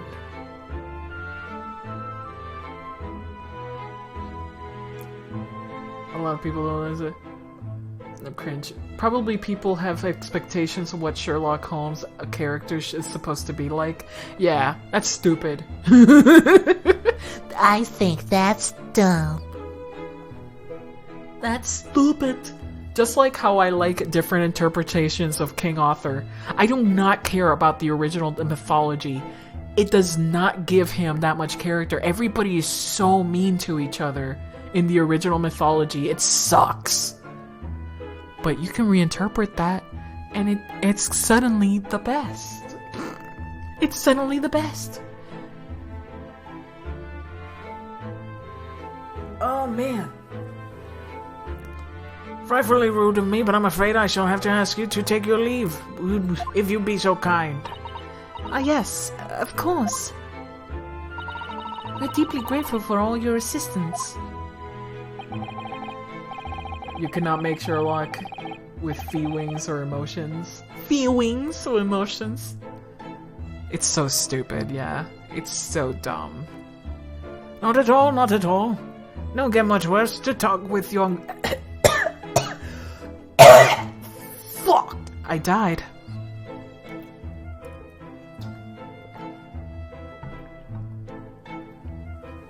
That was delicious. This water just saved my life. I think I swallowed like a fucking dust bunny. That's how it felt like. I cannot wait till the day the public domain, less money to them, greeds. It was supposed to be. I thought it was supposed to be already in public domain. Whatever. They're stupid. They're so stupid. Not at all, not at all. Don't get a chance to talk with young foreigners like yourselves. It's been a pleasure. Best of luck and all that. But as you see yourselves out... According to Mr. Sholmes, Mr. Garadeb is hiding something.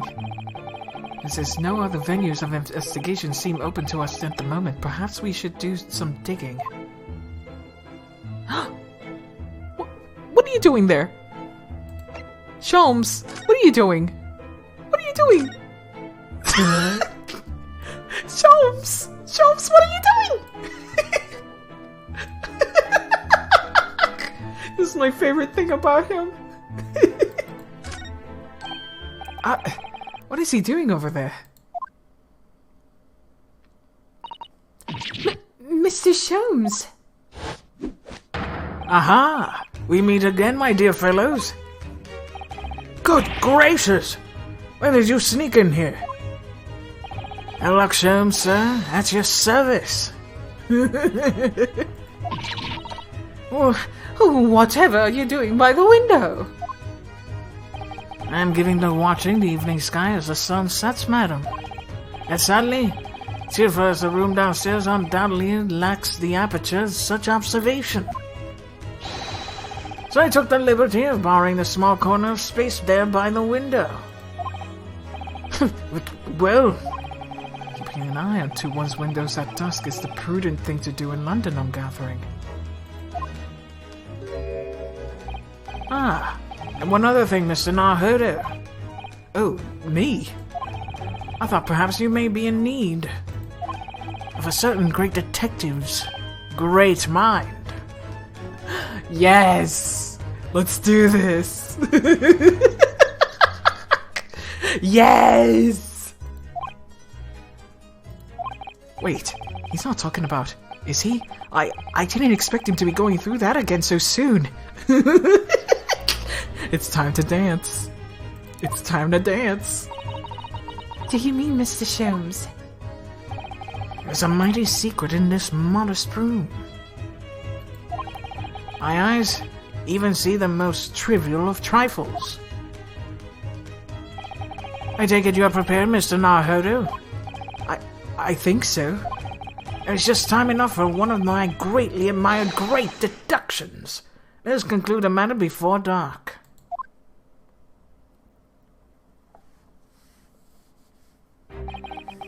Mr. Garrideb, it would seem that you are a military man of considerable distinguished service.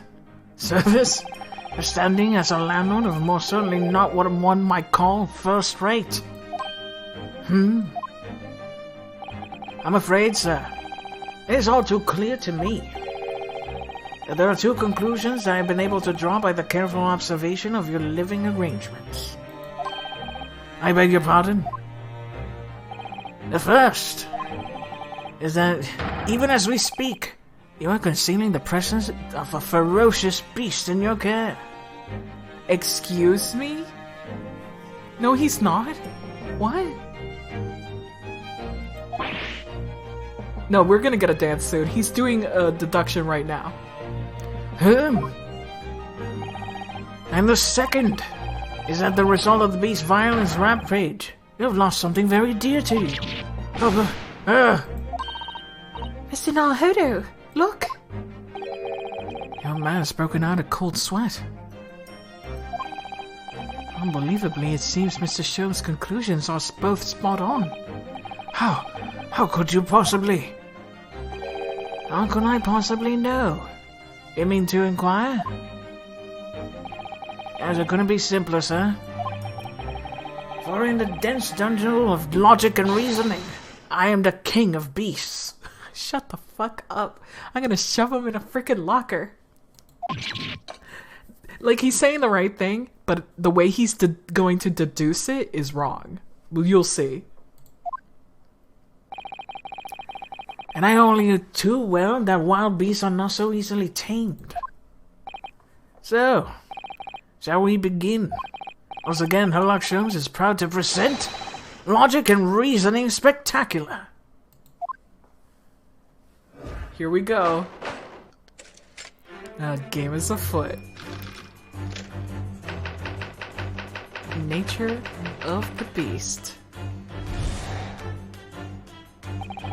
It certainly couldn't take a great detective to see. Shouldn't take a great detective to see that a fearsome beast has gone on rampage as of late with these four walls. Thus we're faced with one question. What form might this beast take? Are you gonna point out the lion? It's not the lion. Ah, for a man with military breeding, your eyes are uncommonly candid. Your furtive glance, Mr.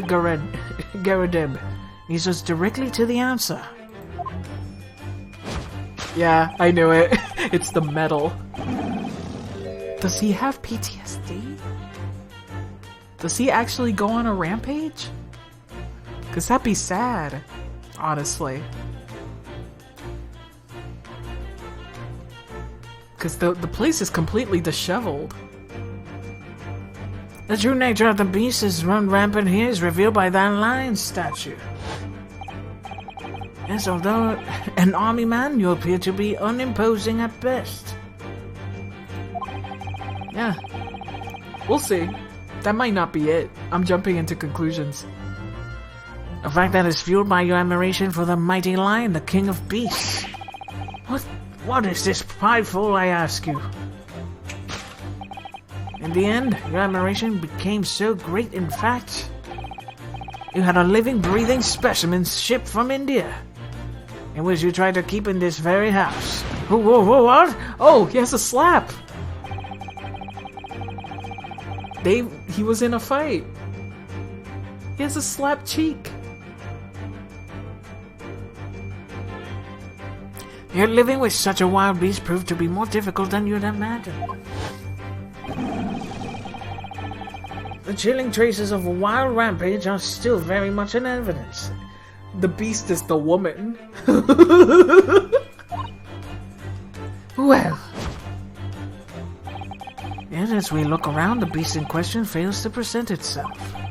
Where could this angry creature have disappeared to? Madam?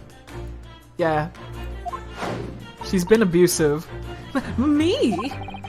I pray you do not consider me unchivalrous, but it's plain to me that with one glance in your direction. It is. Your dress pocket gives us a handsome clue as to the beast's current whereabouts. Huh.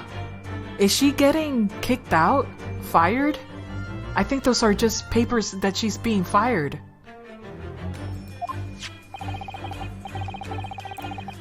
For protruding from it is a handbill advertising a circus show. Ah, As you thought to dispose of this terrifying lion, Mr. Garrideb? Yeah. At Batty's Circus. A traveling show currently sojourning in the nearby park. I've observed the tents. You sold a savage lion, sir, to the circus troupe. I most certainly did not. I believe I made my point. The fearsome beast in which ran amok in this room was an Indian lion. No. And a simple visit to the circus now will reveal the lion prancing jubilantly through a ring of fire. No. No. No. Now, Mr. Garrideb, is it plainly clear you still have deep feelings for this formidable beast? Aw, he touched his cheek. Indeed, that blithe pose, the distress this loss has caused you is veritably tangible. The whole time during this, you were like, Shirley, please. Oh my god. Your head weighs heavy on your shoulders. The pain you feel revealed by your supporting arm. By that no, by his cheek. Not the supporting arm. And this fist of tears, you let your beloved beast go. A strain of losing something so dear to you clearly is visible on your visage. Nonsense, man! I simply... But what? We must now ask ourselves the true cause of this pain. Oh, they're looking downwards. And we need only to follow the direction of your gaze to find the answer. Yes, it's a pile of bills that have given rise to pain you suffer. Every envelope contains another demand for payment. And for cartloads of meat, potatoes, wheat, and tea. Indeed, feeding your beloved has had a devastating impact on the financial circumstances of your household. so you have no choice but to let it go. That's just normal food. Yes, well, now the final fit of rage. A ferocious beast carried out one last unimaginable attack. What? Unimaginable? Yeah, the burnt floor. Aftermath of which can clearly be seen by observing the carpet over there. A very expensive woolen carpet, if I'm not mistaken. Oh, dearie me. What could have caused such destructive outburst? This time, madam, I'm afraid it's you who has inadvertently revealed the truth to me. They animated this game a lot. A lot. You're wondering I have settled upon the answer very neatly indeed. Yes, to explain the dire scape of the carpet, we need only to look at the Tower of Cakes. What? No, it's the candle that's missing. Holmes? Sholmes? And there's no creature more dangerous on this earth than a beast with an unsatiated appetite. Do you want cake? Was it or was it not said by a certain noblewoman? If they have no bread, let them eat cake. No! No! Food is the heart of all tragedy, in fact. I'm guessing the previous 3D games were rough. They were not rough, but they were definitely not as spruced up as this. Yeah, Dual Destinies and Spirit of Justice. Spirit of Justice had more animation, definitely.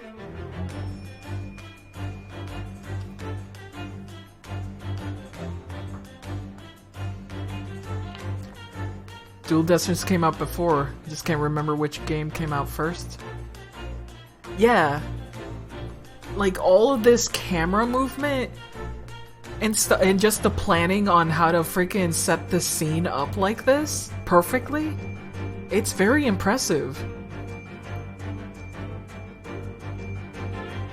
Food is the heart of all tragedy, in fact. Whatever you mean.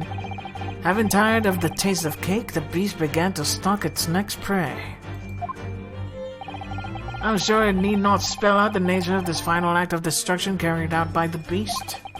There's only one logical conclusion. Worked into a frenzy by hunger, the lion attacked and ate the cup. Sholmes, how could you miss out the burns? The teeth marks in the carpet are perfectly matched with those of a lion I once saw in India.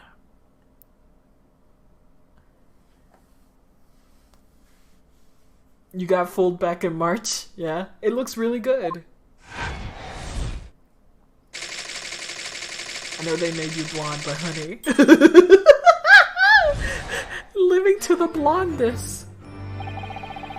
This concludes Sherlock Holmes' great deduction of this beastly puzzle.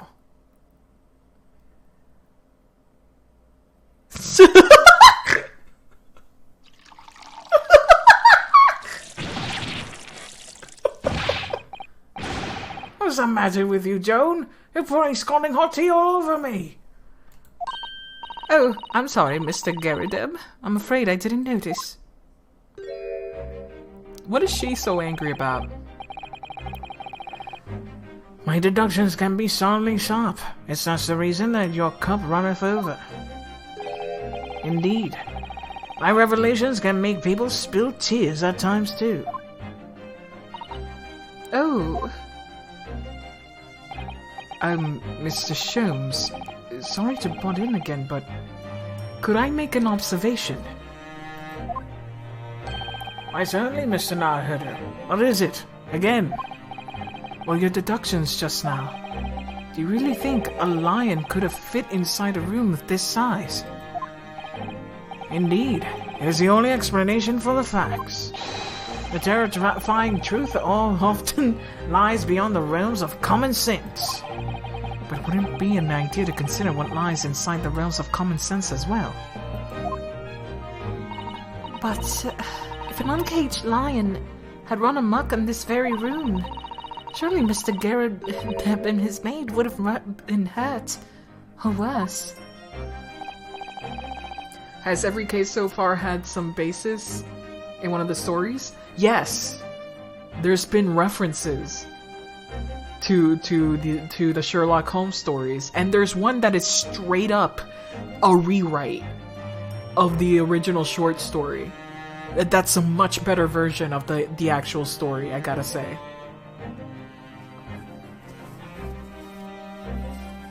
So far, yes. The second case is based on the Speckled Band, which is a stupid Sherlock Holmes story. But it's super quick to read. You like take like half an hour to read it, really. Ah, that's where you're stuck. No doubt the former military man had his own against the beast using that large cannon.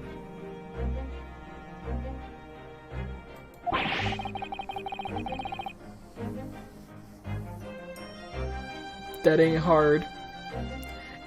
But it's stupid. Milk trained snake. It's so stupid. And the snake can go up and down a rope? That's not possible. That's not how snakes can climb. Unless it was like a tree snake. Even then, it wouldn't be able to freaking go up a rope.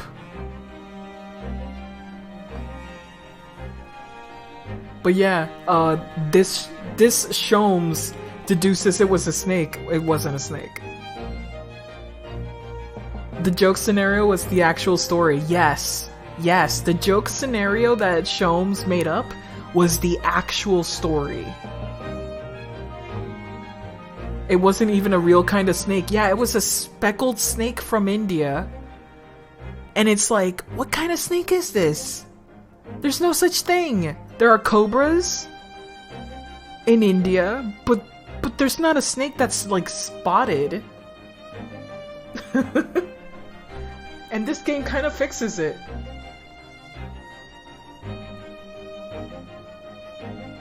Oh yeah, he was also super racist. Oh, it was really bad. Doyle really thought snakes drink milk? Yes. And that they could be trained by a whistle when snakes can't hear whistling. That's the other thing. I think it was also trained to hear a whistle. It was so dumb. It was really dumb. Oh man. I thought you said they sold the lion to the circus.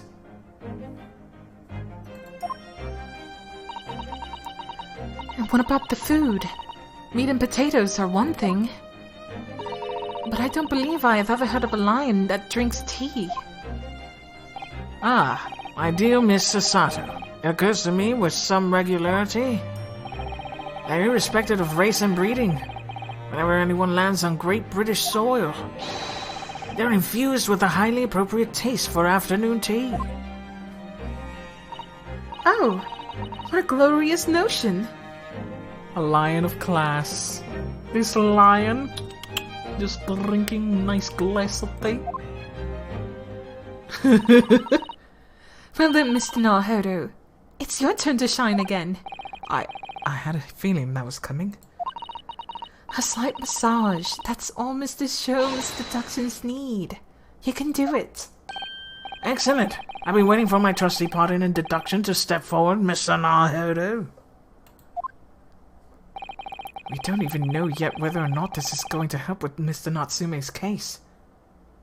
Yeah, after this, I do need to go to sleep. Still, uncovering the truth is always worthwhile, whatever the motivation. At least, that's what I want to believe. Oh, water, so good. Let us start again. From the beginning. Of Sherlock Holmes, logic and reasoning spectacular. Here we go. Course correction. Hold it, Mr. Sholmes. I love this. This is fucking awesome. This is always hype. I certainly shouldn't take the great detective to sea. If he's on the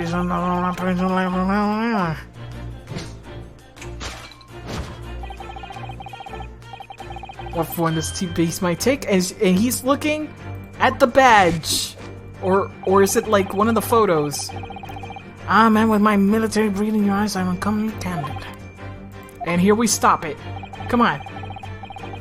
Directly to the answer? No!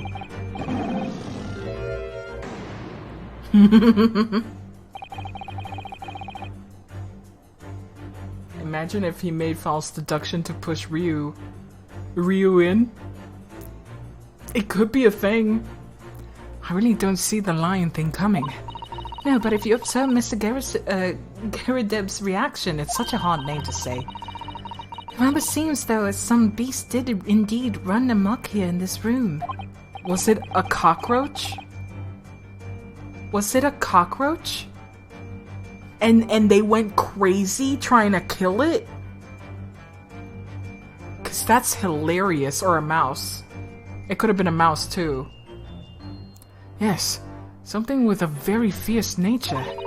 But it couldn't have been a lion transported from India. So what was it then? It would be funny, and it also explains why there's so much shit everywhere. We must follow Mr. Garadeb's gaze. It would lead us to the true answer. Alright. Oh my goodness. Oh my goodness! It's behind that? What they're trying... Oh my goodness, what is this? They are married! They are married!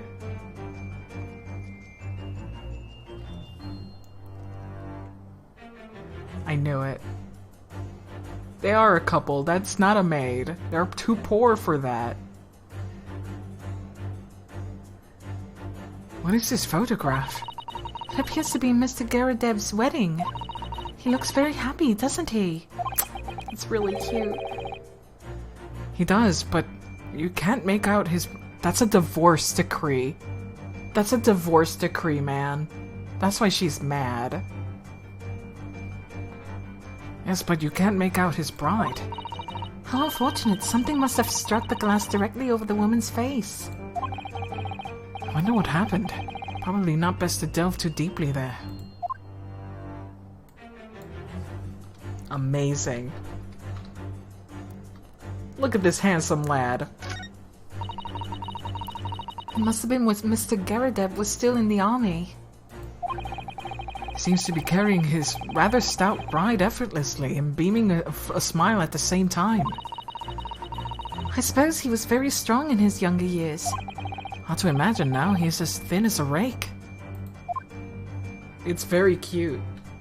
And very sad. Newlywed bride. The glass is broken so you can't see the bride's face at all. No amount of cracks could hide that woman's plump form. I think powerful would be kinder than plump, Mr. Naruto. Why is Susato 16 in this game? She really carries herself as a full-ass adult. But you know, it's fine. It was a different time. It's very cute. Yes, she certainly looks that. There's a lot of horsepower there. Not to mention you want to...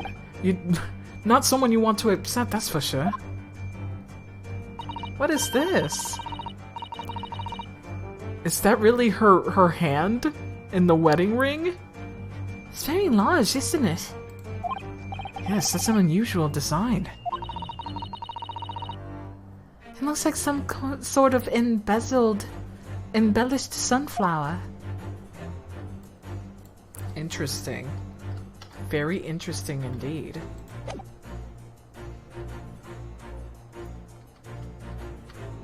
And I'm just gonna look around. Mortar shells. These are shells for the cannon, are they? What a strange place to keep them.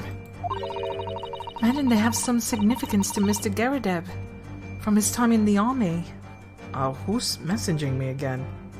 Please. Please. It's so late. Why would you need to talk to me right now? Good lord. My gosh. Okay. Okay. Oh, okay. Okay, fine. Done. Done. Jeez. Oh, of course. He mentioned a battle before. To us before, didn't he? Didn't he? Do you remember? He said he's been shot in the knee. Perhaps this is one of the things that hit him. No, that would obliterate his entire body, Susato.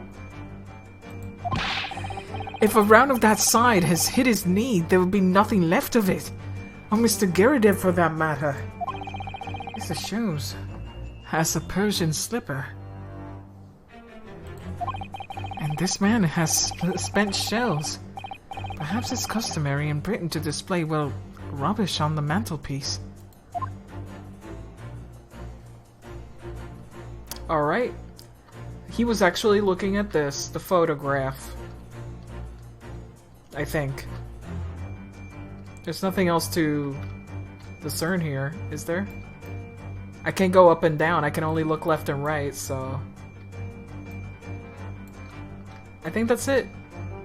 I can't select anything else. Oh, I haven't even clicked on the lion statue. Oh, this is the lion statue Mr. Shomes picked out. Yes, I wonder. Perhaps if you did live with the lion, it would prove to be rather sweet companion.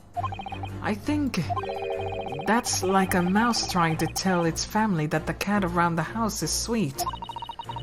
I suppose it's a bit of a flight of fancy, isn't it? Anyway, the beast we're looking for is something else. Just to have a good look around. Here we go.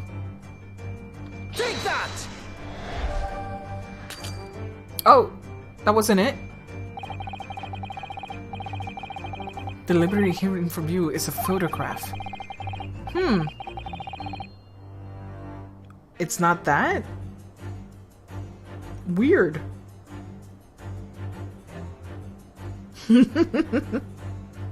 I thought it would be.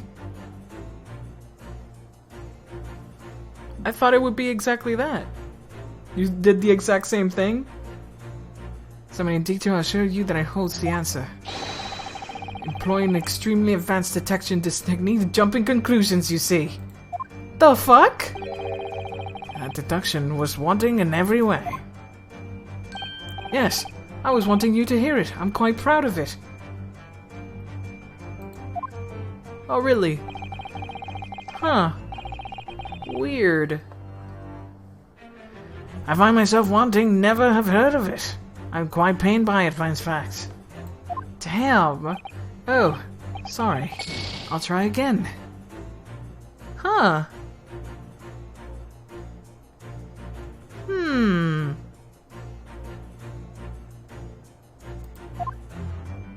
Wait a minute.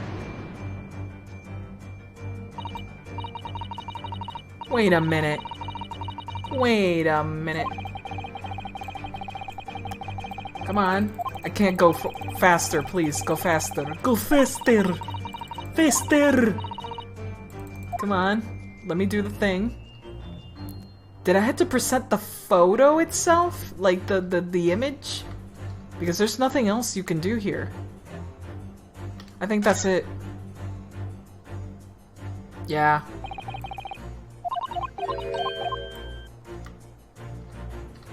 Yep. Yep, that was it. That was it. I had to freaking do this.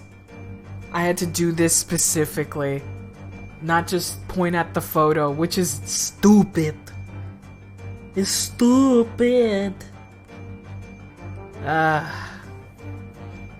You figured it out a lot faster than I did. Yeah, I figured because there's literally nothing else to click to that makes sense. So, I'm just like, I guess I have to do this, right? Yeah. Take that! Alright. Okay, we did it. That's fine, that's fine. The true nature of the beast that has run rampant here is revealed by the newlywed? No. Paxi, no. By the newlywed bride. Precisely, Narhodo. No other explanation could possibly fit. Newly bred. Because the previous cases you could just present the photo frame. Yeah. But I do remember that clicking on the photo does give you new things to point at. So at least I remembered that. As this frame print pictures your wife, Mr. Garradeb. And while we lament the fact that her face is obscure, we can still make out her mighty arms, and the note considerable horsepower they must contain.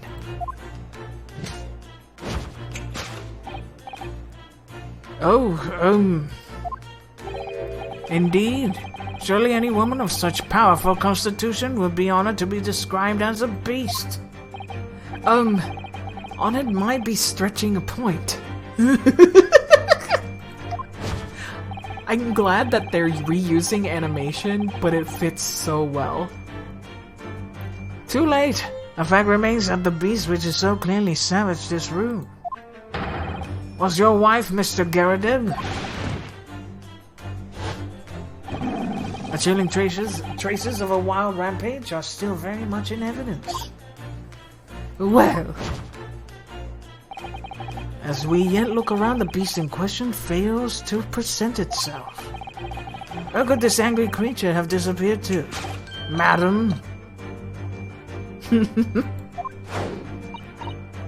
Me?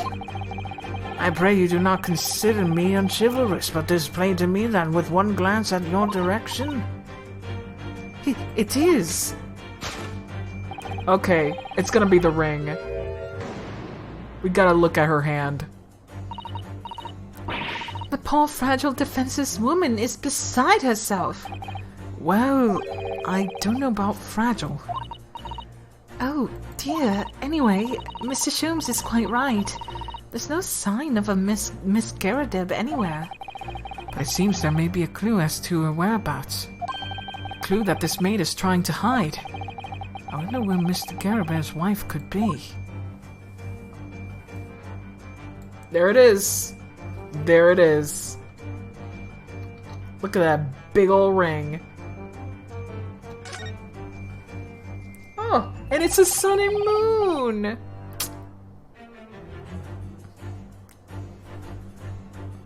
She's wearing a very large ring, look.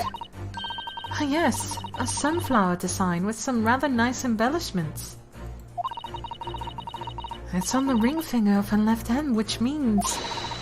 it's surely a wedding ring. It looks like it's there for life too. I can't imagine it to slide off a finger that size. Oh my god. That's something to think, Mr. Narhodo, not say. I mean, he's right, but he shouldn't say it. Naruhodo! Shut the fuck up! Stop being so fat-phobic! Do you know, Mr. Garradeb's wife in the photograph have a ring very much like this one. It was a large sunflower design as well. Really? You have great memory for these things. A large sunflower wedding ring. It's quite a coincidence that they have the same ring, isn't it? This is awesome. The fact that you can just do this, you know? Look at that freaking... oh man. And you can't click on it yet. We're not there yet, eh? But this is great. I love that. That's a big slapperoni. And we're just gonna present it. Take that!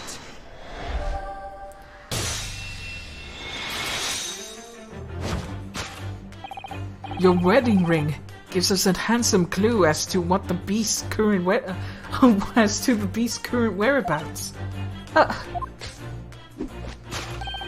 Indeed it does. That flowery band gleaming on your finger gives you away. Gives you right away.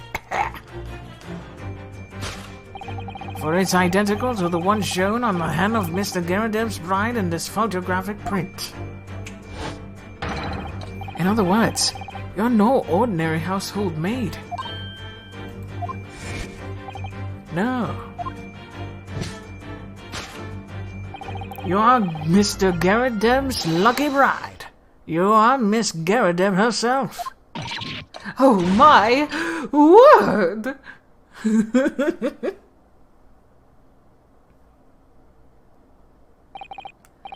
Well, jolly fine detecting, sir.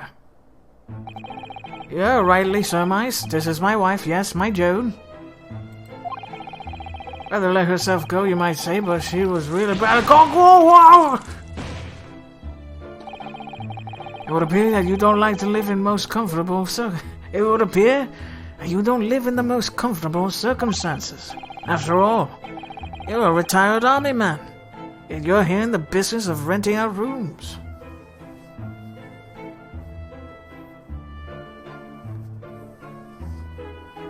Moon design was hide that slap mark. She also has a sun design. It's great. They could have still hidden it with any other design. But I'm glad they thought of it.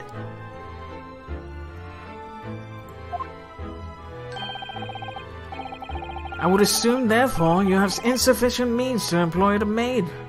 Would that be correct? Also, give me a second here. I'm trying to take out these tabs.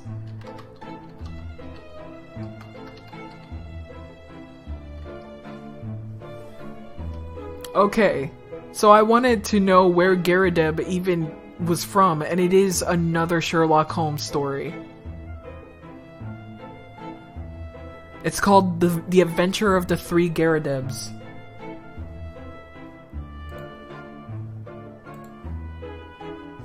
So more freaking callouts. Well, there was another dude who stood sideways like that, but his face wasn't hiding anything. Clever game. I would assume, therefore, you have sufficient means. That's not right, I tell you. I'm a second lieutenant of the 3rd Regiment. A man has his pride, you know. My golly, it's a sorry thing when a chap can't even afford a single maid in his employ. Yes, here in London, one is rather judged. A household cannot be considered worthy of society if it employs no staff at all. That sucks. In my considered opinion, such concerns about appearances are a folly. You mean Mr. Garadeb has his wife work as his maid? Precisely. Am I right, Mr. Garadeb? Only in company, obviously. But listen here. This must remain a secret. Top secret, please. Alright.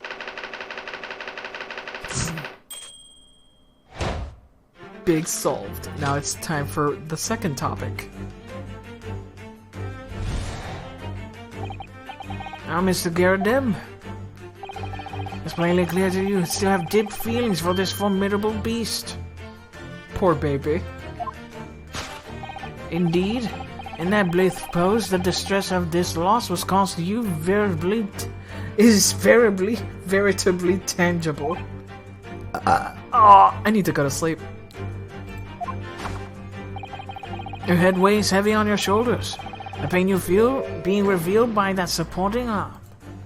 No! Mr. Sholmes is quite something. He's still calling Mr. Garadeb's wife a beast. Yes, as a woman, it feels rather uncomfortable.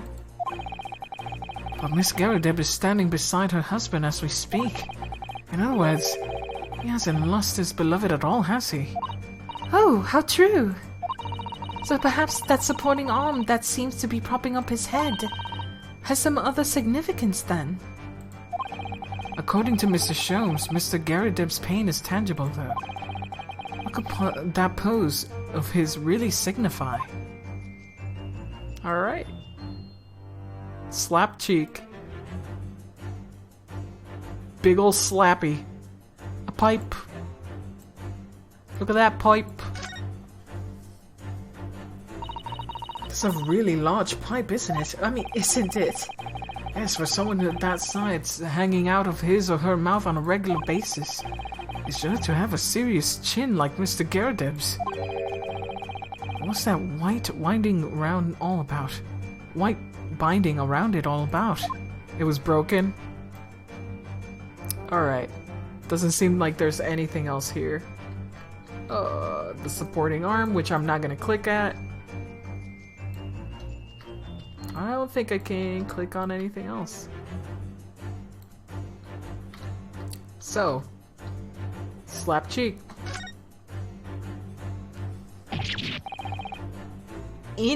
Actually, there was one.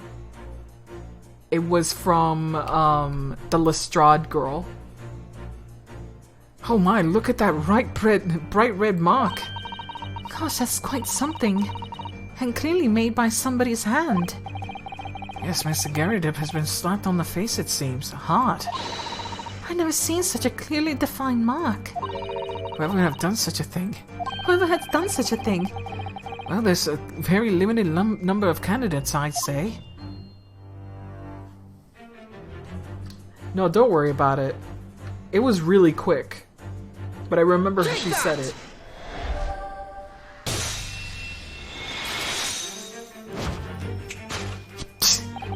Your head weighs heavy on your shoulders. The pain you feel is being revealed by that of a slapped cheek.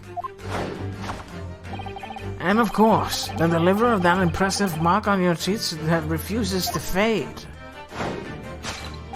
was you, Madame Joan Garrideb. Well, yes.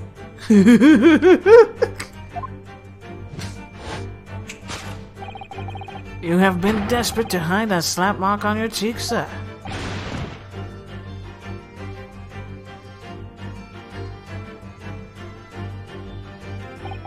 How the blazes! How did you work that out, man? Nothing escapes the notice of one trained in the art of observation, my dear fellow. That's why you haven't looked directly at us, not even once. To keep the other side from view. Well, now, let us proceed with the next conundrum. Why were you subjected to such a violent slap? In other words, we must ask ourselves what caused the Madame Garrideb to fly into a rage. And we only need to follow the direction of your gaze to find the answer. Fuck, I can't read it. No! Let's find out. What exactly are they looking at? Didn't Mr. Sholmes say that the bills were all for line fodder? Yes, but now we've established that the line never existed. Which can only mean that the thing responsible for gobbling up all that food was Mr. Garrideb's wife. Mr. Naruhodo, she's a person, not a thing. Thank you, Susato. And also, Naruhodo, bad boy. Bad points. Bad boy points. Bad. Awful. Yes, well, she's also a person who gave her husband a mighty slap around the face. One so hard it left a perfect hand mark, in fact. Yes, why would a woman want to hit her husband with such force, I wonder? I'd love to know the answer to that question. Oh. Got broken glass here. And we got this book. A bookmark of some sort. Oh! Oh! He cheated! He cheated! The scoundrel! Oh, man. Big cheater. Big cheaters. Adultery. Oh dear, this plate has been smashed to pieces. And nobody seems inclined to tidy up the mess. Perhaps it's some sort of high art. really not, Mr. Nalhetta. Well, anyone who has a cannon on display in the living room is clearly a little eccentric. Yes, let's call it eccentricity. Here we go. Ah, someone must be reading this book at the moment. There's a bookmark here, look. Mr. Garadeb is clearly an avid reader. Oh, wait a minute. I don't think this is some bookmark. Oh no, it isn't. It's a note written in a woman's hand. How do you know a woman wrote it? Hand, like she could have kissed it afterwards. Oh, James, I love you. Yours, Mary. And look next to the signature here. Lip marks made with lipstick.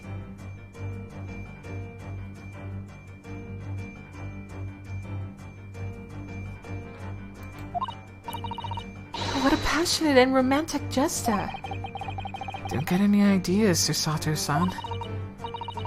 Oh dear, I'm sorry.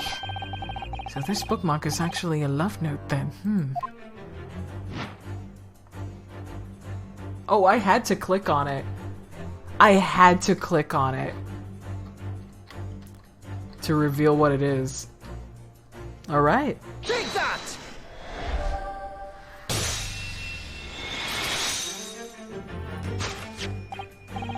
Yes. It is this love note that has given rise to the pain you suffer. Oh, James, I love you. Yours, Mary. Passionate indeed. Oh no! Perhaps the sender of this note, a certain Miss Mary, is the fly of the ointment here.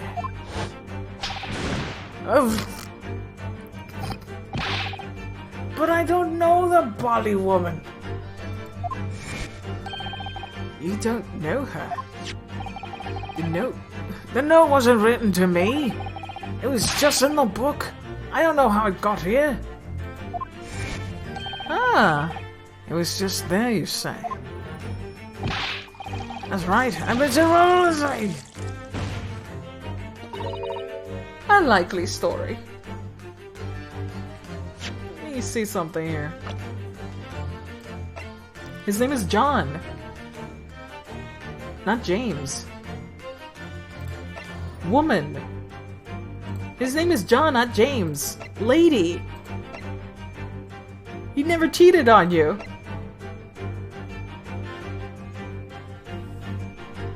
Which is really sweet, honestly.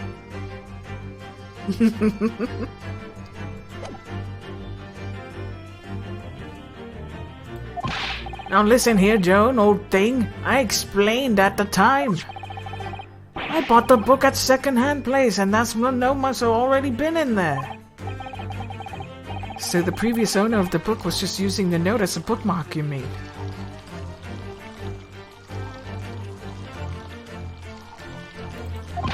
That's right. And has been trying to survive.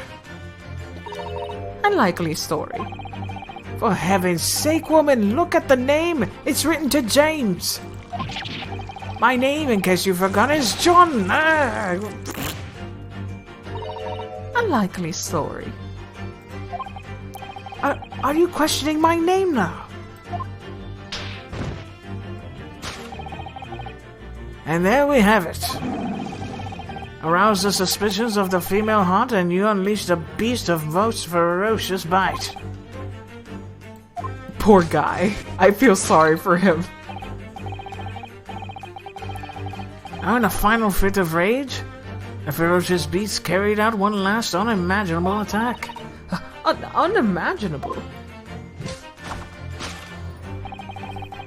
The aftermath of which you can clearly be seen by observing the carpet over there. A very expensive woolen carpet, if I'm not mistaken. Oh dearie me. I could have caused such a destructive outburst.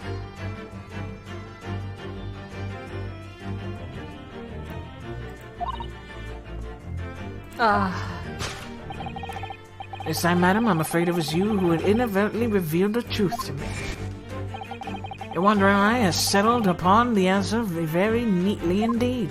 Don't point at that again. Holmes. As to explain the dark... No! But surely Miss Garrideb didn't eat the carpet. No, of course not. But there doesn't seem to be any doubt. The state of disarray in this room is in as a result of her wild temper. No, that's true. So this is the last part of Mr. Sholmes' deduction that we need to fix. We only need to follow Miss Garrideb's gaze, and that will tell us the real answer. Alright, let's see what we can see. Yes. Delicious cakes. Delicious, delicious cakes. But no. This looks like a very old candlestick, doesn't it? The base looks so small, surely it's very unstable. To me, it looks like the slightest knock would topple it over. Oh dear, that would be dangerous. Wait, take a closer look at this. There's one candle missing. Yes, I didn't notice that before. Why is that, I wonder? There's one candle of 3 missing from its holder. And now, I just go down here.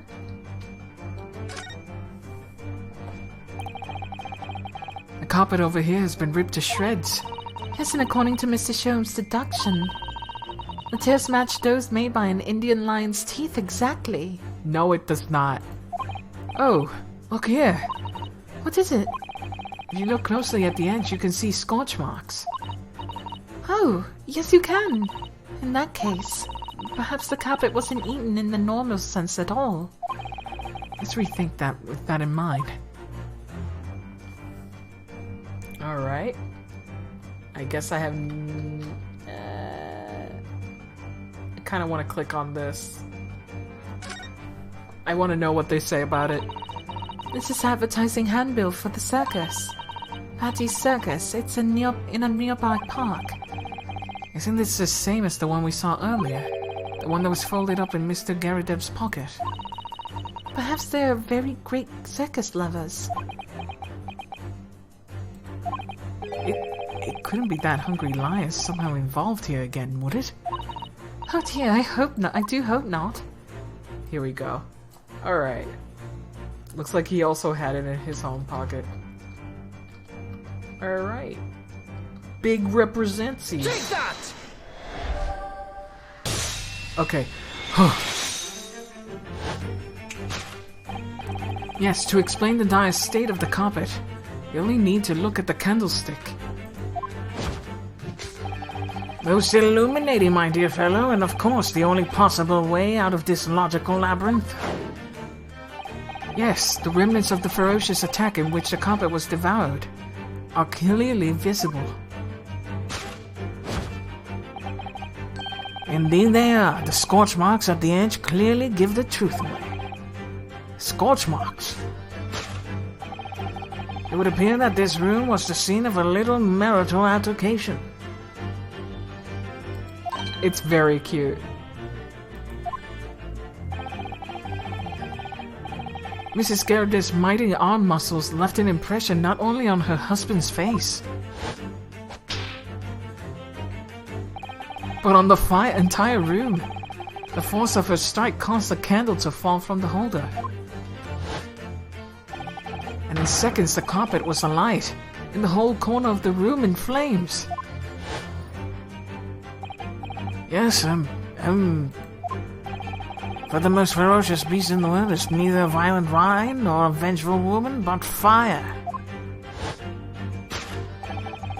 And in this room, that ferocious beast bared its claws and ran amok.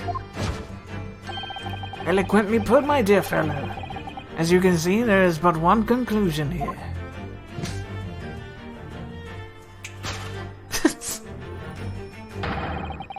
After sparks of melted disco flew, this room was a scene of a fire.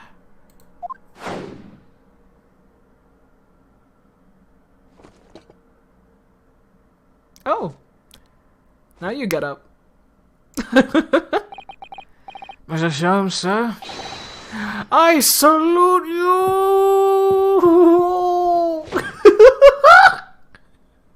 Oh my gosh.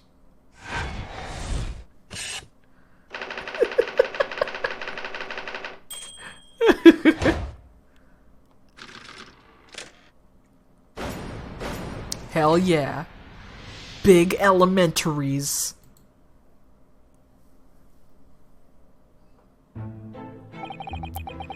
It's these dash long winter nights, you know. Nothing but to read in front of a fire. Luckily, there's a jolly good second-hand bookshop just around the corner. But all my old novels there. By all my old novels there. And in those pages, one particular novel, you discover some rather illicit material. For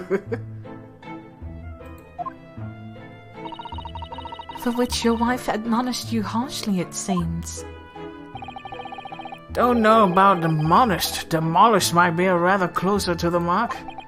And beast more certainly an apt describe. Here we go again.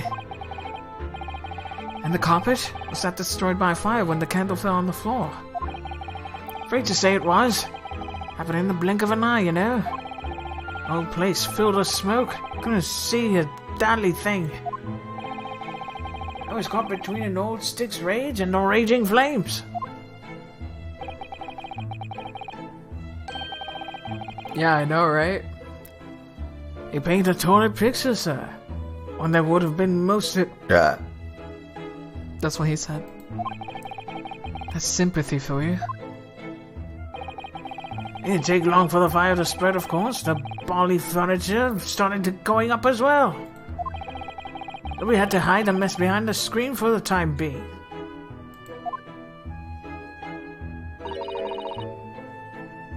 Over there, Mr. Garadeb.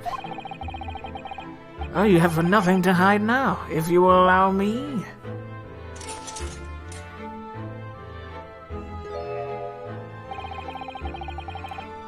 Had all my favorite old novels in that case.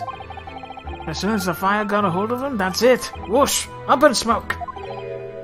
Gosh. And the wife started hurling things at me. Wait. There's some peculiar marks here. Very peculiar. A horrible sight it must have been. That was I, backed up on the window, under heavy enemy fire. Incendiary books incoming, 10 to the dozen. Worst of all this, I lost my favorite, the book called The Lion's Pride. The Lion's Pride. Ah, yes. Your notorious love for big cats coming through again. I assure you, the title didn't influence my choice in the slightest. So the poor man did lose something dear to him as a result of the ferocious beast rampage. Mr. Sholmes' deductions turned out to be correct once again. It can only be described as a great British wonder. I tell you, it was total carnage. Flames everywhere and the old stick in full fettle. Out of interest, what time of day was that? Not so sure if I can remember. It was 2 days ago now. Let's see. Around 5 o'clock, I think. Okay, so they didn't witness anything. So exactly the same time, a terrifying incident was unfolding outside your window in the street below. Even more terrifying and on the inside, I can assure you. A whole blighty could have been flattened outside my window at that moment, and I wouldn't have noticed a dash thing. Oh, really?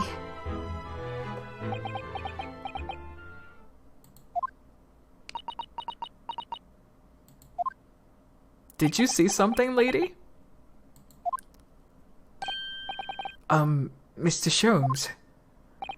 Yes, Mr. Narhodo? What can I do for you? I think we got to the bottom of Mr. Garadeb's situation now.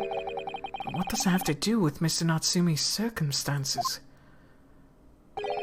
I can't help you there, I'm afraid. What? My dear fellow, if you recall, I did say as much as from the outset. I warned you that, although I knew that the retired army man might be hiding something. I could not be sure whether his secret would prove to be of relevance or not. I just knew you were going to say that. Yep, there we go. Now, Mr. Naruhodo, you mustn't lose heart. Bear in mind, all things fall into one of two categories. Those relevant to the case, and those not. That makes no sense to me. Oh, no matter. There's a far greater importance and you make up your mind now. Sorry? Visiting hours in the prison will soon be over. Oh no! It's that time already! If we're going to accept Mr. Natsume's case, we have official paperwork to attend to. So that's it. No more time to think. Perhaps you would betake yourselves to bidding us farewell now. I must prepare supper for Mr. Garib. Oh yes, I'm sorry. Thank you both very much for your time. Joseki-san will be waiting for us. And I'm going to have to give him an answer. But first, very importante that we look at this. What a miserable sight. Oh dear, but at least the whole room wasn't engulfed in flames. I suppose so. Well, my whole collection went up in smoke, you know. All those novels I adored so much. Well, John, whose fault is that? Not mine, that's for sure. Well, whoever may or may not be to blame, I'm quite sure you can buy new old books to replace them, can't you? New old books? Bally nonsense. It does sound like a contradiction in terms. But then, these two are full of contradictions. It's couples for you, Mr. Naruto. Or so I've been led to believe. Please don't go into a relationship like that. That's not the best. Alright. It seems that's it. I don't think there's anything more to look on to... Oh, wait. The little candle holder looks a bit out of place here. Why don't you say? What? I was completely black for some reason. That old thing, yes. This was a cheap piece of ironmongering. Gimcrack? Really? Oh. I used it when I was studying, don't you know? For my commission. I know it's old, hardly worth hanging on to, really, but, well, it has its uses sometimes. Of course. Does everything in this room have some elaborate story behind it? The memories, Mr. Naruto. Memories. I will in a bit. Give me a second. Give me a second! Narrow Holo. I'm afraid it's supper time now. I have to ask you to leave.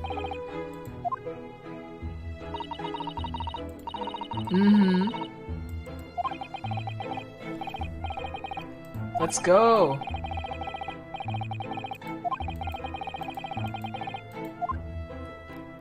Alright.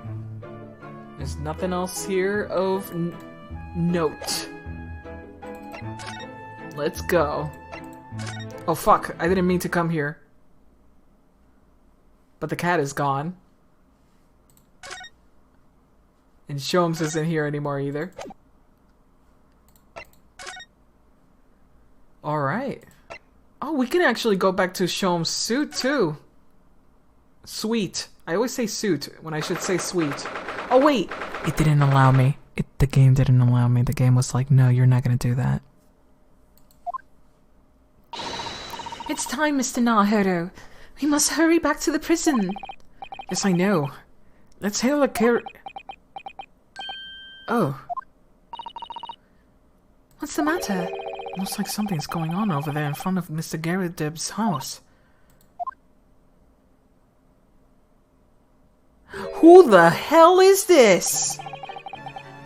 What the heck is this shit? Who is this fruity character? I know thee not, old man. Fall thy prayers.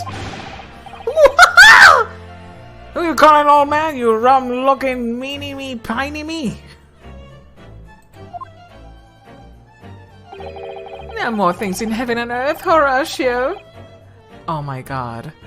Are they gonna be named after Shakespeare characters? Is this Hamlet?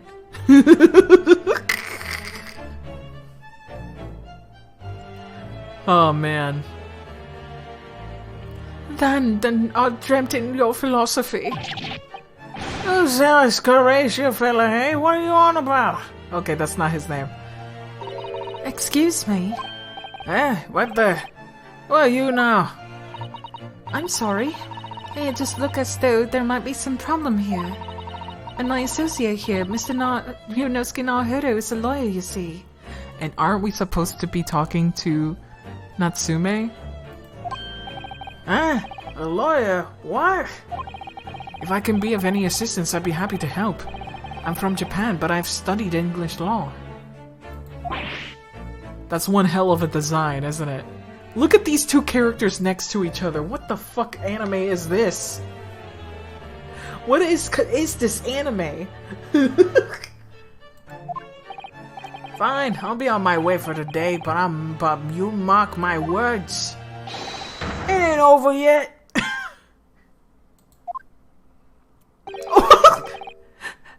Get thee to a nunnery. Wow, what a fruit. Do I look like a bloomin' nun to you? Oh my god. I do hope you're not injured. Oh, fair Eastern maiden, thou art so gentle. Thank you. What's that all about? There are more things in heaven and earth, Horatio, than are dreamt of all your philosophy. I'm not Horatio either. Forgive the inquiry, sir, but are you a lodger here? In the Carriage residence? Oh, fair Eastern maiden, thou art so right.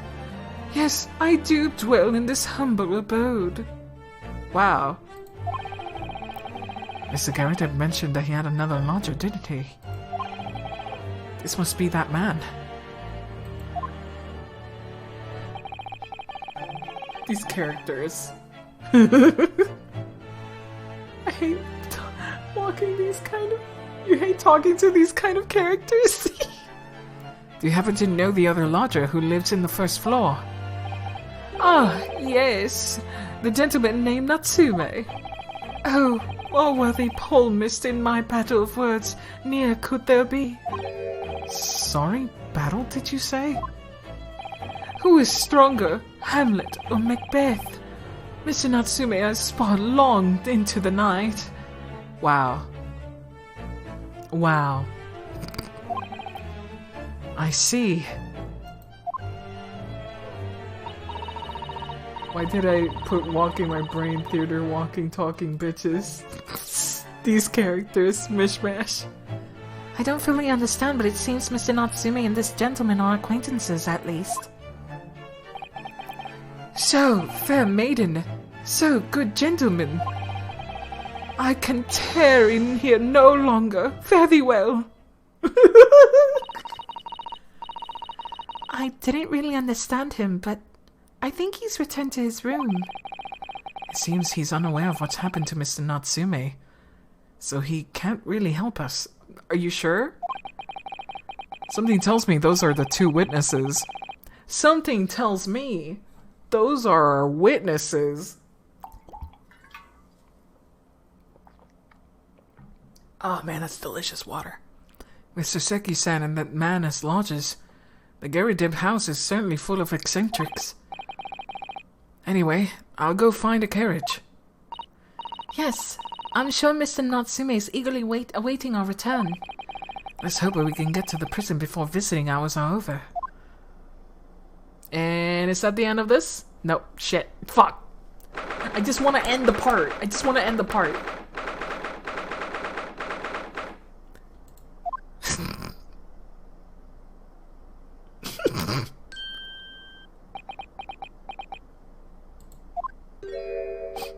Oh, It's you!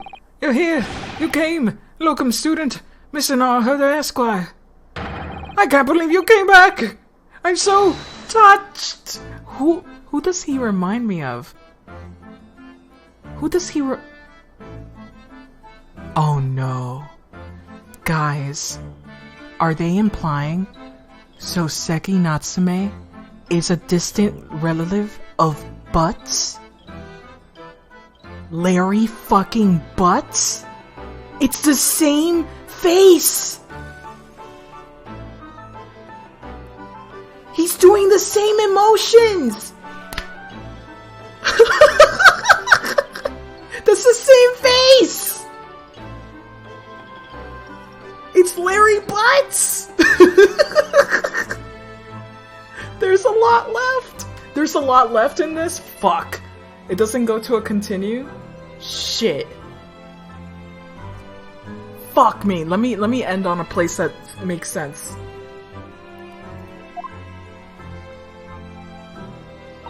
I'm so sorry to have kept you waiting, Mr. Natsume.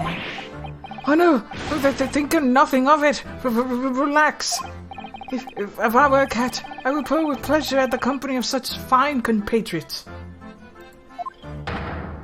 Noble, nurturing, never failing Nipponese!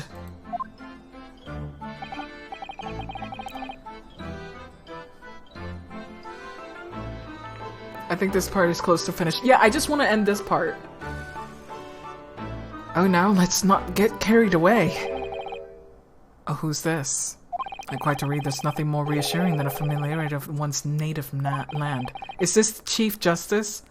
On the other hand, oh. It is through friendship transcending international borders that one truly appreciates the fact. Such is my belief, at least. It's you! You miserable, rotting spy! Herlock Sholmes! Mr. Sholmes, what are you doing here? I have no intention of doing anything per se. Save observing, of course. What do you mean, Mr. Sholmes? Well, having encountered some curious reading material in that gloomful room, and having unmasked the secret identity of that eccentric pair, I decided I should drop on my way home to see how your divested friend is faring. Gloomful room? Gloomful room? At least your accommodation here offers a window, my dear fellow. In that sense, it's a superior option. Anyway, I must commend you on your taste in books. My day has been a delight, and it cost me not a penny. Ugh! You! How dare you, Herlock Sholmes!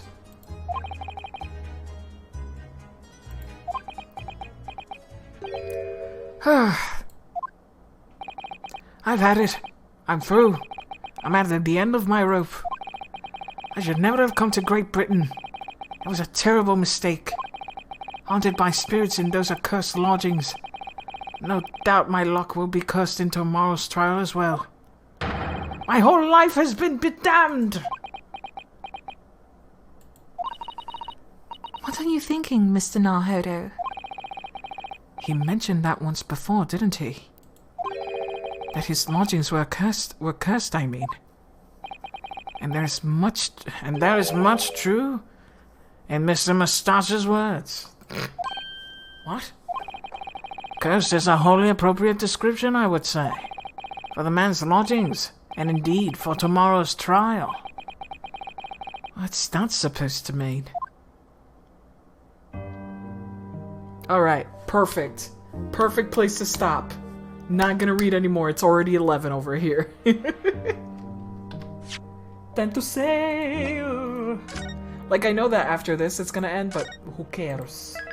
Who cares? Alright. Let's go to frickin' sleep. Holy cannoli, I got over an hour. I went over an hour. Oops. Oops. By the way, do you want to see, new cat? New cat. New cat.